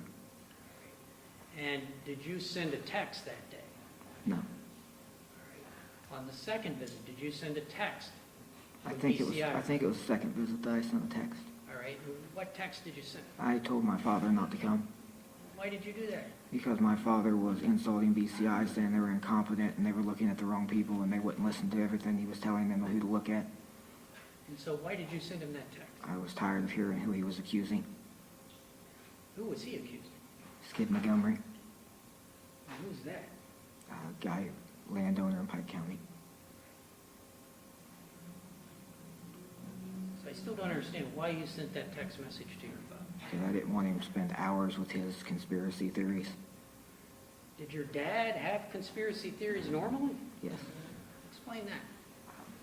He's always his whole life said the whole Pike County law enforcement system's been bought off by Skid. Did you believe that? I've heard it from multiple sources. Growing up as a kid, did you hear that? Yes, Did you believe it as a kid? yes. Now, when you looked out on Bethel Hill, was your dad like a doomsdayer or anything like that? He prepared for the end of the world. Explain. He kept constantly thought the world was going to end in his lifetime.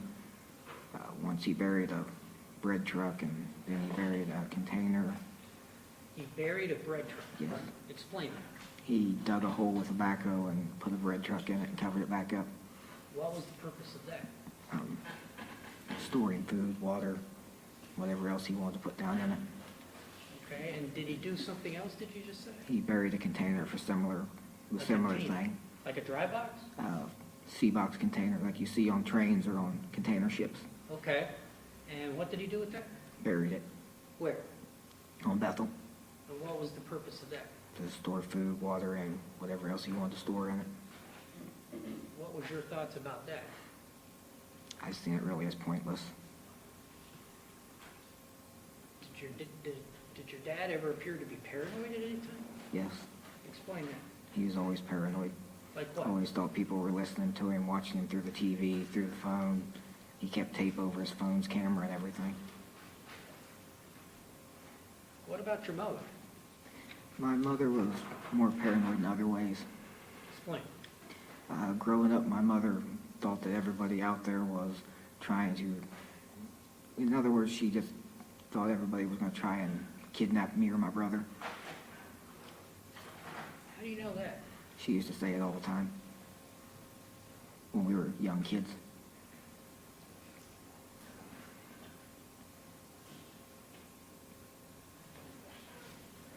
So these murders happened.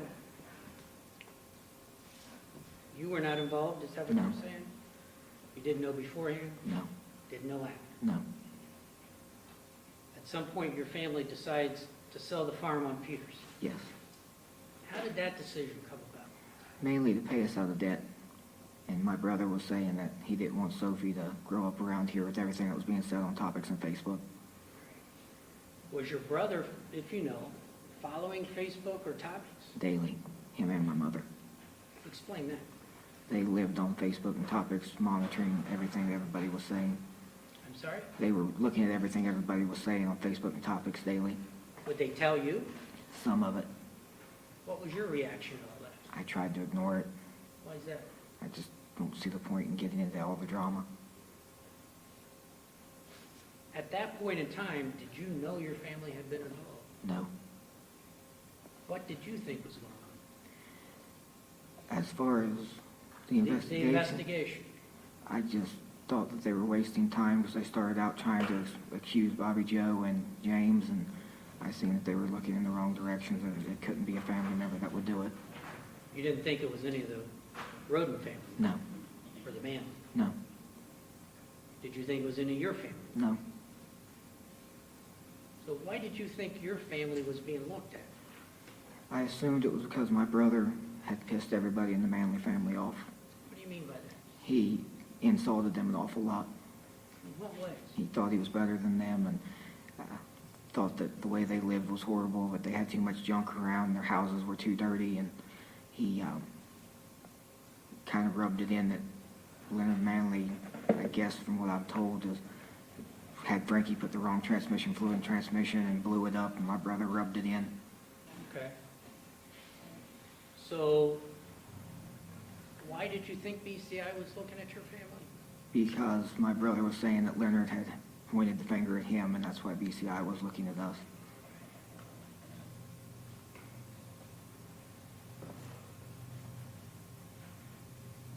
What was your understanding of the reason for going up to Alaska after the murders?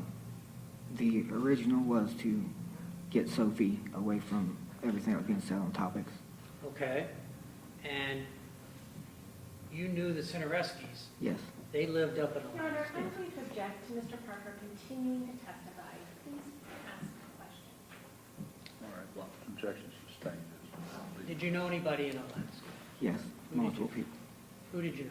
Caleb Cinereski, Jake Cinereski, Kelly Cinereski, Russell Lombacher. And why did you want to move to Alaska? My family's talked about it since before I was 10. We've talked about it for years. And so you sold the farm on Peterson. Yes. What did you do next? Paid ourselves out of debt and then went on a 2-week vacation to Alaska to see if it was really where we still wanted to go. And how did you get there? We drove. In one car, two cars? One, Which car did you take? the Suburban. So it was you, Me, my mom, my dad, my brother, my son, and my niece. must have been pretty crowded. It was How long did it take you to get up to Alaska? 4 days, I think. Right. Would you stop and stay overnight or drive straight through? I think we stayed at 3 different hotels. The rest of it we drove on the way up. So you got up to Alaska. Yes. What did you do? Drove around, I went fishing a couple times, talked to a couple people about jobs, looked at a couple places that we might buy or rent. I went and seen Caleb, and then drove around the state of Alaska on kind of like a vacationing thing, just to see the sights in Alaska. And did you make any decision about, while you were in Alaska, did you make any decisions about where you were going to live? On permanently staying there? Yeah, Not at that point. all right. You ended your vacation. Yes. What did you do? Drove back. All right. And describe that.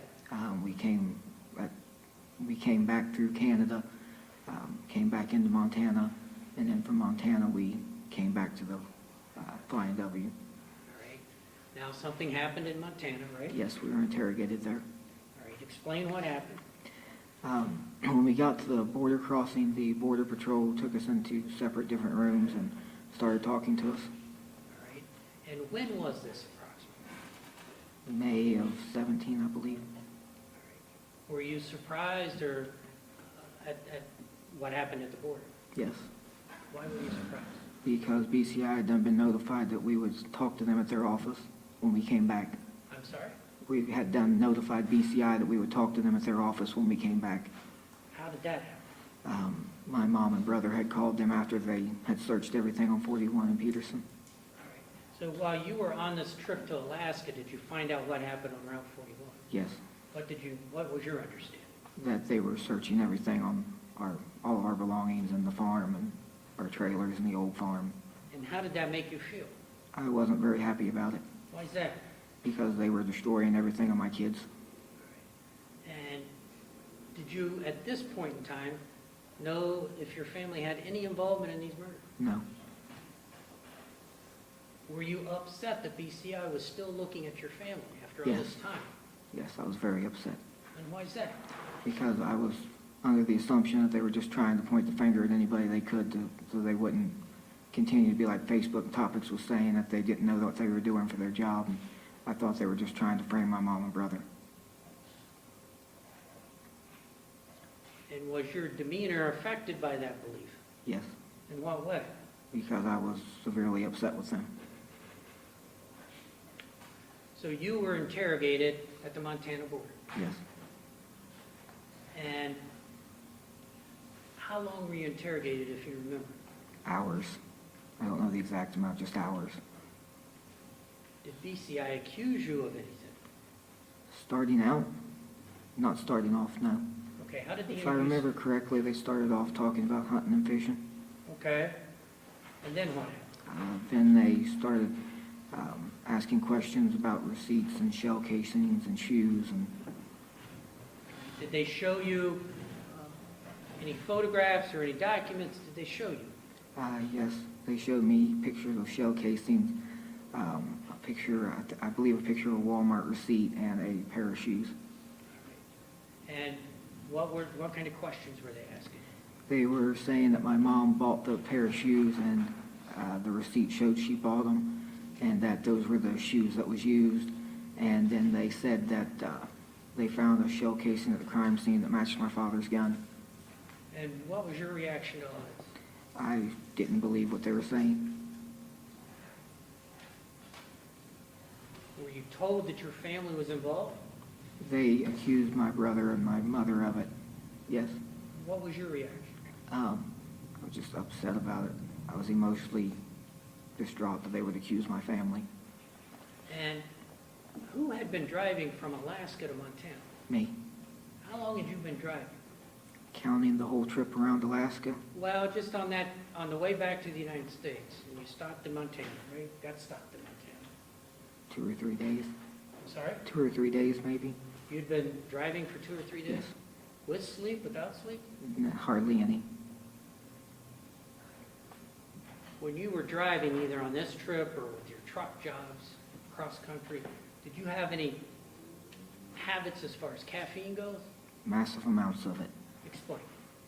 On an average day, 4 packs of Stacker 2s, 8 to 10 Monsters and Red Bulls a day, 6 to 8 coffees, What are stackers? caffeine tablets you buy at Pilot. And why would you take so many? to So stay, much. to stay awake. Did that affect your personality or how, your demeanor in any way? Makes me very irritable when I go days without sleep. So you've been driving for how long when you got stopped in Montana? 2-3 days, Were you taking this caffeine that you normally take? yes. Did anybody else in your family share in the driving? Is that from Alaska to Montana? Yes. No. No.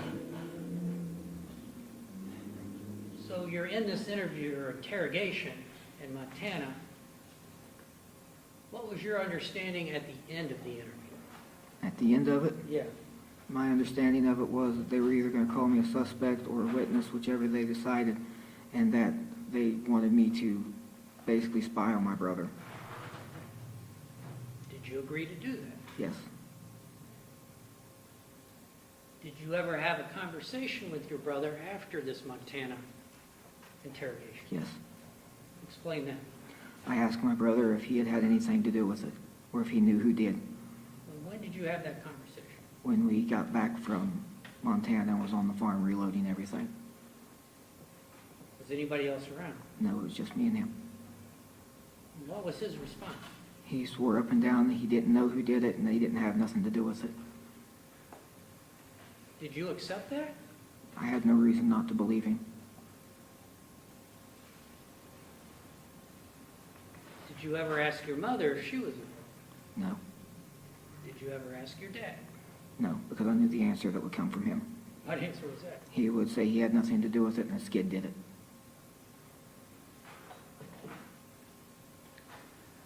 So you're back in Ohio after this trip, this little vacation, right? Yes, You're stopped in Montana, yes, like you just described.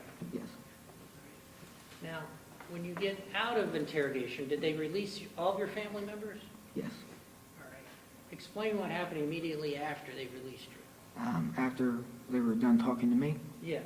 they let me out and then they brought my kid to me and I went to the car.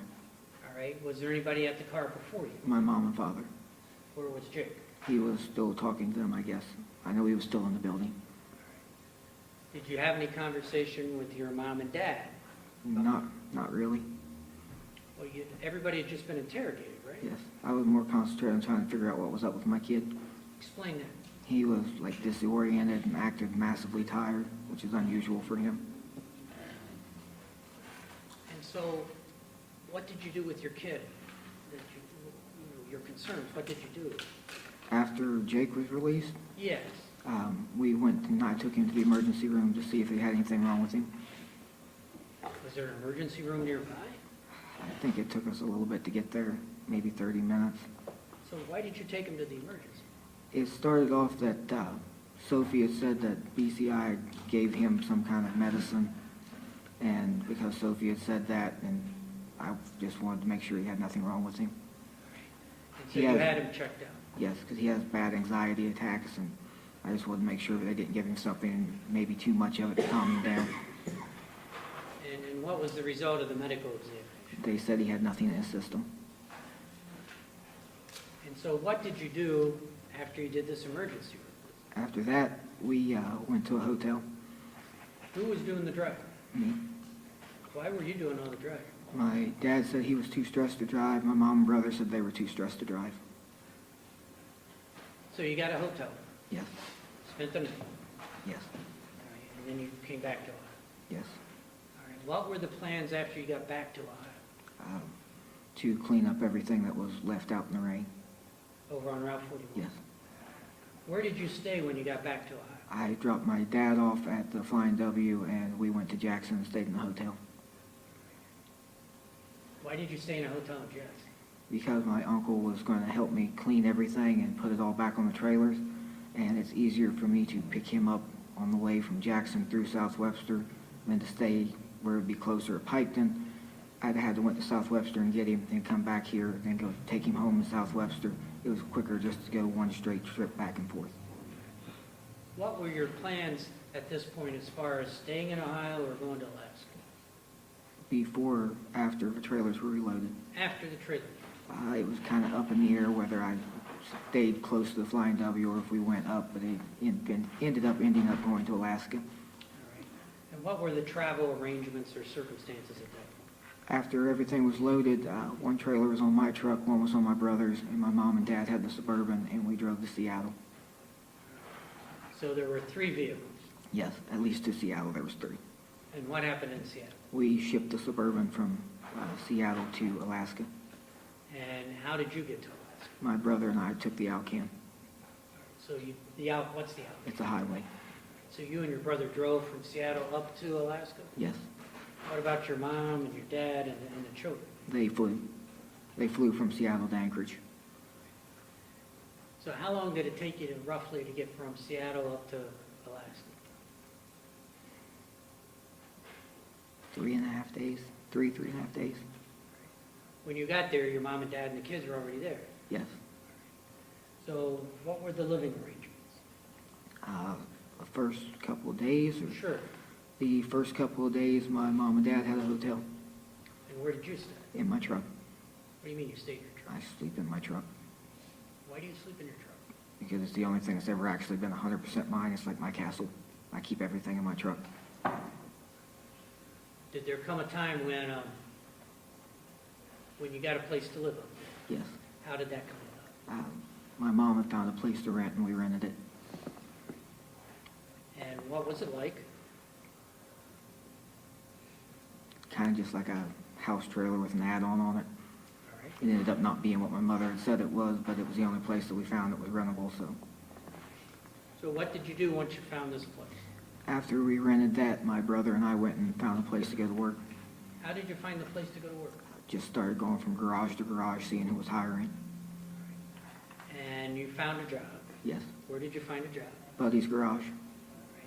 And Mike came in to testify from Alaska. Yes. You know him. Yes. How did you know him?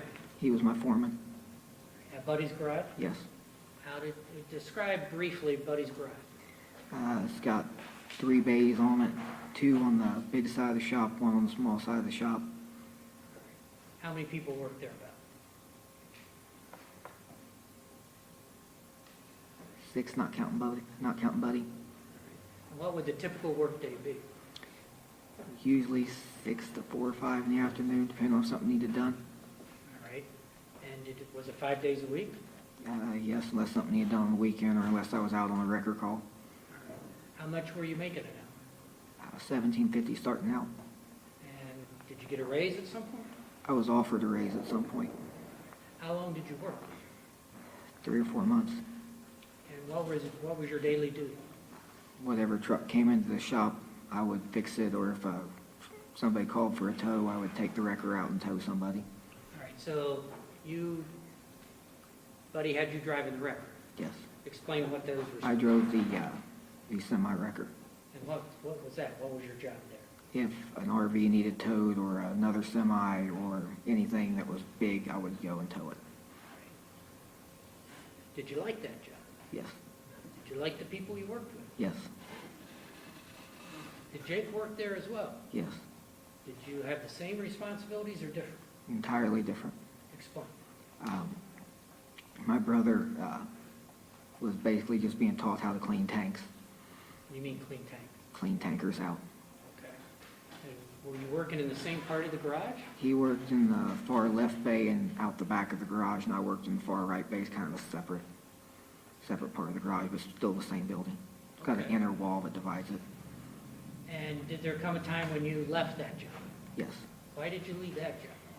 I was getting $17.50 an hour, and Kenai Marine and Diesel offered me 30. Big pay raise. Yes. So you decided to take that. Yes. And so how did that work out? I went over there, even though Buddy and Mike informed me that I wouldn't be over there long before they laid me off, but I wanted the extra money, and I went over there. And how far away is that from Buddy's? Quarter mile, maybe. All right. And how long did you work at Kenai Marine? 3.5 months roughly before I got laid off. What time of year did you get laid off? October-ish, right at the beginning of winter. And what did you learn about being laid off in Alaska that time of year? You can't hardly find another job because everybody's laying everybody off. So what'd you do after you got laid off? I pretty much just spent my time with my kid after that. Was your dad working? Yes, he worked for a tow truck company. Was Jake working? Yes, until he got laid off. Okay, he was at Buddy's with you, right? Yes. Did he leave Buddy's? Eventually, yes. All right. He, when I found out Kenai was hiring, I went there to see if they would give me a raise because Mike recommended me to him. And then when I got the job from them, they asked me if I could convince my brother to come over there because he wanted more mechanics and was basically Buddy's rival. Okay, and so your brother came over. Yes, he offered my brother 25 from $17.50 an hour. All right. And you worked there a few months, you said? 3.5 before I got laid off. All right. Did your brother get laid off? 3 weeks, I think, after me, 3 or 4 weeks after me.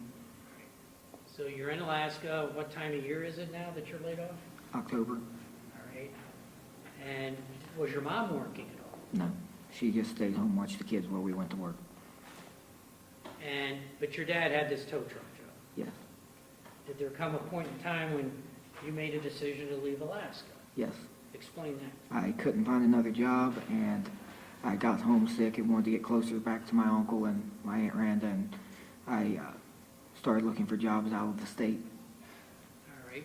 And explain what you did to find another job. I just started looking up job advertisements until I found ones that were hiring. And did you find one? Yes, eventually. Which one was that? R&L Carriers. And what is that? It's a trucking company. What was your understanding of where the job was? My understanding, it was Kansas City. Kansas City, Missouri. Yes, So you found this job online? yes. Did you call anybody and have an interview? How did that work? The first person I talked to said that the job was available and that they were always hiring team drivers and that they would have plenty of them until I was able to get from Alaska to Kansas City. And what's a team driver? You put 2 drivers in a truck and it never stops. One's supposed to sleep while one drives. Did that job appeal to you? Yes, Why did that job appeal I to you? was already used to it from hauling cattle. Did you consider that to be a good company? Yes. Why is that? R&L is a really good company. They have good benefits, good retirement. Is that something you were looking for? Yes, and they take care of their drivers. How old were you at this point? 27, I believe. And so, did you discuss this with your family? Starting out, I went to my father first All right. because I knew it would be easy to win him over. When I mentioned it to him, he just asked when to pack his bag. About coming back to Ohio? Yes. Or leaving Alaska? Leaving Alaska. So you were going to go to Missouri. Yes. Was he okay with that? He was going back to the Flying W. He was going back to Florida. Yes. But he had no problems leaving Alaska. No. What about Jake and your mom? They are stubborn and don't like to admit when they were wrong. And I started out basically turning my mother's trick against her. And I convinced the kids that they missed their farmland and wanted to go home. Was it difficult to convince your mom or Jake? It took me about a month and a half to convince my mother. I started on her second. All right. And what about Jake? Jake was the hardest one to convince. He said he didn't care if he stayed laid off and had to live in a cardboard box, he wasn't leaving. While living in Alaska, did you have a girlfriend? I wouldn't call her a full-time girlfriend, but a girl that I hung out with. And who was that? Her name is Josanna Smith, What did you call her? Josie. All right. How did you know Josie? I've known her my whole life. She was in Alaska. How did you know her? She's originally from Memphis. She's originally from there, Yes, but she was living in Alaska when you were up there. yes. And how did you connect with her? In Alaska, or Yes, in Alaska. she started commenting on a photo I put on Facebook. What kind of photo did you? Just a picture of me on a four-wheeler. Did you know she was in Alaska? Yes. So what happened after the communication started? She just said eventually that we hadn't talked in ages, that she wanted to catch up on old times, and she usually comes to Kenai around once a month, and when she was in town, she let me know we can hang out. And I told her when her and her husband got to town, just to stop in, she can introduce me to her husband. Did that happen? No, the next day, she texted me and said she was in town. So what happened? We went out to a Spanish restaurant without her husband, I might add. And what happened after the restaurant? After the restaurant, we went back to her hotel room. All right. Did anything happen between the two of you? Not really. I won't do anything in a hotel room with a child. She had a child with her? She had Tyler with her, And how old was Tyler? maybe 6 months. What happened the next day? After that, she just continued talking with me, and we just messed around with each other. Did you ever see her a second time? Once in Seward and once in Anchorage before I moved. Did you ever have any physical involvement with her? Not really. Was there any Every time? time she had Tyler with her. Every time she had Tyler? Yes. Was there a time when you told her you were leaving Alaska? Yes. And what did you tell her? That I was moving to Missouri for a job. I'd been laid off for too long and I needed a job. What was her reaction? Nothing really. Did you have any other girlfriends when you were in Alaska? I wouldn't call them girlfriends, just girls that I talked to and stuff and hung out with occasionally. What about Jake? Only one that I know of is Beth. Judge, I don't know if this is a good time for a break. It's fine. That's a good time for you. I assume that's accepted at the stadium, right? Yes, All right. We'll take a 15-minute break, so about 5 after 3. The jury will assemble at the jury room and be brought up from there by court personnel. While you're on break, do not discuss this case among yourselves or with anyone else. Do not permit this case to be discussed with you or in your presence by anyone. Do not form or express an opinion concerning the case.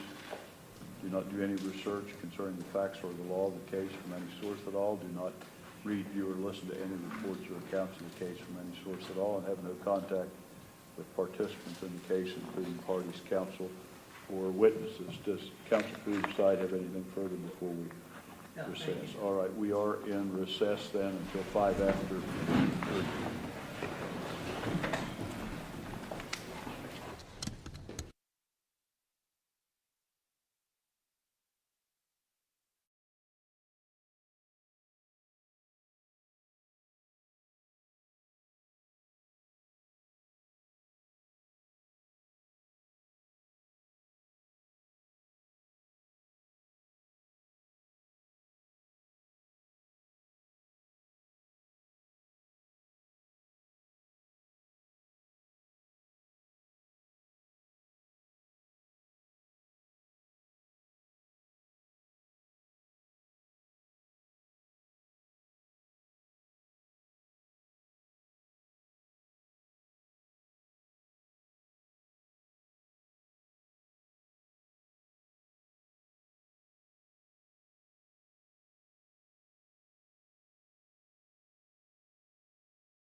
Georgia, just remind you, keep your voice up so everybody can hear you, especially our COVID reporter.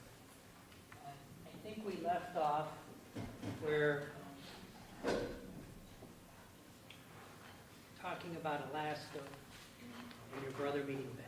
Yes. Explain what you know about your brother meeting Beth in Alaska. If I remember correctly, I think he met her off of Facebook. I think it's the first time he talked to her. All right. Did you go to church in Alaska? A few times. Which church did you go to? Caleb Son Rescue's church. And explain the circumstances or how you went there, etc. We went to his father's church in Memphis, and when I got to Alaska, I went there a few times. Was that near where you were living? His church is in Soldotna. I lived in Kenai. How far away is that? 10 miles, maybe. Okay, so not too far. Not too far, no. All right. Do you know if Beth and Jake, do you know if Beth attended the same church? Yes, How do you know that? because I'd seen her there the first time that I was there. And in your family, who all would go to that church? On a regular basis, or, Sure. the one that went like every time the doors was open was Jake. All right. And did your mother go? She went almost every time the doors were open. What about your father? I think he went once or twice. And what about you? I may have gone 5 times the whole time I was there. Now, when did you learn that Jake was dating or serious about that? He brought her to dinner one day. At where you were living? Yes. Was that a surprise? Yes and no. I mean, he called ahead of time, but we didn't know she was coming until he called. All right. So how much notice did you have, would you say? Maybe an hour. And describe what happened then. She came to dinner, and my brother threw a fit He threw a fit. at me and my father. Why would he do that? Because every time that I either go to a Mexican restaurant or I fix Spanish food myself, I always drink a beer with it. All right. I thought you quit partying, I did. but do you still There's, drink? there's a difference between drinking a beer every now and then and partying. Okay. So Beth came to your house, kind of unexpected, Yes, and who prepared the meal? me. And what did you prepare? Steak and lime tacos. And so your brother had a fit. Explain that. He didn't want my father or me drinking in front of Beth because he didn't want her thinking he didn't come from a Christian family. And what was your response to that? I don't change who I am. I don't care who I'm in front of, I'm me. Did you have an argument about that? Probably a half-hour argument And what was the end result? that I'm still going to drink my beer at the dinner table. What was your father's reaction? He's still going to drink his beer at the dinner table. And what about your mom's? My mom sided with my brother. So Beth came over. Was that the first time you really met her? Yes. First time I'd ever talked to her or been in close proximity to her. You had seen her before. I'd seen her at church once, yes. And so how long was she at the house approximately? A couple of hours maybe. And how did that go? Not really too bad, just normal. She talked to my mom and she talked to Jake and she talked to the kids. And so what was your impression of Beth at that point? I just thought she was a normal girl at that point. Did your brother continue to see her? Yes. And how long after this dinner did he continue to see her? Maybe 3 weeks before she broke up with him. And why did she break up with him if you don't? She had seen everything he was being accused of on the news. All right, well, let's talk about that for a second. You're up in Alaska, right? Yes.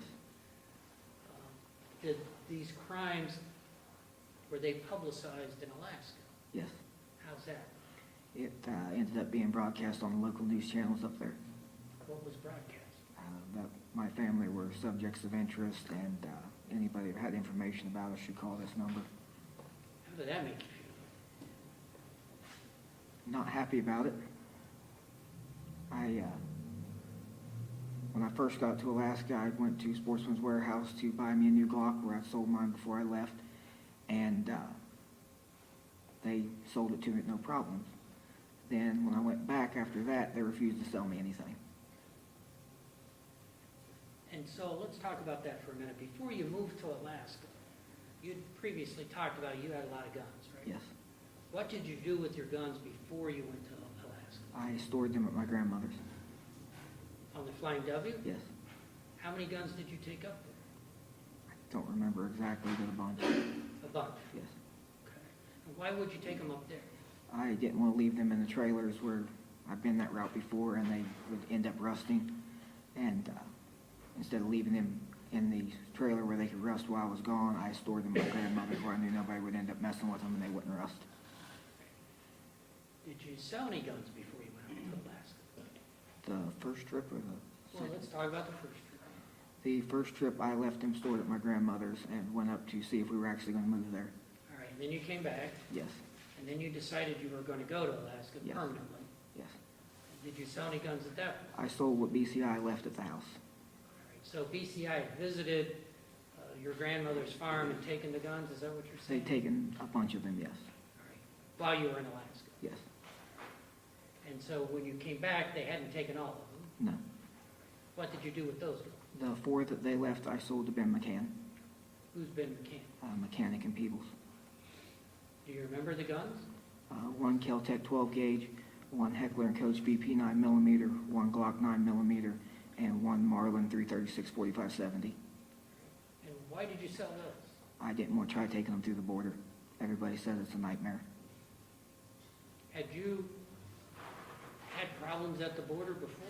Yes, Explain that. every crossing that we had, they kept us for hours. Do you know why? I don't know their reasoning. They said it was standard procedure, but I have my assumptions of it. Something to do with this case? Yes, But you're always searched and released. yes, Let's get back to Beth. So your brother's dating her, fair to say? yes. All right. And what was your impression of her over the time you were in Alaska? The first time I met her, Yeah, you had this dinner, right? the first time she didn't really talk to me that much, so I didn't really have that big of an impression. I just thought she was a normal girl from church. Okay.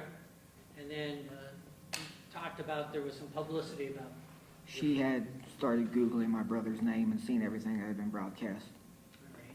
Did that cause any problems with the relationship as far as you know? She broke up with him over it Did they get back together? about a week later. And did they continue dating? Yes, Do you know if they ever became engaged? yes. And what was your impression of that? When I had decided that I was going to move back and found my job offer down here, my brother said that he wasn't leaving without her and she would not leave without being married. And did you approve the marriage? Not really, because I found other things out that she'd discussed before and I just didn't trust her. Okay. But your brother married her anyway, right? Yes, In Alaska? yes, Did you go to the wedding? yes. Did you help out in any way? With the wedding, Wedding or the plans or anything? only thing I'd done with the wedding was go to Anchorage in the middle of the night before, to get his, whatever you call the little toasting glass things, the little flutes. Okay, for the toast after the Yeah. wedding? Okay. And so, do you remember where they got married? Some guy's log cabin. I don't know the guy's name. He went to the church that my brother went to. Okay. And when did you leave Alaska in relation to the wedding? The day after he got married. And describe that. The morning after, everything was already loaded the night before on the trailer, so we left and I dropped my mom, my dad, my son, and my niece off in Anchorage and left them basically at the hotel across from the airport, and then my brother and I left. What were the plans as far as returning to the States? My brother and I was going to drive straight through and go down the Alcan and meet them in Springfield, Missouri. And how was your mom and dad and the children, how were they returning? The same way as we went up, they were going to fly to Seattle, pick the car up in Seattle, and then drive to Springfield. And who got to Springfield first? They did. Who's that? My mom, my father, and my son and niece. And you and your brother were driving separate vehicles, but Yes. together Yes. across Canada. He followed me. He followed you. And you arrived in Springfield. Yes. What were your plans in Missouri? When I first got to Springfield, Yeah. to take my father back to the Flying W, Did you do that? yes. I left the minute I got there. I unhooked my trailer and took him back to the Flying W. Did you spend the night in Missouri? Not then, no. And so how long does it take to get from where you were in Missouri back to the Flying W? It took me over 24 hours to get there and back, Did you spend any time in Ohio once you dropped off your dad? a couple hours, Where did you spend that? at my Uncle Chris's house. I stopped to visit him for a few hours, Chris and Randa? yes, All right, why did you stop there?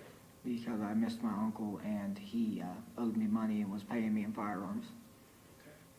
And so, did you stay in touch with him while you were in Alaska? Yes. How's that? He would call me, text me, FaceTime me. You were close to him growing up. Yes, always have been. Considered him a brother? Yes, So you stopped and paid him a visit after you dropped off your dad? yes. So why did you return to Missouri? Because I had a job interview a couple of days later, Where was the job at? R&L, And was that in Springfield? Kansas City, How far apart are those? a little over an hour. And so, did you go to the job? Yes, Did your brother go with you? yes. All right, how did that go? It ended up that Kansas City only had line haul, but What's a line haul? you're basically home every night. You drive a day cab truck. Is that what you wanted? That's not what I initially struck out for, no. Is there a difference in pay between team driving and line haul? $400 or $500 a week. More for team driving? Yes. So you go to this job interview, describe what happened and what you did after. They let us know that they only had line haul, that the team driving opening was in Wilmington. Wilmington, Yes, Wilmington, Ohio? yes. What did you think of that? I wanted the team driving opportunity. My brother said he wasn't getting any closer to Ohio than Missouri. What was your thought at that point? At that point, I was going one way or another with or without him. Going where? So back to Ohio, Why is that? because I wanted the extra money from the truck so I could pay myself out of debt. Did you have any like long-term plans at that point? I was going to work for R&L until I retired and buy my own farm, new truck. So why was your family in Missouri other than this job that you thought was in Missouri? Do you know? We were going to stay in Missouri and work there. That's when you thought this team driving job was in Missouri? Yes, And that didn't work out? no, So, did you discuss with your brother Jake coming back to Ohio for this job? yes. And I got the same responses in Alaska. He said he was not coming back even if he had to live in a cardboard box. What about your mom? She had pretty much the same response. And your dad was already back? He was already back in Ohio, and Vine and Suds continued wanting to come back to the farm anyways. And I spent hours arguing with my mom and brother, and it came down to where I was just going with or without them. Is that what you told them? Yes. So what happened at that point? My mom threw a fit saying I had no one to watch my son, and I informed her I had my dad and my Aunt Robin. So what did you do? She said that they couldn't watch her, and she agreed to come back. And when she agreed, my brother agreed. So how long did this discussion take? Was it 1 day, 2 days, 3-4 hours. 3-4 hours? Had they been, if you know, had they been looking for a place to live while you were running back and forth? I don't know on that. Did you have discussions about buying property in Missouri? We had a couple of them that we were trying to get loans for. And what happened? They got denied, which was weird because my brother and I had just been approved for like $380,000 in Alaska. Do you have any idea why you got denied in Missouri? No. Did that make the decision to come back to Ohio? Did that affect your decision to come back to Ohio at all? No, it was just the job that made me want to come back.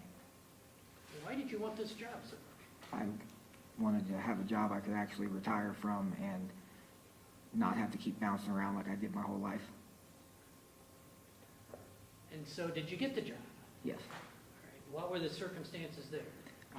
3 days of orientation, and then we went to work, All right. So who went to work with you? me and my brother. So he decided to come back. Yes, You got this team driving job in Wilmington, Ohio. yes. So what did you think of that job? It was probably the best job I've ever had.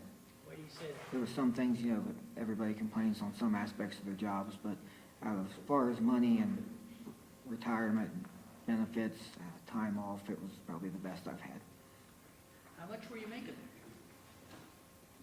Starting out or Yeah, starting at the last? So, when I was bouncing around, some weeks I might bring home 1,400. Once or twice I brought home close to 1,800 after my taxes and medical insurance came out.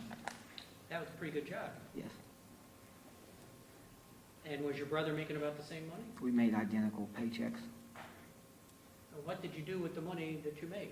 I was saving it up to pay myself out of debt.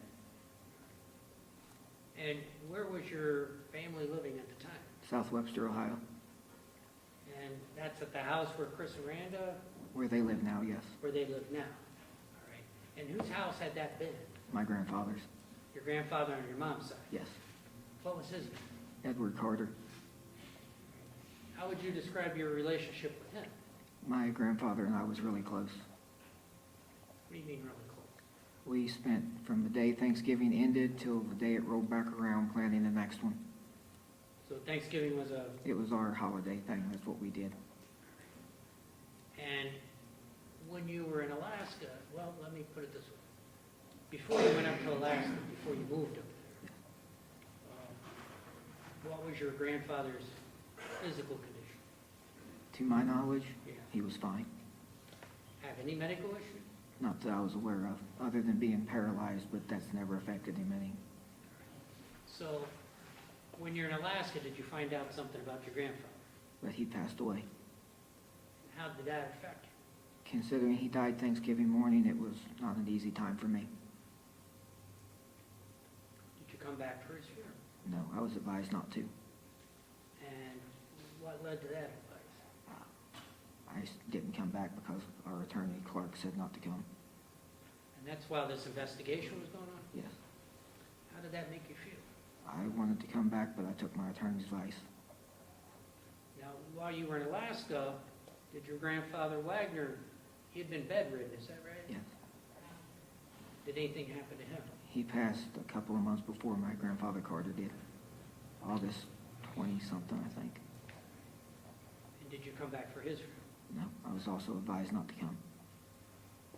How did that make you feel? I wanted to come back, but Clark said no.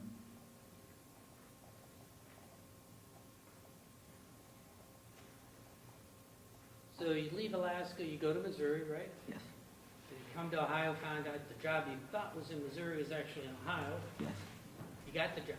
yes. Describe your daily routine, how many days you worked. Describe that job. We worked 5 days a week from Tuesday till, supposed to be till noon on Sunday, but it always ended late Saturday night. Okay?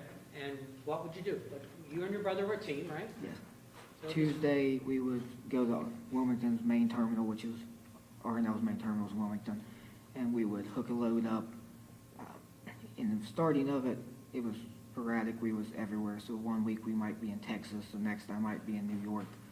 And then eventually, you've got like a seniority type thing. The older people who's been at this company the longest gets first dibs on dedicated routes. Right. So a newbie usually doesn't get one. But the Sacramento route, the drivers had quit or something, and it came up on the load board, and I just stuck my name up there. And somehow or another, I ended up with it. Why did you want that job? It was dedicated. You ran the same route every week. You didn't get bounced around, and it kept me out of the East Coast.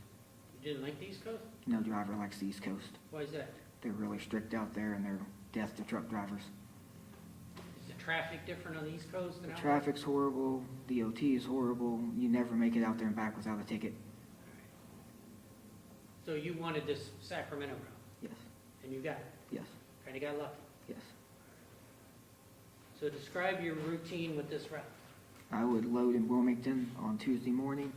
I would unload roughly around 6 a.m. Thursday morning in Sacramento. Then I would take Interstate 5 north to Seattle, unload in Seattle. And I'd take 184 back down to Salt Lake City and unload. Reload in Salt Lake, go to Kansas City or St. Louis. That's the only part of it that buried. Unload there, then reload and go back to Wilmington. And what were the driving arrangements between you and your brother? Supposed to be that I drove from 6 PM to 6 AM, and then he drove 6 AM to 6 PM, was the original agreement. And why did you pick those hours, or why did he pick his hours? I gave my brother the daylight driving because he got something messed up with his eyes. His pupils are deteriorating, and he can't see early morning when the sun's coming up, or when the sun's going down, or when headlights are glaring. So you took the nighttime driving? Yes, And he took the daytime? yes. And describe the inside of the truck that you were driving. You've got your driver's seat, your passenger seat, the sleeper, top bunk, bottom bunk, 2 closets, a desk, microwave, refrigerator. Would you ever stay at hotels when you were out on the road? No, the truck never stopped unless you were loading or unloading or putting fuel in.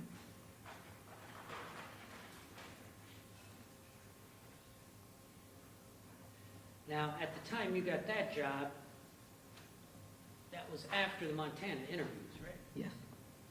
So, what was your mindset about the investigation that had been going on now for quite a while? As far as working for R&L, Well, during that time period, what was your mindset um, while you had that job, knowing DCI was investigating you and your family? I really hadn't heard much from them in a while, but stuff that I didn't see as personally, but stuff that my mom and brother said was being said on topics, said that they were still pointing the finger at my family. And what did you think? I never got into topics or anything like that, but I figured that most law enforcement, from what I've understood, doesn't slack up once they start. And did that affect how you conducted yourself during this time you worked at R&L? I acted like my normal self. All right, well, you heard some of those recordings that were played, right? Yes. You're screaming and yelling? Objection, At my- I'm sorry. waiting. I can Well, rephrase. it is, I can rephrase it. seriously, the last question. Sure, I'll rephrase it, Judge. You heard the recordings Yes, that were played in court, right? yes. Some of those recordings were from, well, let me put it this way. Did you know that truck was bumped? I assumed it was, Why did you assume? because I was raised my whole life that once law enforcement starts pointing the finger at you, that you're more than likely being listened to. Did that affect what you said in any way? As far as Your conversations inside the truck? a few times I've said that I knew I was being recorded. And did you? Yes, I assumed. I didn't have 100% proof, but I assumed. What about your telephone call? I assumed they were too, And why is that? because it's the same thing as anything else. My father raised me to always assume that they were recording.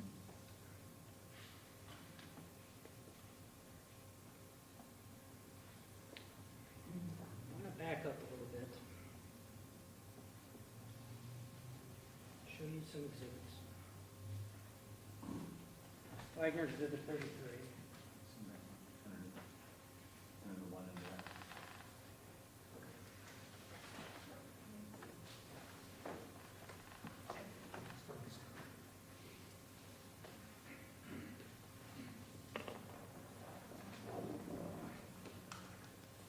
I'll show you a few pictures here. Showing you what's been marked as Wagner Exhibit 33. You probably recognize that person, don't you? Yes, it's my father. All right, and describe the picture for us. It's my father in his custom homemade leather outfit and his Honda Shadow. All right. That's a motorcycle. Yes, Did your father like to ride a motorcycle? yes, he's had many of them throughout my life. Would you sometimes ride his motorcycles? Yes, I've rode almost all of them that he's had, except for the 2 he had when I was a young kid. What type of motorcycles did he have? A couple Honda Shadows, 1 crotch rocket when I was real young, 1 Kawasaki Vulcan, a Harley FXD, Borgette Python. A Borgette Python? Yes, What's that? it's a custom Harley. Custom Harley? Yes. What does that look like? Black custom Harley, twin nitrous bottles on the tanks, ghost flames, leather seat, cleaver wheels, Springer front end. If I use the word chopper, That's what they used to be called. all right, I'm old. That's what they used to be called. Did you ever ride his chopper? Many a times until he ended up giving it to me. Was it ever in your name? No, Did Did you ever have a motorcycle in your name? No, But you would ride your father's motorcycle? yes, Did you like doing that? yes. Why? Particularly the Bourget, Especially the Bourget? Yes. Why is that? because I couldn't stop anywhere, red light, stop sign, gas station, without 15 people circling around it. What do you mean circling? It drew a lot of attention. Positive attention? Yes, everybody wanted to take pictures with it. It was a beautiful bike. Did you ever, now your father has I think a leather jacket on in this, is that right? Yes, Did you ever have any special clothing or anything like that that you would use sometimes when you rode a motorcycle? just my normal boots, my jeans, my hat and glasses, and I had my mask that I rode with it. What mask was that? I ordered a Bucky Barnes Winter Soldier mask to ride with it because it only covers the bottom half of your face, How far up? Show us how far up it was. about right here. It stays out of the way of my sunglasses and my hat. Is that why you bought that Winter Soldier Yes, mask? yes, Because of the riding motorcycles? yes. Now, when you were growing up on Bethel, became an adult, and then you moved over to Peterson, how would you normally dress? On a daily basis, Yeah, on a daily basis. my work boots or my cowboy boots, my ripped up Wranglers, usually a black beater. If it got towards fall, a flannel or a camouflage jacket, my camouflage hat. Did you dress the same way when you went up to Alaska? Yes. I've dressed that way my whole life. I'm sorry? The only time I wear anything halfway nice is if I'm going to a church thing or a funeral or, Something like that? Yeah. Did your brother dress the same way? no. What do you mean? Sometimes he would dress in ripped up jeans and stuff, but most of the time he would wear American Eagle jeans, American Eagle boxers, name brand stuff. I'm going to show you a couple photographs. Do you recognize Wagner Exhibit 53? Yes, Who is that? my brother. Do you know when that picture was taken by any chance? I do not. Do you know where it was taken? The bathroom of Peterson. That you can tell by the picture there? Yes. Have you ever seen that before? I've never seen that photo before, no, but I know the outfit. He wore it daily. What's the outfit? It's a replica of Leon Kennedy's outfit. Who's Leon Kennedy? His favorite character from Resident Evil and the video game he played. I'm sorry, I couldn't hear you. The video games he played growing up is his favorite character off of it. That jacket is the exact replica from it. All right. Wagner 54, is that My brother. same clothing? Yes. Did he wear that often? Yes, I always made fun of him for looking like a drug dealer. Henry Wagner Exhibit 38, do you recognize that? It's my father's lockpick set. Is that the type of thing he used to teach you guys how to pick a lock? That's the one he used to teach us with. That's the, It's missing a bunch of the picks and a bunch of the locks, but that's the one.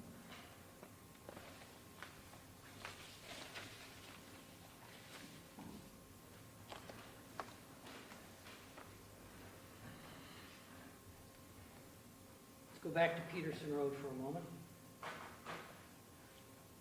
Was there ever a video security system on that house? Yes.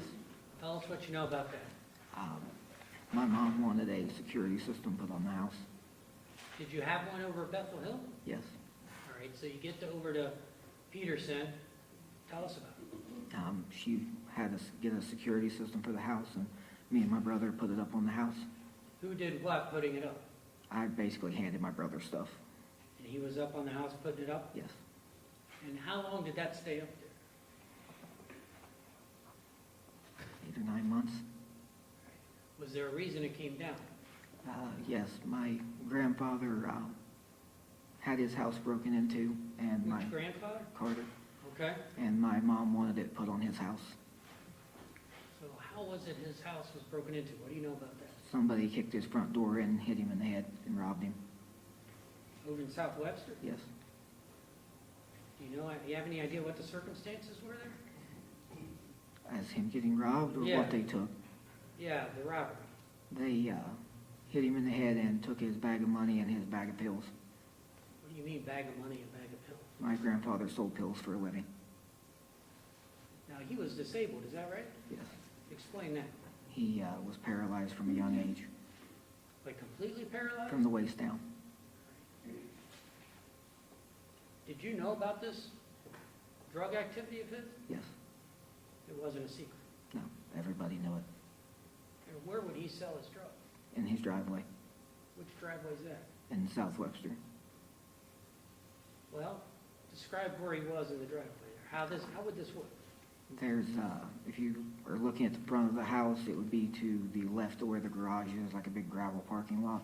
He would always be parked there, and people would just kind of pull in like a drive-through service Did you ever witness any of this? many a times.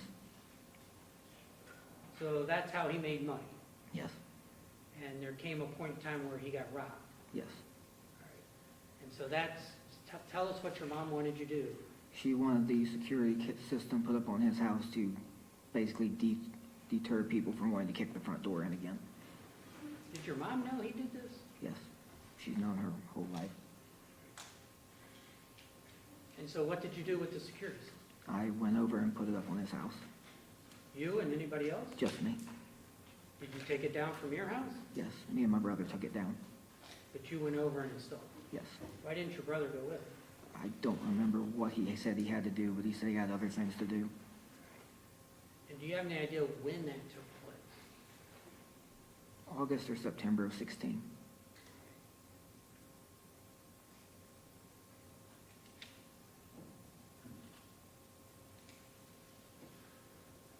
Show you some more pictures here.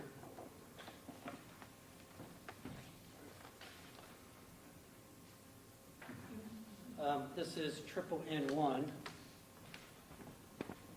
Do you recognize that? Yes, What is that? a truck that my cousin Katie had. Right, she testified about that, right? Yes, Right. Had you seen that truck before? once, well, twice.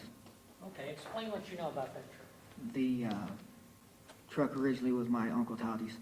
Uncle Todd's. Yes. Is that his given name or just what the family His, called him? his birth name's Silas. Okay. So tell us what you know.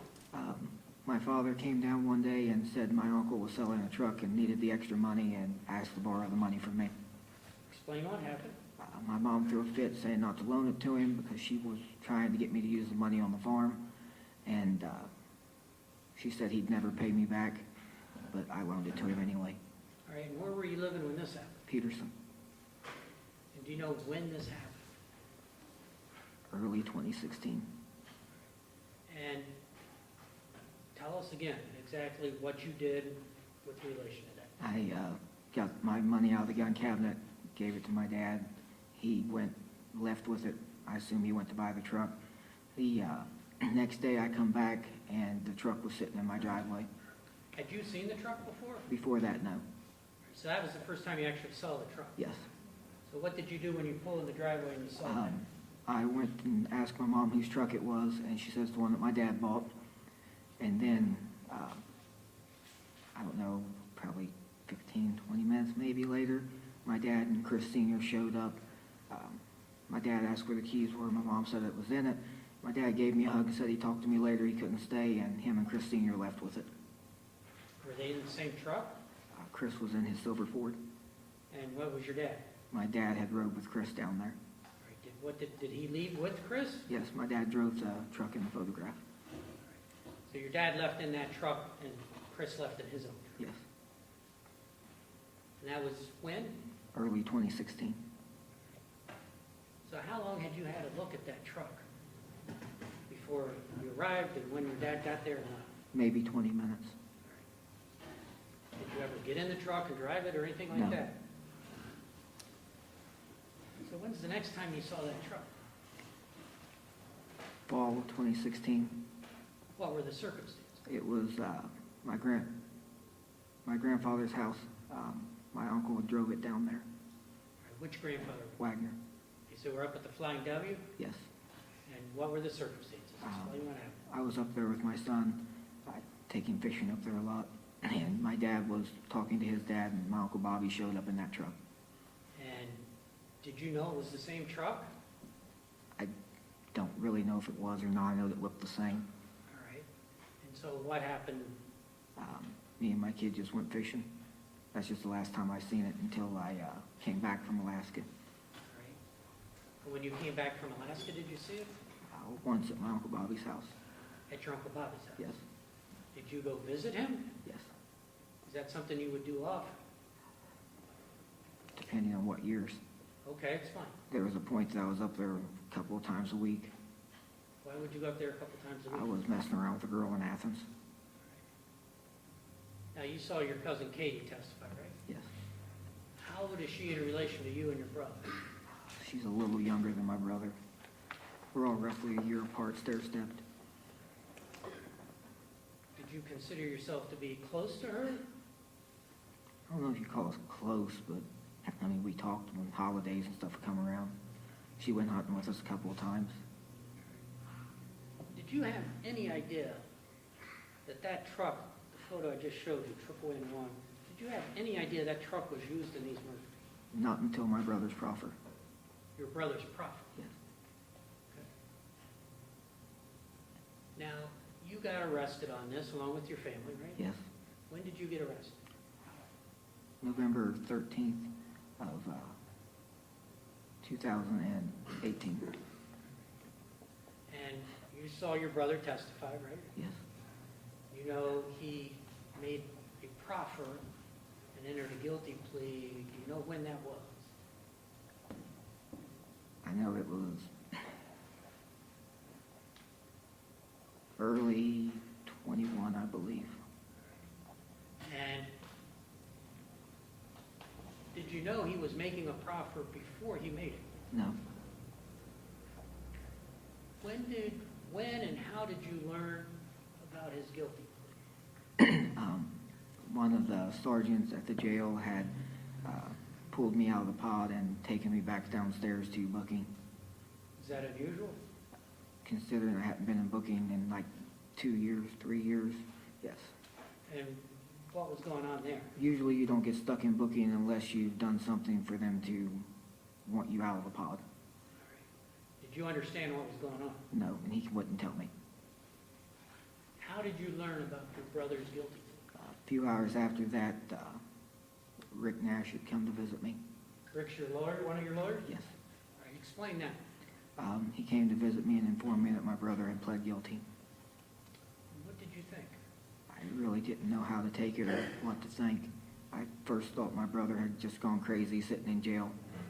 Why did you think that? My brother's not a social person and doesn't get along well with people.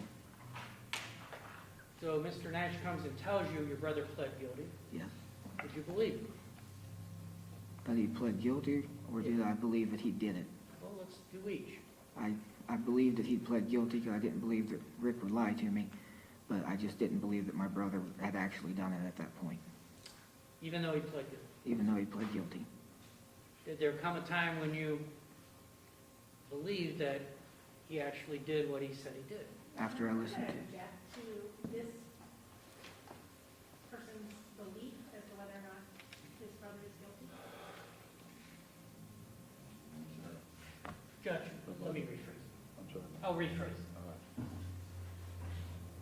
After your brother pled guilty, Mr. Nash told you that, right? yes, And did there come a point in time where you listened to his proffer? yes. And what was your reaction once you listened to his proffer? I couldn't understand how my brother would be capable of doing something like this, especially after he'd swore to me that he had nothing to do with it. But did you believe it once you heard the proffer? Yes, How did that make you feel?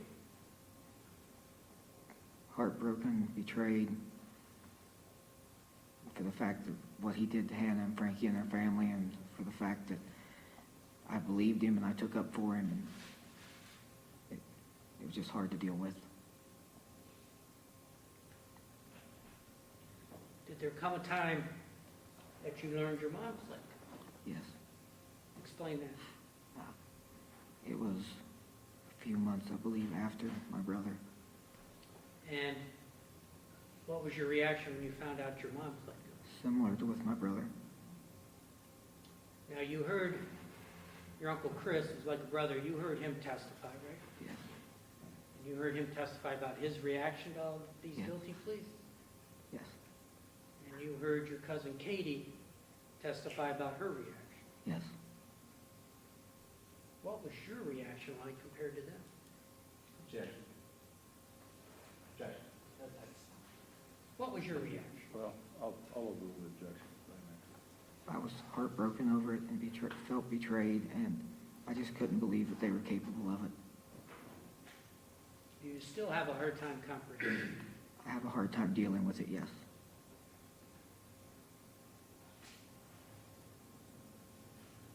Now, you heard your brother come in here and testify that you were part of the plan. Yes, I heard that. Is that true? No, Did you help him in any way no, before the murder? no, Did you help him in any way afterward? no, Did you help him build that false bed on the truck? no, Did you crawl in that truck? no, Were you up on Union Hill Road that night? no, Did you help him get rid of the clothing afterward? no, Did you help him dig that hole? no, Did you help him get rid of the guns and other things that were found on the concrete bucket? no,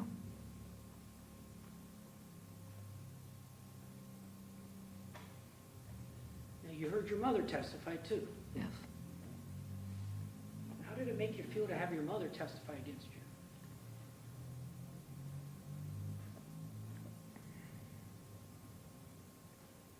It was emotionally hard, considering she wouldn't even look at me. You heard what she said, right? Yes, She said that you told her you smudged out some footprints at the crime scene. yes, Did you ever say that to her? no, Did you know she had any involvement in the case? no, Did you ever talk to your father about the case? no, Did you ever hear them talking amongst themselves? no,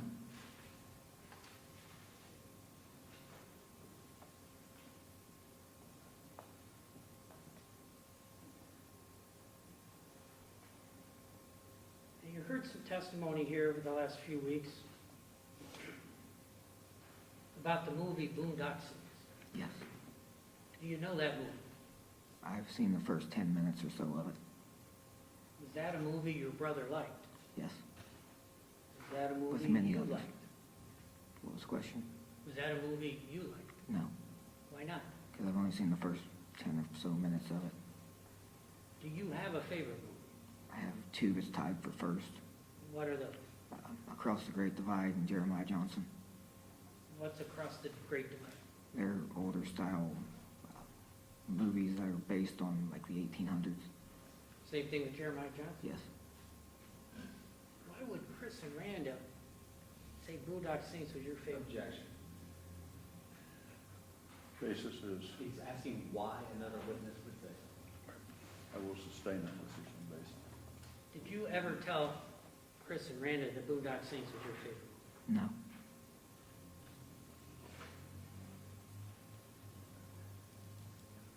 Now, you heard testimony, well, before I go there, you heard the video clip from that movie played here in court, right? Yes. Did you ever hear your brother talk like that? I have never in my life heard my brother talk like that.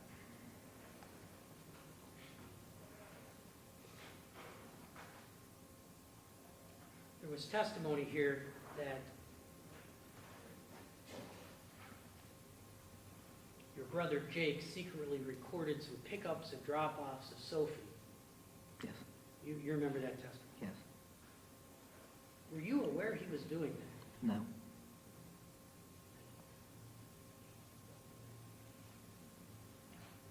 You heard your brother testify about he thought Sophie was being sexually abused? Yes. Same thing for your mother? Yes. Did you at any time ever suspect that Sophie was being sexually abused? Not until Sophie accused Beth of it. Okay, Beth from Alaska. Yes. But before the murders, No. did you ever suspect? No. You were around Sophie quite a bit, Yes. and you knew about her and Jake's problems, I assume, is that right? Sophie and Jake's problem? I'm sorry, Hannah and Jake's problems. I wasn't aware they had any massive problems, no. Right. You heard heard testimony about these custody visitation issues. To my knowledge, there was no issues with it. What was your understanding of their arrangement? When Hannah left Jake, they had an agreement that Jake got Sophie 7 days, and then Hannah would get her 7 days. And most generally, when Hannah had her, she would drop her off with Jake just out of the blue and say she needed an extra day or two. All right. Did you ever suspect during this arrangement that Sophie was being abused in any way No, by anybody? no. What was your reaction when you heard your brother and your mother testify about that? I don't see how they could ever believe something like that, Why is that? because Hannah and Frankie and Chris Sr. and their family would never do anything to a child.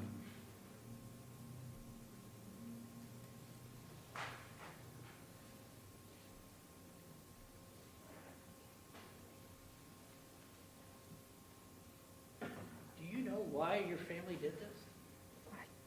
Can't even begin to imagine why. I've tried for the past year and a half to figure it out.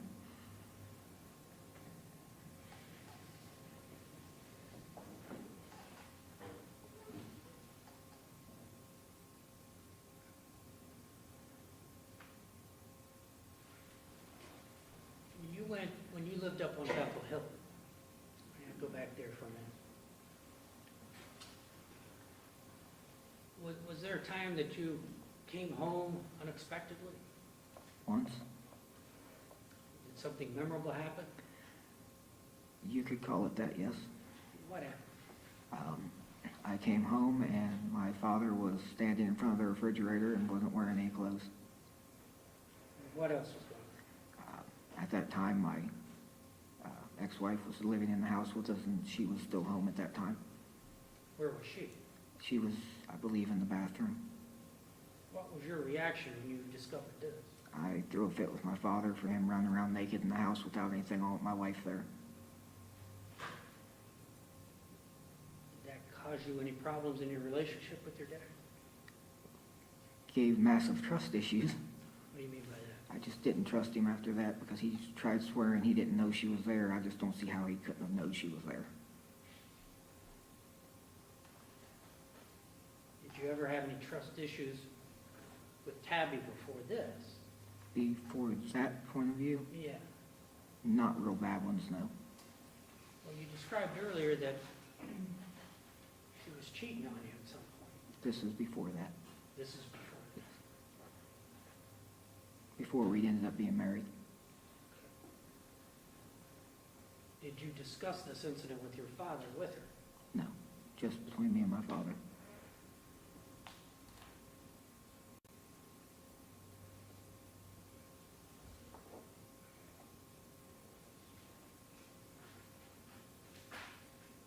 At some point in time, you saw the photograph of your mother at Walmart, right? Yes, And you know that she purchased 2 pairs of shoes. yes, And they had a picture of the car that was used, right? yes, Did you recognize the car? yes. It's my mother's Ford Excursion. Were you with her that day? Yes, Where were you? in the car. Who else was in the car? I believe my son, my niece, and my brother. And did you know she was buying shoes to be used in a murder? No, Did she discuss that with you at any time? no, Before or after? no, And you saw the photograph of the car, right? yes, You saw that table on top of it? yes, Did that jog your memory of anything? yes. What, The table came from my grandmother's at Flying W. all right, Particularly that day we were at Klinger's. Klingers. Yes. What's Klingers? It's a accounting place that does all of our taxes right here in town. Would your family normally shop at the Walmart here in Waverly? Before or after we left Bethel. Well, let's say before. Before, we primarily shopped at this Walmart. And after? Then it was West Union or Hillsboro. West Union or Hillsborough? Yes, That's when you lived on Peters. yes.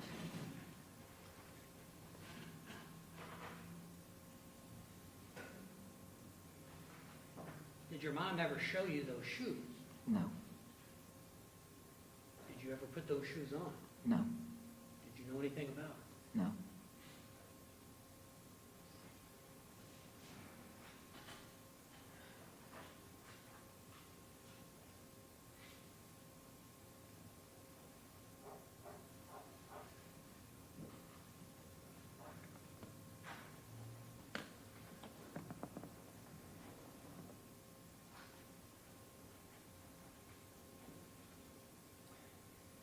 Now that you know Jake has pled guilty,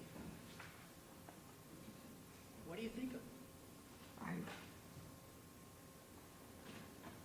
I really don't even like calling him my brother anymore. Why is that? I'm ashamed to know that my family would do something like this. What about your mother? I have the same feeling towards her.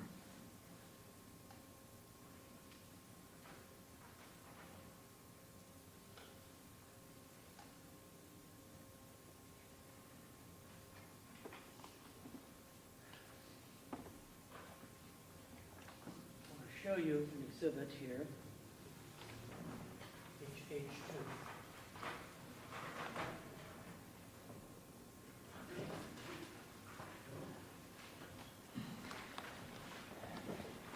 Do you know what that, Yes, what is that? it is a list off my brother's phone or computer. Okay, and how do you identify that? It's a list of firearms.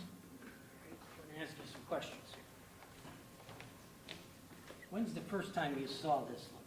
That I can remember, I believe I was in Texas. Were you working with your brother at the time? Yes. How did you come across this? Agent Scheider texted it to me. And what was your understanding of the situation? My understanding was he wanted to know about one of the firearms on it, Do you remember which one? a Colt 1911 22. Did you own a Colt 1911 22? No, And on this list, it has your name and a number of different guns, right? yes, It has your mom's name and a number of different guns. yes, It has your dad's name and a number of different guns. yes, It has Sophie's name and one gun. yes, And then it has Jake's name and a number of guns. yes. Where is the Colt 1911? It is the second one from the bottom of my brother's list. Did you know he owned a 1911? No, Did not at that point in time.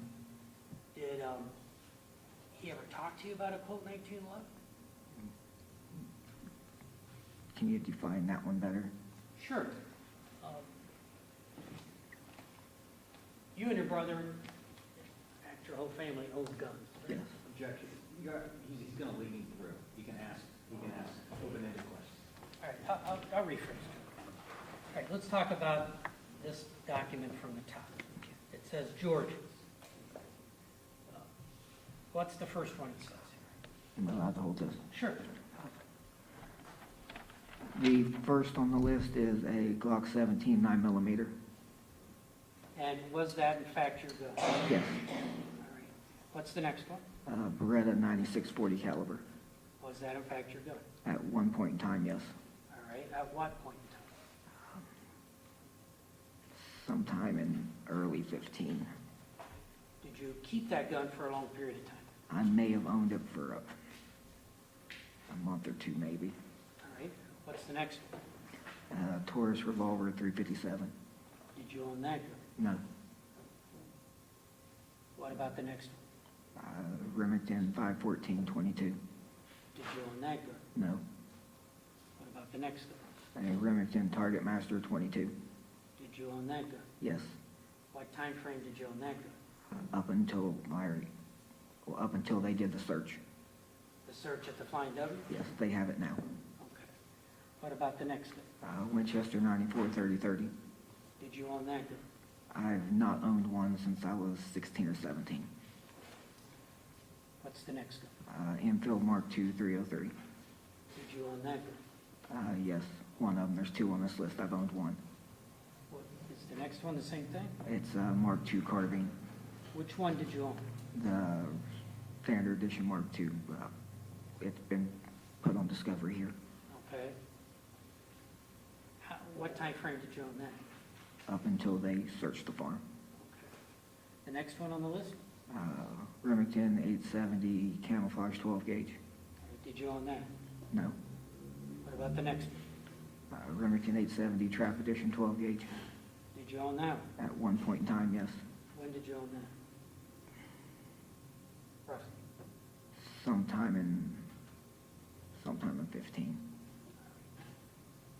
Did you own it after that? No.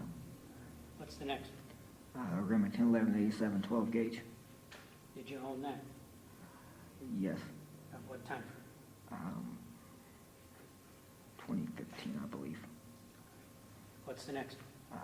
Ruger M77 270. Did you own that one? Yes. What's the time frame? I owned that up till, I want to say late 14. All right. What's the next one? A Ruger M77 22 Hornet. Did you own that one? Not one, no. I've owned two. All right. What time frame? Sometime in 15. What's the next one? Remington Woodmaster 30-06. Did you own that one? No. What's the next one? A Ruger M77 22. Did you ever own that one? Yes. What time? Early 15 is when I sold it. All right. What's the next one? CZ 22. Did you ever own that one? Yes, it's the first firearm my father ever bought me new. I'm sorry? It's the first firearm my father ever bought me that was brand new from a gun shop. All right. And what about the next one? The next one is an SKS, and I've owned more of them than I can count. I'm sorry? I've owned more of them than I can count. The SKS? Yes. Explain that. I've bought and sold more than I can remember. All right. Now, at the time of the murders, did you own an SKS? At the time of them, no. Now, there was one recovered, or pieces of one recovered in the concrete bucket. Do you remember seeing that here? Yes. Was that yours? No, that one would belong to my brother. How do you know that one belonged to your brother? Because it used to be our SKS, and he threw a fit about it being clean and not touched and not getting grease like everything else he has. So I gave it to him and bought me another one. Which one did you buy? I had a, I can't remember what company made it. It was either a Yugo or a Chinese one, but it was black synthetic with that AR style stock on it. And the one recovered in the bucket? Is the one my brother had. What was different from that one than the one you had? My brother's is wood stocked and mine was black synthetic.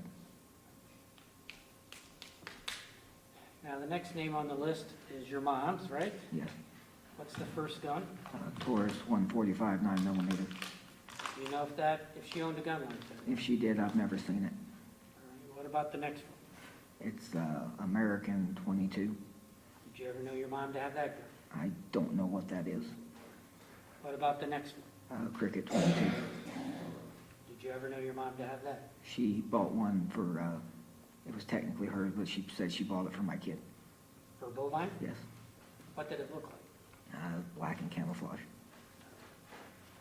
Next name on the list is, My father's. there's a list of guns there, right? Yes. What's the first one? The first one, I believe it's misspelled, but I think it's supposed to be Coach Gun 12 gauge. Did your dad ever have a gun like that? At one point in time, yes, but I can't say when he sold it. What about the next one? A bull barrel 22 Magnum. Same question. Did your dad ever own that gun if you know? Yes, he owns it. Actually, Ryan and them have it. And what's the next one? 22 20 gauge over and under. Okay. Do you know if your dad ever owned that gun? I don't know on that one. What's the next one? I believe it's misspelled, but Cody, I think it's supposed to be Kodiak 30-06. Do you know if he ever had one of those? Not to my knowledge. What about the next one? Beretta 92 9mm. My father owned two of them at one point, which they have both of them. And what about the next one? Darren George is also misspelled. All right. What is that? Back in the 1800s, a lot of gamblers used them. Did your dad ever have one of those? Not to my knowledge. What about the next one? MK2, I'm assuming it's Mark II Ruger 2245. Do you know if your dad ever had that? Not to my knowledge. At one point, my brother owned one. What about the next one? CZ 223. Do you know if your dad ever owned that? Yes, my father has one of them. What about the next one? Keltec PMR 30 22 Magnum. What about that one? Yes, my father had that one. I bought it for him. And the next name is, Sophie, and what's the gun there? Cricket 22. Do you know which gun that is? It is Pink Cricket. It used to be Hannah's. And finally, it's your brother's name. Yes. All right, why don't you go to the first gun? The first one is a Remington Scoremaster 22 Black. Do you know if your brother owned that? Not to my knowledge. All right, what about the next one? Remington Target Master 22 Satin. To my knowledge, I've never known him to own a Target Master. I'm the only one other than my Uncle Chris that I know of that's ever had one. What about the next one? Ruger 1022 Olive Green. What about that? To my knowledge, he's never had one.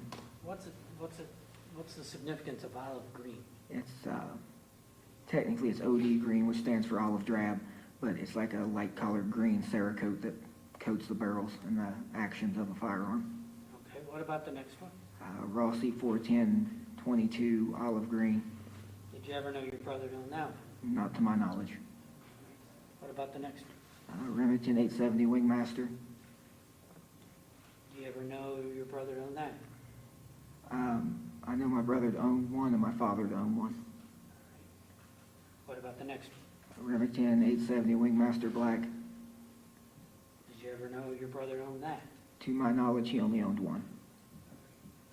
Do you know whether it was black or not? It was black with a shot barrel on it. It was gloss black with walnut wood stock. Okay. What about the next one? Remington 870 Trap Black Gloss. You ever known your brother owned that? Yes, we both had one. They were a matching pair. What about the next one? I don't know how that's supposed to be pronounced, but I'm just going to pronounce it. I think it is Ithaca M31 12 gauge black. You ever known your brother owned that? Not to my knowledge. What about the next one? Mossberg 835 12 gauge. You ever known your brother owned that? Not to my knowledge. What about the next one? Winchester 94 3030 olive green. You ever known your brother owned that? I've never known him to own an olive green one, though. All right.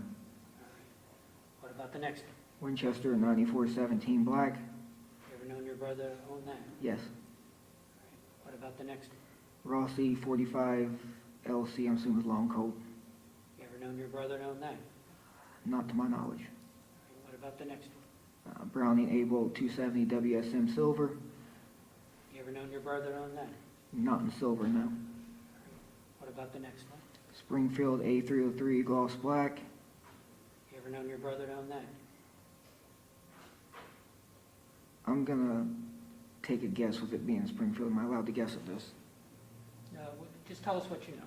If you don't know, just say. The way it's written down, though, All right. Did you know him to own a similar gun? I know him to own a model A303 and 30-06. All right. What's the next one? Springfield 1903 satin black. Did you know him to own that? He had a 1903, but it's not satin black. What about the next one? Enfield Mark I 303 satin black. Did you know him to own that? Not to my knowledge. What's the next one? Enfield Mark II 303 black. Did you know him to own that? Yes. What's the next one? Taurus 145 Millennium 45 ACP. Did you know him to own that? No. What's the next one? Colt 1911 22. Did you ever know him to own that? No. What's the next one? TC Triumph 50 caliber. Did you ever know him to own that? Yes. Does your brother have a habit of making lists? He makes lists for everything. What do you mean by that? He makes lists for houses. He wants furniture for houses, clothes, tools, guns, anything that he decides he wants.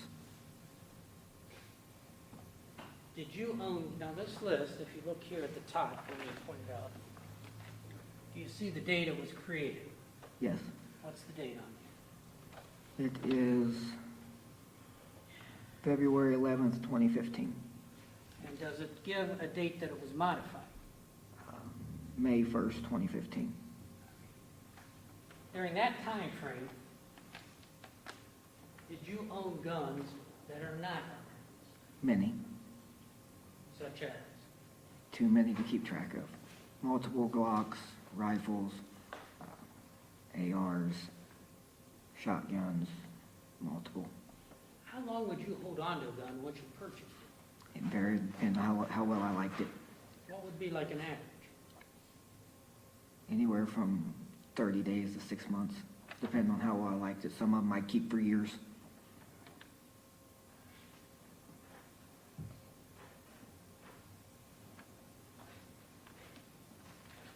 You heard a recording where you're talking about this list Yes, when you were working at R&L, is that right? yes.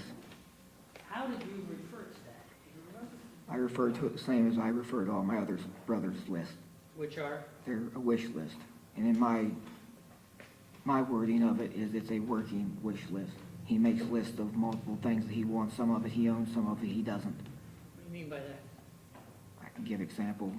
He Okay. has $17,000 worth of Snap-on tools that he still technically owes on. But he's got a list of Snap-on tools that range over $100,000 worth of tools. It's not finished. He's just got $17,000 worth of what's on it. Is that why you called it what you did? Yes, because I've not seen over half of what he's got on that list.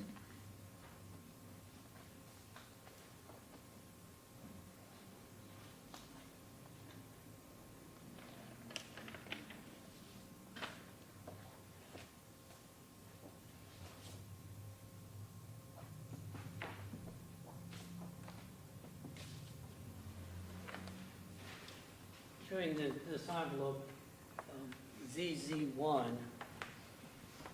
just reached inside and pulled out a folder with 2 photographs. Have you ever seen those photographs before? I believe it's a picture that Ryan sent me. Explain what you mean. One day I got a photograph that multiple photographs that Ryan wanted to talk to me about that firearm. Talking about BCI agent? Yes. And how did you receive those? He texted them to me. And was there a note or a message associated with that? He asked me if he could talk to me about them and he'd rather do it sooner than later. And had you ever seen this gun before? No, Do you know whose hand that is? no. Now I do, but not at that time. At that time you didn't. Right.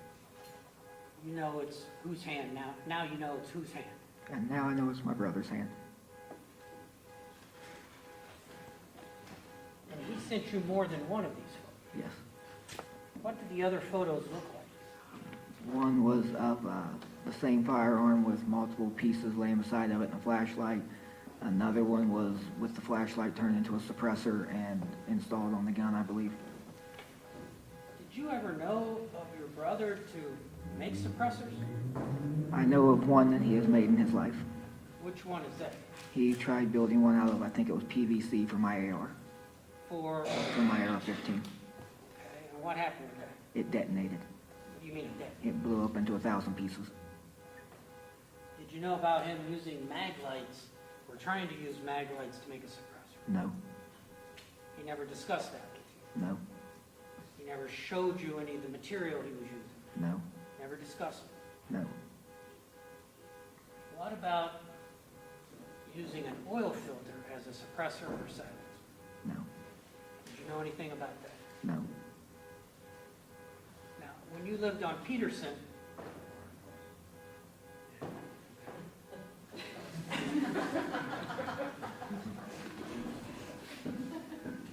Judge, I'm told that's my car beeping outside. I have no idea why. Let me give someone as well.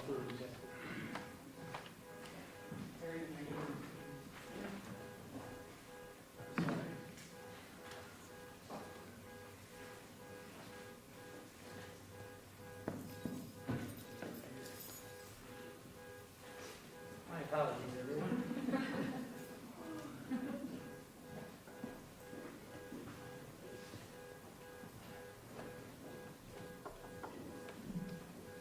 So let's go back to this. Try to ignore that beeping. Ryan sent you more than one photo, right? Yes, 3 if I remember correctly. And we were talking about your brother making suppressors, right? Yes. Did you ever know him of making a maglite suppressor? No. Did you ever know him to use an oil filter for a suppressor? No.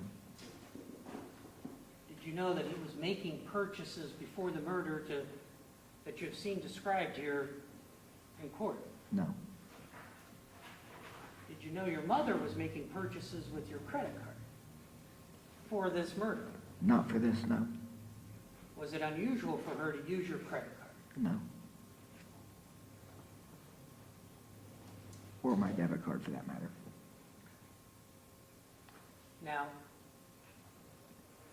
was it common when you lived at Peterson Road to have oil filters on hand? We had a stockpile of them. Explain that. My father, my brother, my mother, and I had opened up a trailer one night that was filled with Baldwin oil filters. With what? Baldwin oil filters.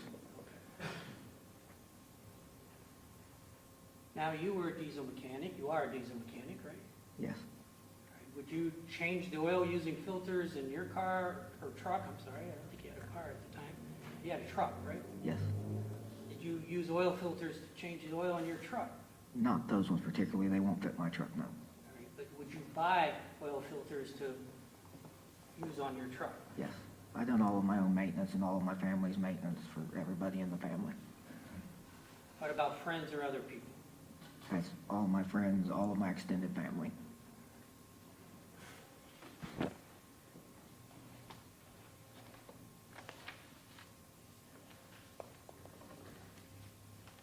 It's 4:25. Perhaps this would be a good time to break for the evening. If, We approach. yes.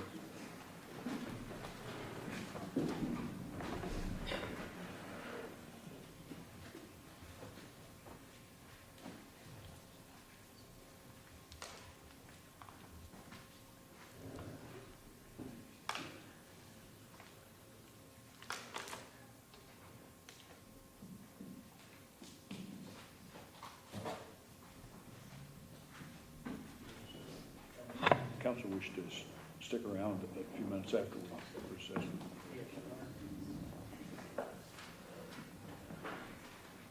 We are going to conclude, ladies and gentlemen, as far as the jury is concerned for the day. We'll be back tomorrow morning at 9 o'clock.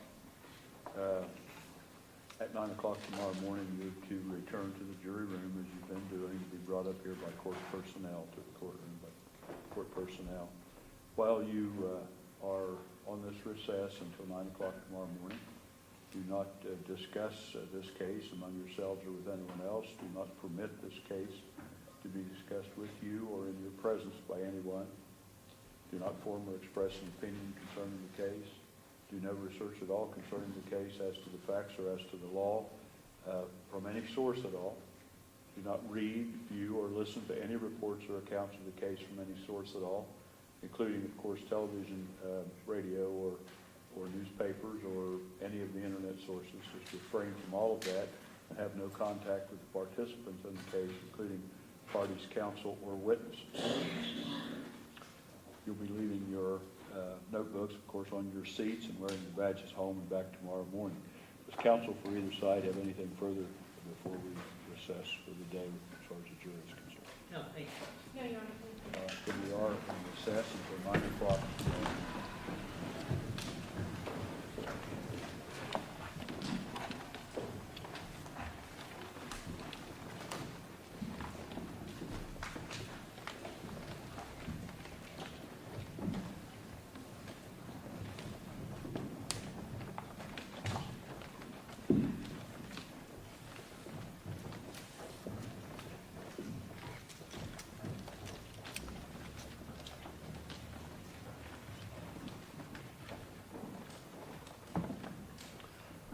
Before the defendant's removed, are we going to do any thing with respect to any of the exhibits this evening? Does counsel wish to do that, or to come back tomorrow morning at 9 to do, or at 8 to do some of those tomorrow morning before the jury gets here? What's We counsel? could go either way. We could stay for an hour and push to do the exhibits, or we can come back early. I would rather stick around for an hour now than come back at 8 o'clock. I agree with that. Okay, let's try to push for a little bit then. All right, so, Mr. Wagner, you can join your attorneys over here at council table, and we will work until,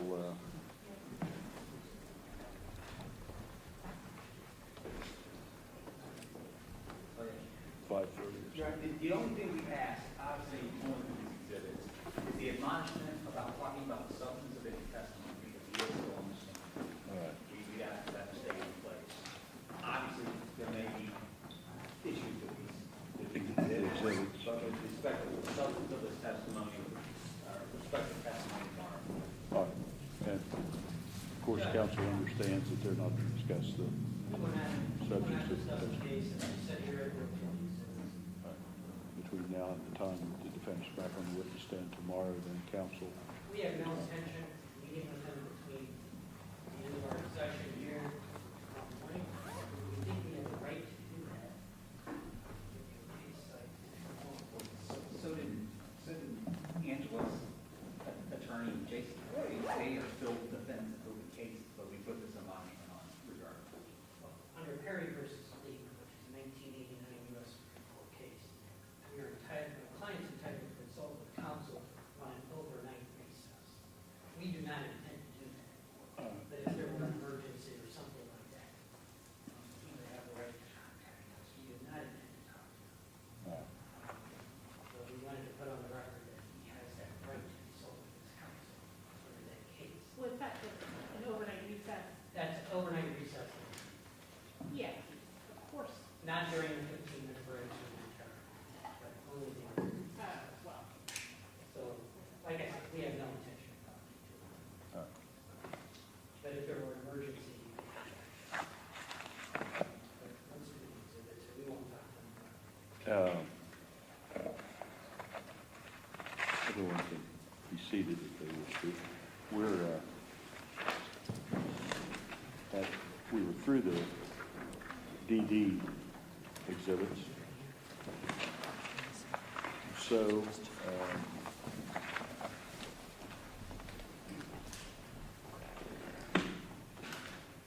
we are at DD. All right, while Ms. Kneppa handles those, I'm gonna put the exhibits they use back in order so we can get to them. It's gonna be up moving around. Let me take care of it. Sorry. Leave anything else?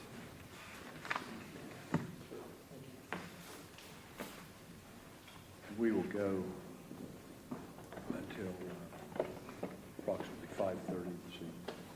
Thank you. I said it until, or until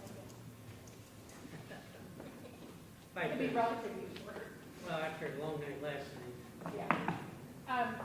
Your Honor, EE1 is the fake Facebook account that Tabitha Wagner identified. EE2 through EE11 are messages back and forth between Hannah and Tabby that Tabby testified to. I have blacked out anything that was not said. Photographs? No, it's like some of it is between Hannah and Tess or Hannah and other people. So, you know, if she didn't say it in court, then I blacked it out. You know what I mean? I can show you my thing, but I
are the ones, she actually read these all out loud.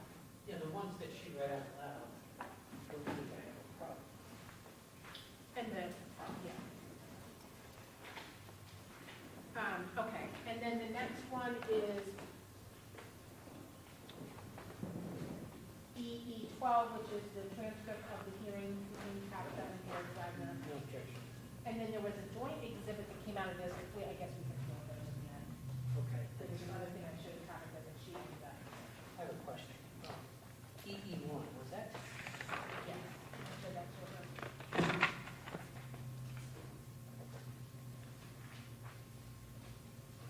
I have proposed there's,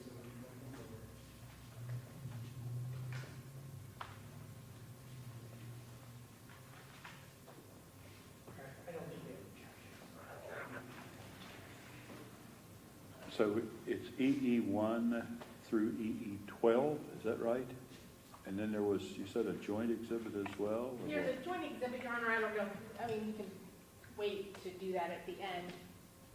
But we do have one joint exhibit that was used with Tabitha. It's the judgment entry decree of dissolution. Is it an EE also? No, it's because it's a joint exhibit, it's just joint number 1. I think it was going to be an EE exhibit.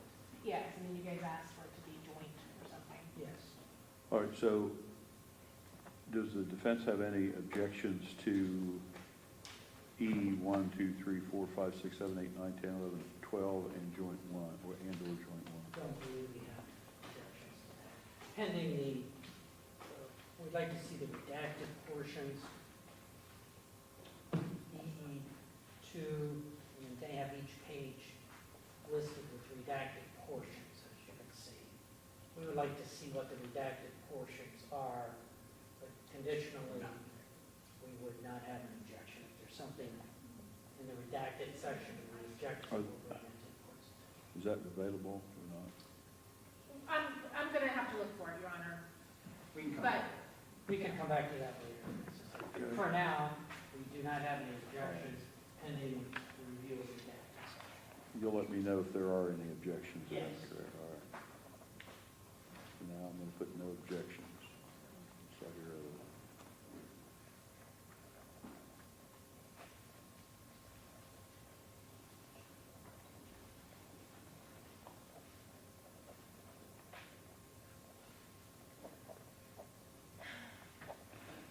All right, so FF, Your Honor, State Exhibit FF is the recording of Billy Wagner's September 16, 2016 interview that we played with the jury. That is on the external hard drive in a folder marked State Exhibit FF, and that recording is in that folder. The only thing that we like to put a pin in for the court is when we initially played that, you gave a pretty intense limiting instruction that basically it was only to be considered for the effect that it had on law enforcement and at that stage in the investigation. And if you remember, that was pretty early on that we played that, and there hadn't really been, we probably couldn't at that point argue that there had been independent evidence of the existence of a conspiracy. Clearly now at this point, there's been independent evidence of the existence of a conspiracy. So at this point, that exhibit now can be used for substantive evidence as a co-conspirator statement. So we would just like for that to be, I don't know if there's an instruction that goes with that, but we just at least wanted to put a pin in it to let you know that that's an issue with this exhibit. all right. So any objections to FF? that's the recorded interview with, Billy Wagner. well, we're not conceding there's a conspiracy. We don't think it's clearly been established. So, I mean, I guess if it's admitted, it should still be admitted with the cautionary instruction you provided.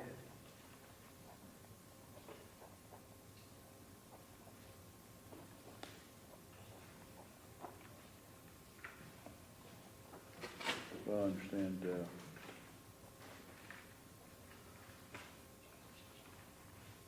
I don't remember what caution, I seriously don't remember what cautionary instruction I gave. oh, it was a pretty exhaustive one. Yeah. It was that it can only be considered, oh, I know what for. I think it was for the, impact that it had or how law enforcement used it with respect to subsequent actions in the investigation. How they used it to channel their investigation, Correct. is that it? I believe so. That's my recollection, something along those lines. I believe we objected at the time. You objected? Yes. We objected at the time. So Because of the hearsay nature of it, because a co-conspirator requires some independent evidence. Correct. before your And that testimony. was still fairly early in the case. Okay. Yeah, I'm going to, if there's an objection to FF, then I'm going to overrule that objection at this point. I think there's sufficient evidence to allow that to be used without that limitation.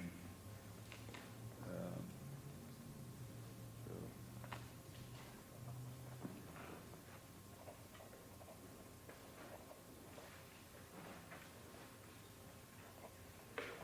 with the testimony of the other. The testimony of Edward Jacob Wagner and Angela Wagner, I think there's sufficient evidence now of a conspiracy, although I understand that that's still a contested issue. So now, FGG, Yes, Your Honor. GG, we are now moving to admit GG1 through GG4. The court already ruled those were not admissible. And so we are moving to admit GG5, GG6, and GG7. These are limited conversations. One is between Hannah and Tabby, and the other is between Hannah and Tess. And then also the GG7 is, what I would refer to as, quote, the message, which is the, I don't want to find people ever. I believe the court already ruled that these alone were admissible because they were state fine. we maintain our previous objections. so, We maintain our previous. okay, as to 4, 5, and 6, Believe And- five, six, 5, 6, and 7. or 5, 6, and 7, I'm sorry. 1, 2, 3, and 4, the court has already ruled were inadmissible, is that correct? Correct. You did not allow us to use those, even to use them with the witness.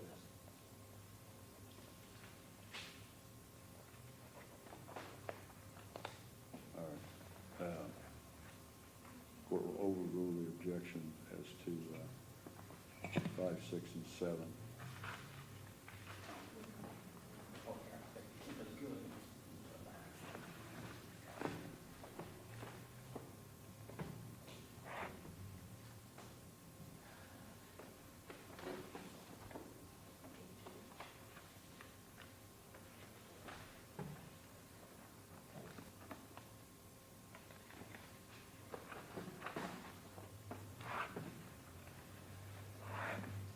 All right. HH, Your Honor, HH1, well, there's HH1A and HH1. Okay, yeah.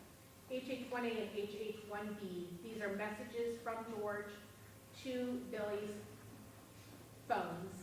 So one is to his first phone, 1A.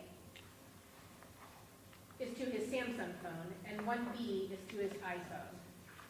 HH2 is the gun list, and these were extracted from when they did the search warrant to get the phone of Jake and Billy. The gun list was extracted from Jake's phone, and the messages were extracted from Billy's phones.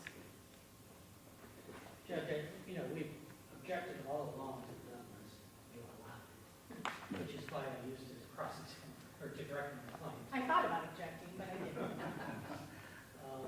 So, I mean, I know you've permitted it throughout the trial, I know there's no real objection, to Yep. make the record clear, that's why I needed to get into it. So we're What- still maintaining our objections, Right, procedurally strange as evidence. all right. And what were 1A and B again? Just, Those were extractions from the phone showing the text message that this defendant sent to Billy, to both of his phones. So 1A was the one phone, 1B was to another phone. was that the Which- don't come by? Exactly, with Ryan Shatter. Okay. he testified to that, as I recall. Yes. So the court, are there objections to those? I don't think the text message he sent concerning his father, we will not object to that. But we do object to the guns Yes, for yeah. all the previous reasons. All right, HH 1A and 1B then are not objected to.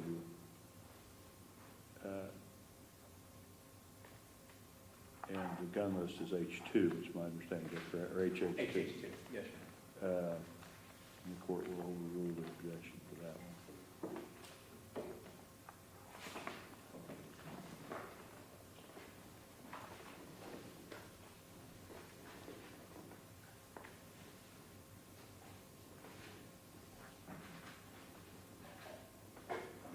All right, so we're at, that was HH, II. The II exhibits pertain to Matt White's examination of shell casings that came from the Peterson Road search warrants and matching those shell casings to shell casings from the crime scene. II-1 is a report from May 11, 2017. II-2 is a report from May 20th, 2017. And then II-3, II-4, and II-5 are comparison pictures that Mr. White did with his microscope.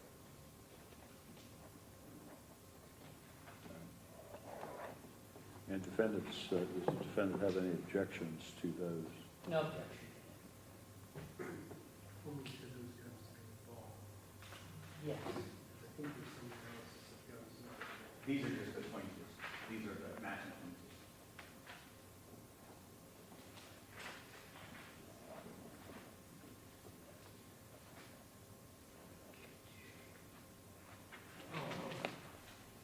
He said KK. That's coming. Gotcha. That's what you're talking about. Yes. Are we ready for JJ? Yeah, no objection. Okay. All right, no objections. Then let me, I probably should state, The Walmart pictures. Pictures, no. Probably should JJ state- 1 and JJ 5. I probably should state though for the record that you mentioned here that, let's see, FF will be admitted over objection of the defense. GG 5, 6, and 7 are admitted over objection of defense. HH1A and HH1B are admitted without objection. HH2 is admitted over objection of the defense. And II1, 2, 3, 4, and 5 are admitted without objection. So we, JJ? Yes, we move to admit JJ 1 through JJ 5. Your Honor, these are the photographs of Angela buying the Walmart shoes and also the vehicle that she got into afterwards. There are 5 of them? Yes, Your Honor. For JJ1 through JJ5 will be admitted without objection.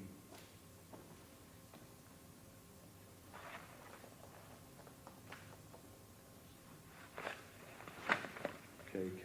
Your Honor, KK are exhibits that are related to work that Matt White did with respect to the firearms collected from the Flying W search.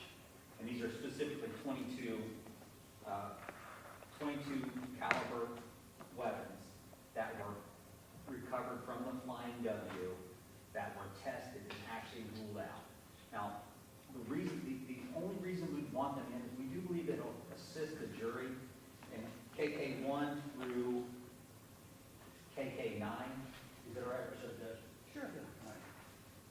Let's take a look at the pictures KK1 through KK9.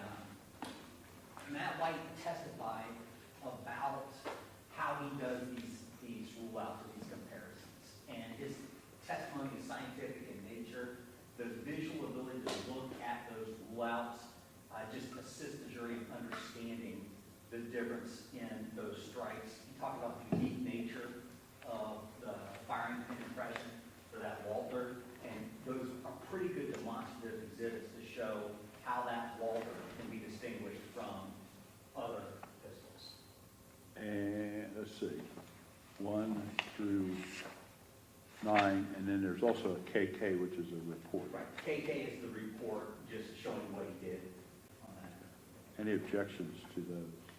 Judge, we object because it's not related to the crime scenes. So we have to maintain our previous objection with respect to the weapons, et cetera.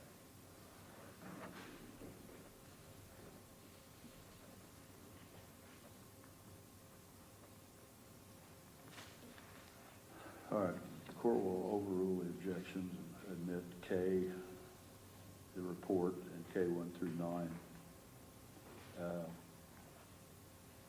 over the objections of the defense.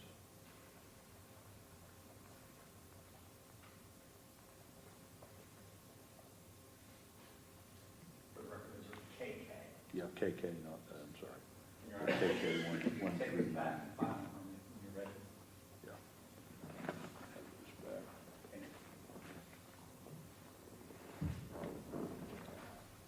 Yep.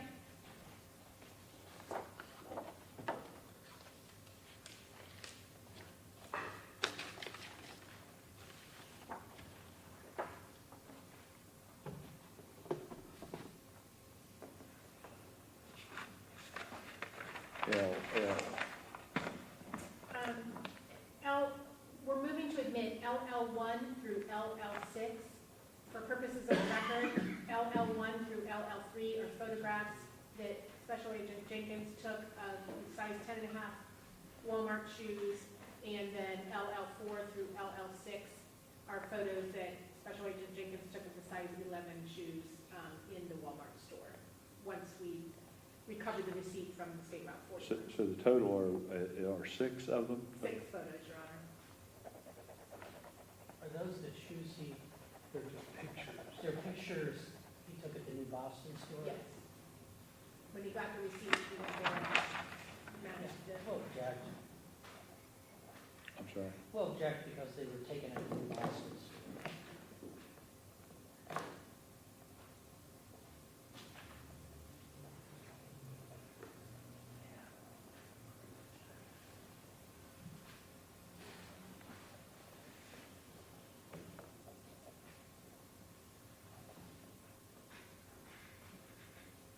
The basis of your objection for those is what?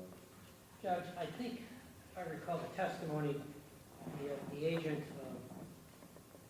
went to the Walmart store in New Boston, Ohio, and there was some question about the SKU number he didn't know, so we'll object. I mean, I think they've got the testimony of Suzanne Elliott and others, so we object to that.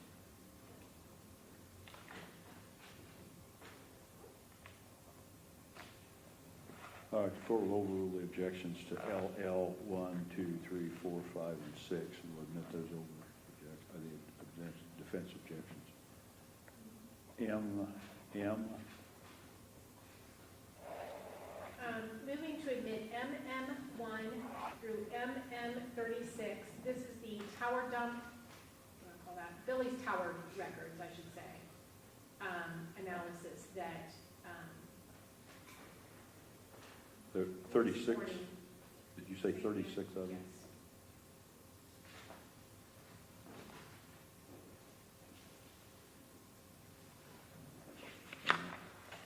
This is regarding Billy's.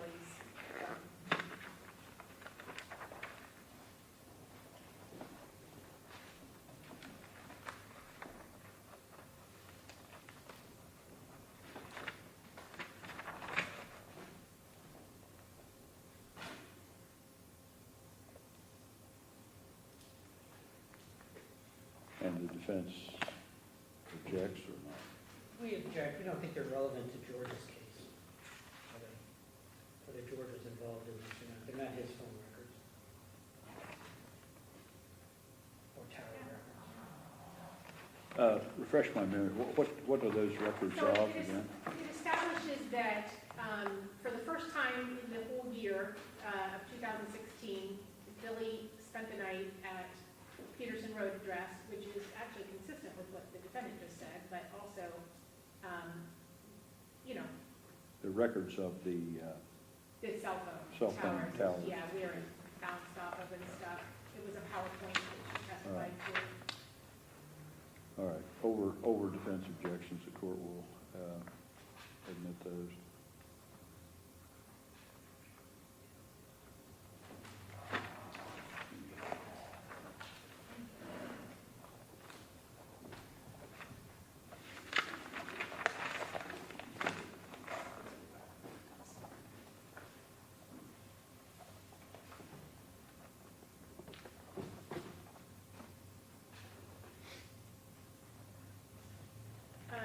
And then NN, NN1 through NN28.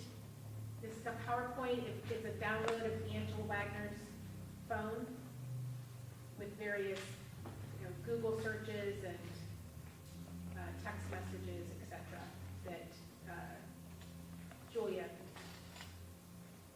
MSH testified to. Obviously, it's not all of her phone, but it's.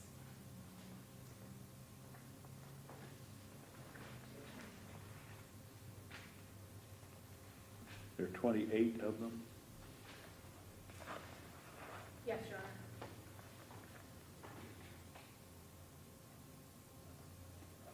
I don't know if those are independently, I mean, there'd be other reasons why some might be objectionable, some not. I'm not sure what this sort of We thing. have no objection to All right.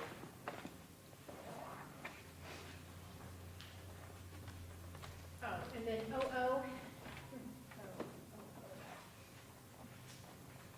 This is Jake's phone backup.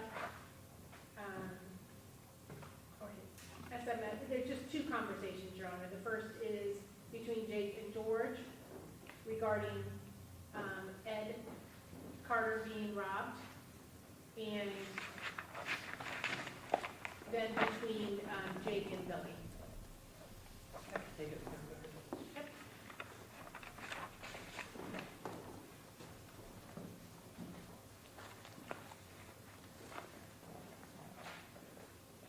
There are two of them? Yes, OO-1.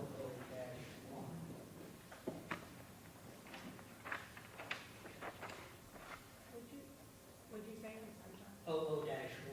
What about it? He asked if there were two. There are two of them. Oh, there's two total. Yeah, Oh, so one I just and handed him two. OO-1. Ah, okay. That one I do not think we object to. OO-2, we do object.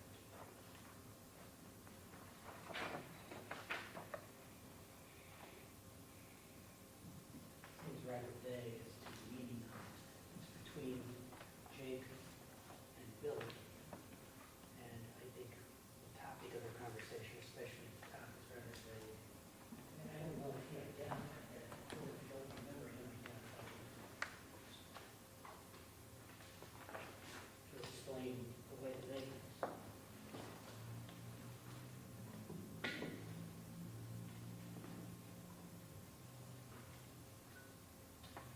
What is the purpose of admitting these two? Maybe, I mean, I think I understand the one, but you wish to inform Yeah, me. Your Honor, again, just the family dynamics as far as the second one goes, I think.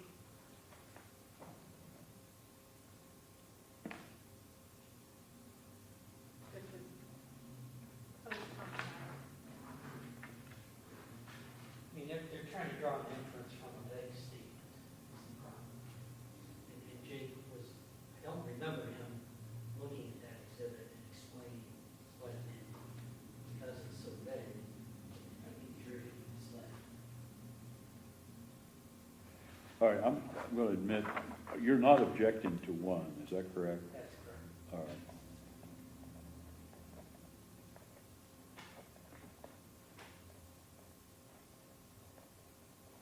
I'm going to sustain an objection to two. I don't think there's enough there to, I don't see it's probative of anything really.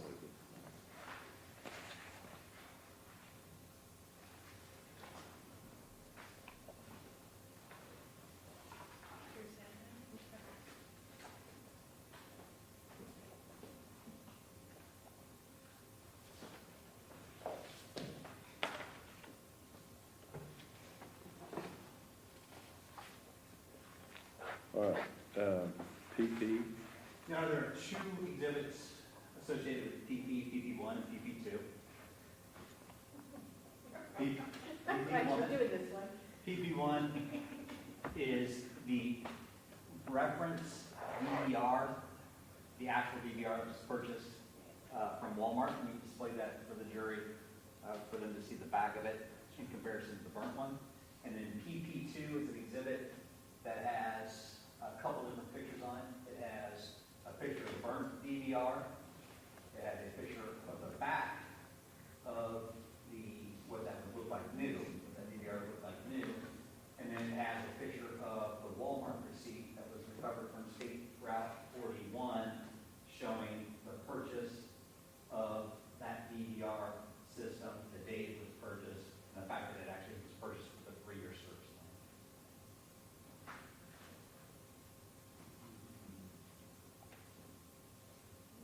I don't think we have an objection to the Walmart receipt. But we do have an objection to the comparison, the photographs comparing the burnt versus those that's done on the internet. Your Honor, there was actually testimony that DVR, excuse me, that receipt was used to pull the SKU number associated with that DVR. That picture is of the DVR related to that SKU. That document was created to assist the jury in seeing what the comparison looks like without actually having to pull out that dirty, rusty, falling apart burn. all right, I'm gonna admit 1 and 2, and I'm not sure, was 1 objected to? There is one's the actual DVR, reference DVR. The actual burned out, this thing here? No, it's not the burnout one. We purchased. Oh, 1 is the new one that we, okay, that you had held up or took around, okay, We'll object to that too, for objecting to it. all right. Admitted, each of those would be admitted over objection.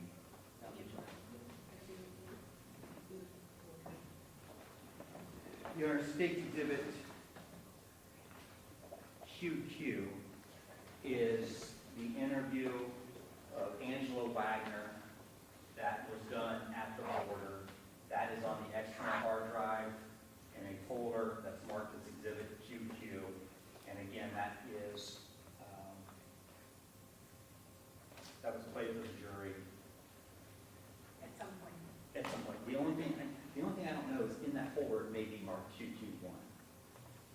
We have no objection.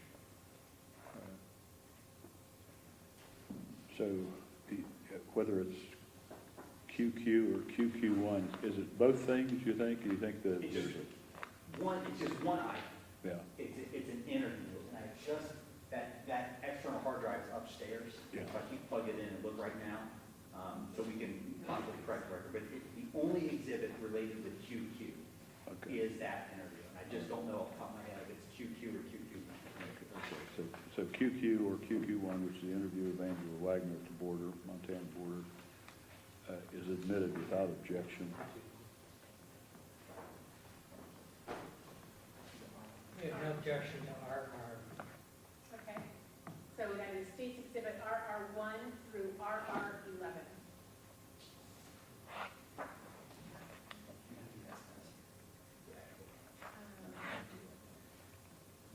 Yes, I do. What are those, just, It's barn, pictures of the barn, okay. Plus an aerial of 260 Peters. yes, plus aerial images of 260 Peters. Yes, I do. If you don't, Yeah.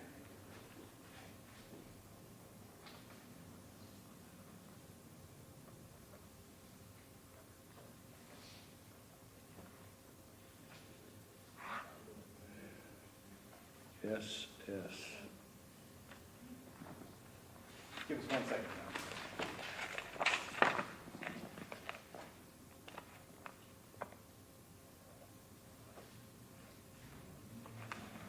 RR is admitted without objection, so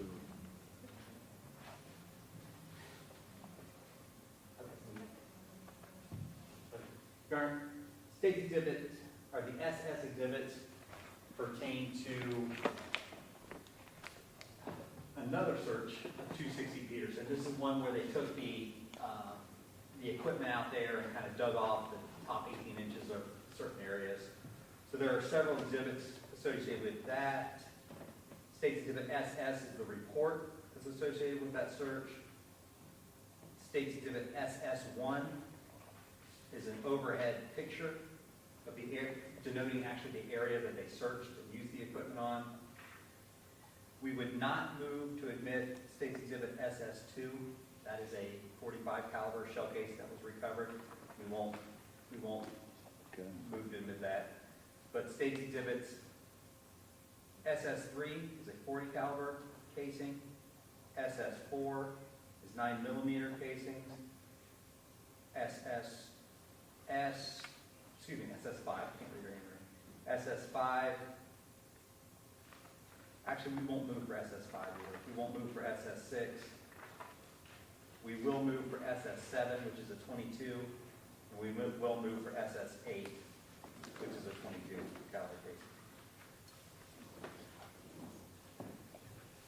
All right, so SS is the report, SS1, SS2 is withdrawn, SS5 and SS6 are withdrawn. So are there any objections to SS, SS1, SS3, 4, 7, or 8? Yeah. We would object to SS4, which I believe is the 9mm, and SS6, which I believe is the 357. We withdrew.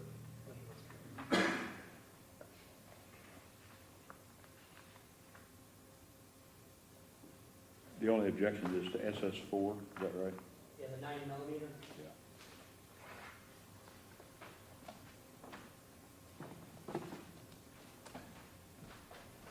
Yeah.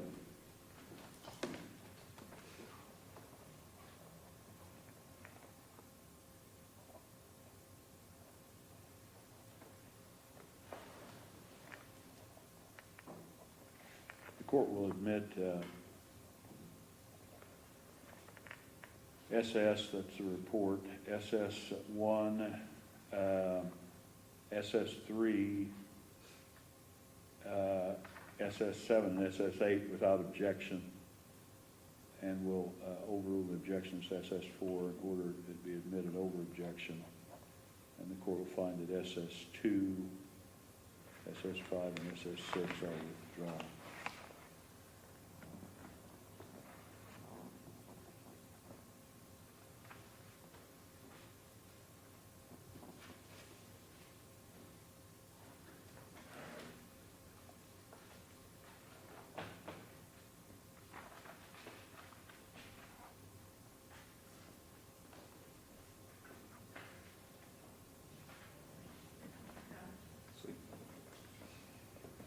All right, so TT, TT is 1 through 9. This is the Facebook blocking demonstration.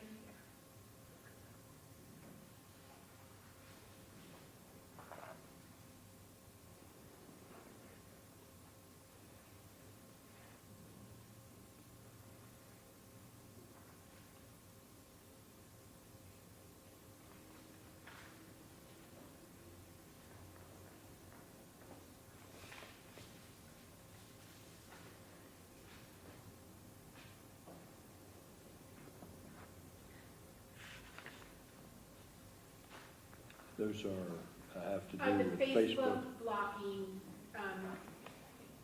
testimony Ms. Eversley testified to, various Facebook accounts showing who blocked who. We object to deciding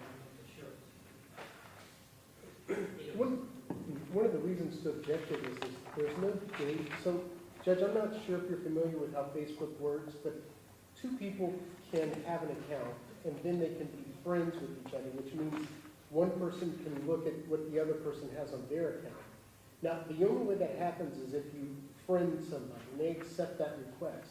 At any time, you can unfriend them and they can no longer see that information. The problem here is if in fact there has been an unfriending, we don't know when that happened. Those dates aren't there, and without those dates, there's unfair prejudice. There may be other exceptions, but that's the main one. Her testimony was all related to at the time those records were subpoenaed, this was the status of everybody's. Right, so obviously at the time the subpoena was issued, that was the status, but it still doesn't determine when those friendship relationships existed and terminated. It doesn't matter. I mean, you can say to Well, the it jury, certainly does, because theoretically they could have terminated in 2008. Because this was blocked, we're talking about blocked, we're not talking about unfriended, we're talking blocked. Her testimony was that they were blocked. Well, even if blocked, we don't know when that happened, which leads to unfair prejudice. But we know at the time the records were subpoenaed, they were blocked. Right, I understand that, but When were the records subpoenaed? We'd have to go back and look at her testimony. Well, but sometime, After the murder. we did preservations on them, on the accounts right away. So, so that just means you can't change things after that point, so. When was that done approximately? I mean, I In don't. 2016. the blocking, when did the blocking actually happen?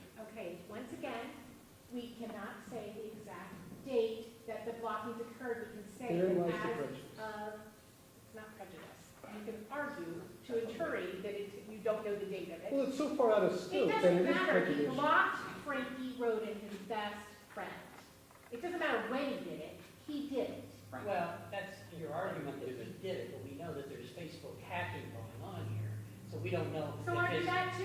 That's the way. That is a weight, not Well, a risk. you're the one that has to show that he's the one that blocked. These are records that we obtained, business records, and this is. Where are the business records? That's what This we is want the to see. testimony that Ms. Everslade testified to. Well, we Okay. expected to see the raw data from Facebook showing that. Well, you have it. You have all of those records in discovery. It's an exhibit? I did, No, let's it's in your address that discovery. one. Please feel free to Well, look at no, your we're discovery. talking about exhibits right now. You said you wanted to see the raw data. I No, I told wanna you see where the the raw data exhibit. is. And you can't hear me because you talk when I talk.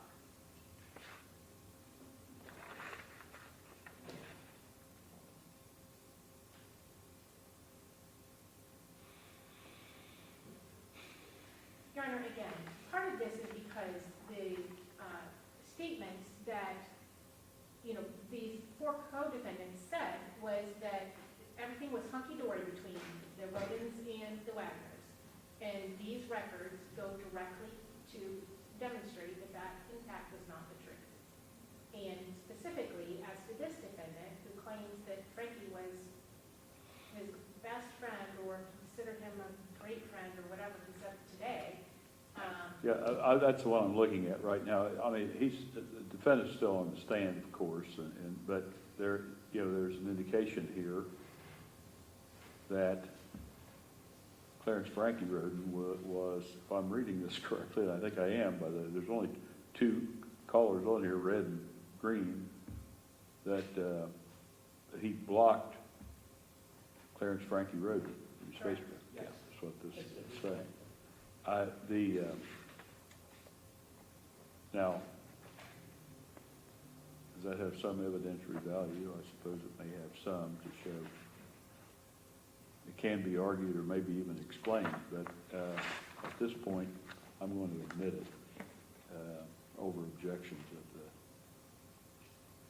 the defense.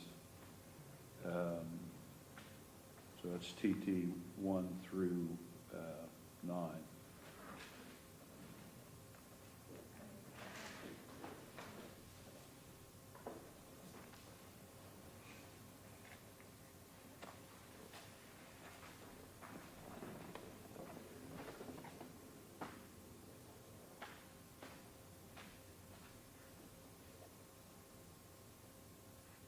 Does that exhibit indicate when those records were retrieved?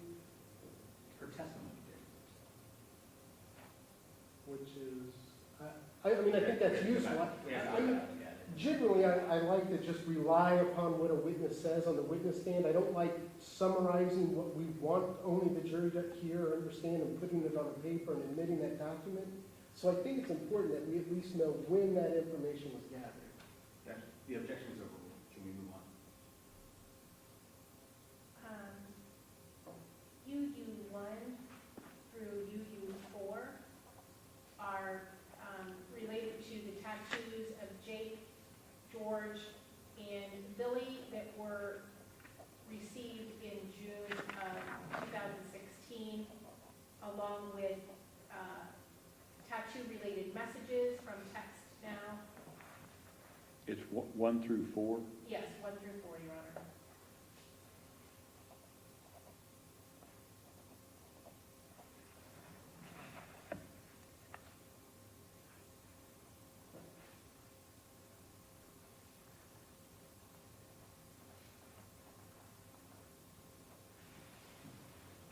All right.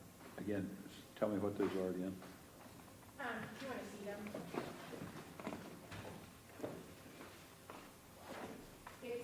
It's the messages regarding the tattoos, which give us the date the tattoos were obtained, and then photographs of.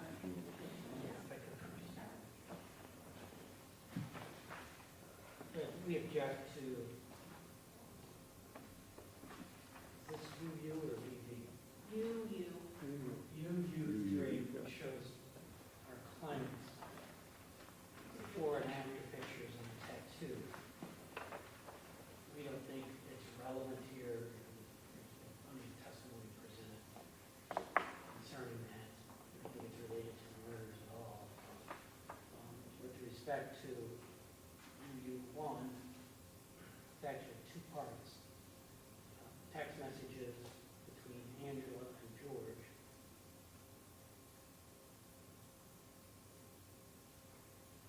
We do not object to that. The conversation between Angela and Billy, we don't object to that either. So that's, And then UU2 is Jake's tattoo. We don't care about that. We do care about UU3. tell me how UU3 is relevant to this case. I know it's a tattoo. One could think, say what one wants about the, whatever, but about tattoos like this. But how's it relevant to this case? What message does this supposed to send? Again, Your Honor, these are going to be weight arguments. Yeah. First of all, the first thing that's relevant is he is with his father, a co-conspirator that we are arguing participated in his murders with him, at a tattoo shop, getting this tattoo at the same time his father is getting a scorpion tattooed on his trigger finger. Yeah.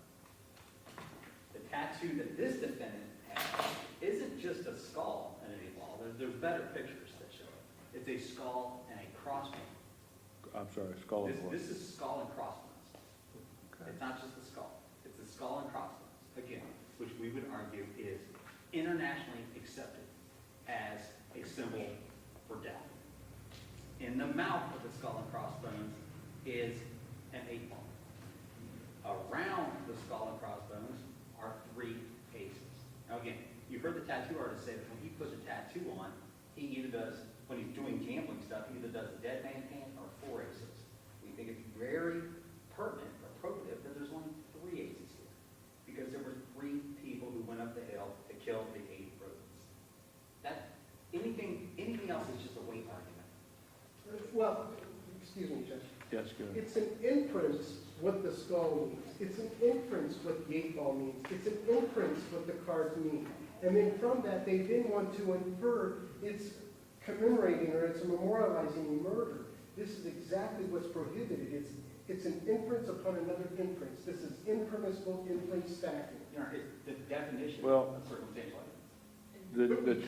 The tattoo artist testified for the defense the other day, correct? I mean, he was called to testify. Yes. So this visualizes, I guess, what he was testifying about. So whether it says anything or not, it does allow the jury to see actually what it is that we're being testified to by your witness.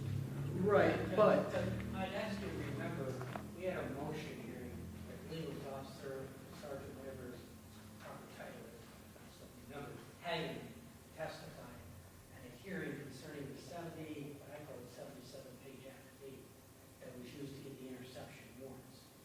And there's a paragraph in there about the tattoo and the theory that it's a dead man's hand. And Officer Hageman testified that it was pure speculation. That's what he said. Well, it may be.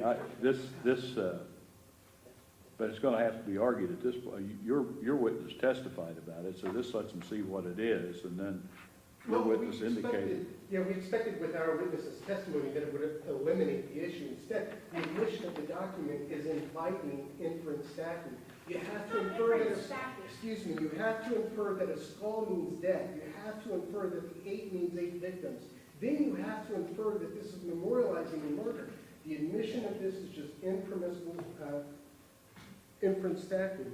We hope that putting the witness on would quash this and it would eliminate this as an issue. But, so we just object. Another issue is their other expert, their expert, came in and talked about offender behavior. And one of the offender behaviors he talked about was memorializing or bragging about what you've done. He specifically mentioned tattoos as a method for doing that. But we also have to remember that whether it was done in open court or just in the proper, if you recall, but Angela said the tattoo had nothing to do with the murders. Angela did not say that. In the proper, at least. Well, Judge, this is, this is an express statement. The tattoo is an express statement, right? It's an equal. It's a skull. It is what it's that statement. And you're not just for me. And they're asking that there be some implied message here. And that implied message has to be unambiguous. This is absolutely inherently. The jury gets to That's how they decide. argue. No, What it's an inference admissibility you argument. It's an admissibility argument because it's inherently ambiguous as to what the meaning is of that. And under 401 through 403, it's improper to admit. There's case law on this. whatever the meaning of it may be, I recall the tattoo artist testifying that he chose it. That's right. So I don't know whether it, whatever meaning it may have, the artist testified that he chose it.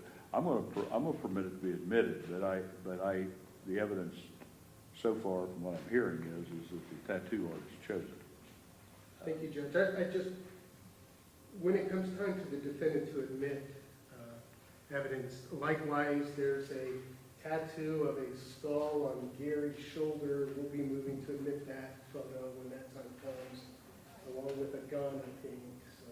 Judge, we would just cite for the record two cases.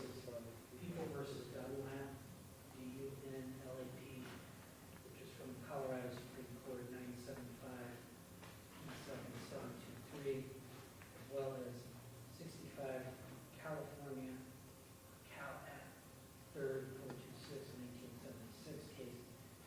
These cases talk about when you have, in the Colorado case, where you have a tattoo that's inherently ambiguous. The different things that can be done for its admission or not. We don't think that text is much here. If we think that also in this California case, that this is an implied statement that may be inferred from an express statement, which they're trying to get in, and that they have to prove, and it has to be reasonable, that the declarant in fact intended to make such an implied statement, or two, that a recipient of the declarant's express statement would reasonably believe that the declarant intended by his express statement to make an implied statement. And we don't think that's reasonable in this. All right, well, UU 1, 2, and 4 are admitted without objection. 3 is admitted over defense objection. What about VV, we want The- I can do, I'm sorry. BB's for the quiz. It's 1 through 4, it's the handwriting exemplars of Rita and Angela, and no handwriting of Rita and Angela. No objection to that. And there are 4 of those exhibits, VB 1, 2, 3, and 4. Correct, Your Honor. Could we break for the day if possible?